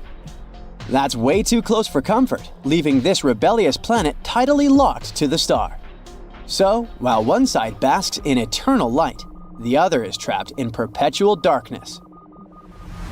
55 Cancri E is a total gem.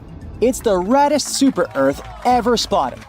Scientists initially believed it was packed with so much carbon that its insides were blinged out with diamonds, thanks to insane pressure and sizzling temperatures of 4,892 degrees Fahrenheit. But researchers put a dent in the diamond hype, showing there was actually less carbon than we had originally thought. Well, diamonds aren't actually that rare and expensive after all. They're just well marketed.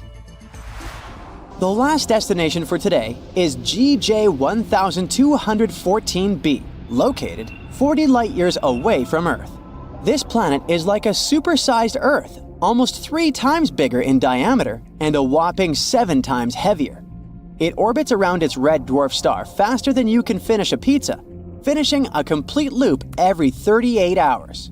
But it's not just the planet's size or orbit that's out of this world. It's pretty hot out there, with mind-melting 450 degrees Fahrenheit. But the coolest thing is that this planet is practically drowning in water. The sizzling temperatures and crazy high pressures on GJ 1214b create some super cool materials like hot ice and superfluid water. Superfluidity is something that happens in liquid helium when it's almost as cold as it can get. On Earth, water totally missed the memo on being superfluid because it needs ridiculously low temperatures and off-the-chart pressures to pull off that trick. Still, there's not much use in superfluid water. Even if you try it, you'll just get dehydrated. Prepare for blast-off, because there's some exciting news from NASA coming our way. Care to look into the fascinating world of Saturn's moon, Titan? NASA's groundbreaking Dragonfly rotorcraft lander is set to take off in 2027, looking to explore this mysterious space object. Now let me introduce you to Titan. It's an icy celestial body with an atmosphere filled with nitrogen, and it might even have an underground ocean. Titan is also home to rivers and lakes that flow on its surface. But guess what? They're not filled with water like our lovely planet. They have methane instead. Now let's check out Titan's celestial credentials. It's not just any moon. It's the second largest in our entire solar system. It's only 2% smaller than the biggest moon we have hanging around our neighborhood, which is Jupiter's Ganymede. Titan's size even puts Mercury to shame. And did I mention that its atmosphere is 4 times denser than that of Earth's? Thanks to Titan's lower gravity and thick atmosphere, Dragonfly is the perfect robotic companion to uncover its hidden treasures. Let's move on to Dragonfly, the star of NASA's upcoming mission to Titan. This cosmic drone is not your average explorer. Equipped with a full array of interesting gadgets, Dragonfly is like a flying laboratory, ready to uncover more secrets of Titan. It's the first interplanetary rotorcraft lander probe, designed to take us on an epic journey of discovery. And don't let its name fool you. Dragonfly won't just buzz around aimlessly. This technological marvel is able to glide for several miles between different locations on Titan's surface. Think of it as a cosmic Uber service for scientists. And speaking of technology, Dragonfly is carrying some seriously cool equipment. It'll feature the Drill for Acquisition of Complex Organics, DRACO, instrument, which will help us scoop out material from Titan, while the Dragonfly Mass Spectrometer, DRAMS, will analyze what these samples are made of. But how did we stumble upon Titan? It was March 25th, 1655, when a Dutch astronomer was out there with his telescope, exploring the cosmos. Lo and behold, he spotted something amazing. It was Titan, the biggest moon of Saturn. Fast forward almost 300 years to 1944, when another cool astronomer jumped into the picture. He was doing some experiments with light when he figured out that Titan actually has its very own atmosphere. There's more to this story. In 1979, the Pioneer 11 spacecraft decided to take a joyride through the Saturn system. It confirmed all the cool things scientists had previously speculated about Titan, like its temperature and mass. However, there was one tiny mistake. Those sneaky scientists thought Titan might be the biggest moon in the entire solar system. Oops, wrong guess. Nevertheless, Titan had this mysterious, dense atmosphere that kept everyone on their toes. Now let's zoom in on the 1980s, when the Voyager 1 and 2 spacecraft make their grand entrance. These cosmic explorers flew past Saturn, and they wanted to get a good look at Titan's surface. That's when Titan decided to play a game of hide-and-seek with them. Its hazy atmosphere made it impossible to see what was going on down there. So all the Voyagers managed to capture were images of a lonely orange world. However, they did spot a fancy blue haze hanging out in the upper atmosphere. Things started to get really exciting in the 1990s. The Hubble Space Telescope joined the party and decided to take some cool snapshots of Titan using special infrared light. This clever device managed to pierce through the haze, and voila! The Hubble images revealed differently colored areas on Titan, almost like a giant cosmic chessboard. We now know that there's even a bright spot as wide as Australia down there. However, despite these fantastic pictures, the mystery of what lay beneath Titan's haze was still unsolved. It was 2004 when the stage was set for Cassini and its European sidekick, the Huygens probe. They were like the ultimate dynamic duo, ready to take on Saturn. Cassini started orbiting the ringed planet and immediately focused its attention on Titan. The big moment finally arrived. On January 14, 2005, the Huygens probe pierced through Titan's atmosphere. During its descent, Huygens collected all sorts of amazing data, snapping images and analyzing the atmosphere. The probe then transmitted this valuable information back to Cassini, which, like a cosmic courier, sent it to us eagerly waiting Earthlings. Over the next 13 years, Cassini flew close to Titan over 100 times, using all sorts of fancy instruments to get a good look at the moon's surface and atmosphere. Scientists could finally confirm that Titan had clouds, lakes, and rivers, and there was also some rain pouring down its surface. Thankfully for us, Titan isn't the only moon in our solar system that could technically harbor life. Take the wondrous moon of Neptune called Triton. For starters, it's the largest moon of Neptune, but it's also a real oddball. Among the many moons out there, only 5 are known to be geologically active. And guess what? Triton is proudly part of this exclusive club. it loves to show off its geysers, which spew nitrogen gas. Picture Triton as a fashionista in an icy ensemble. Its surface is mainly frozen nitrogen, giving it a chill, frosty vibe. You might want to bring a warm coat if you ever visit. Now, you may be wondering how Triton manages to keep warm in such a frigid environment. Well, it's got a secret weapon called tidal forces. Imagine Triton and Neptune engaged in a cosmic dance, creating gravitational friction. This dance seems to generate some heat, helping to warm up Triton's waters. With all this talk about heat, you might be getting excited about the possibility of life on Triton.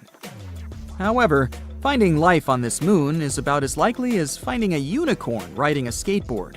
Voyager 2, the only mission to ever fly by Triton, made its journey back in 1989. And if you're hoping for another mission to Triton anytime soon, well, let's just say the stars aren't aligning in our favor, literally. The window for a mission to Triton opens up only once every 13 years, because our planet and Jupiter need to be perfectly aligned for the landing to work. Scientists would use the gravitational pull of the largest planet in our solar system to safely deliver a probe on Triton. Now, let's address the elephant in the room, or should I say, the polar bear. It's so cold on Triton that hopes for life to survive unfrozen are about as slim as a toothpick. Sorry, potential little microbes. You might need a few extra sweaters to set up shop down there. Even though Triton may not be the most welcoming place for life, it's still a celestial gem worth exploring. Scientists also believe Triton wasn't always a part of Neptune's crew. As it turns out, Triton was most likely just minding its business, hanging around aimlessly in the distant Kuiper belt. Along came Neptune with its mighty gravitational pull and snatched Triton right out, officially making it a moon of its own. Just like our trusty satellite, Triton is also stuck in a permanent face-off with Neptune. One side of Triton always has its eyes locked on the planet. As for this amazing moon's fate, things aren't looking so good in the long run. It's already getting closer and closer to Neptune every day. Why is that, you might wonder? The problem is with those tidal interactions, which are playing some cosmic tricks on Triton. They're causing its orbit to wither away, like a slow-motion dance towards Neptune. Scientists predict that in about 3.6 billion years, Triton will cross an invisible boundary. If these current calculations are correct, there are two possible scenarios. It'll either have a collision with Neptune's atmosphere, or it might just break up into tiny pieces. If the latter happens, an all-new ring system would form around Neptune, just like the one we see around Saturn nowadays. Triton is not the only satellite that might end up this way.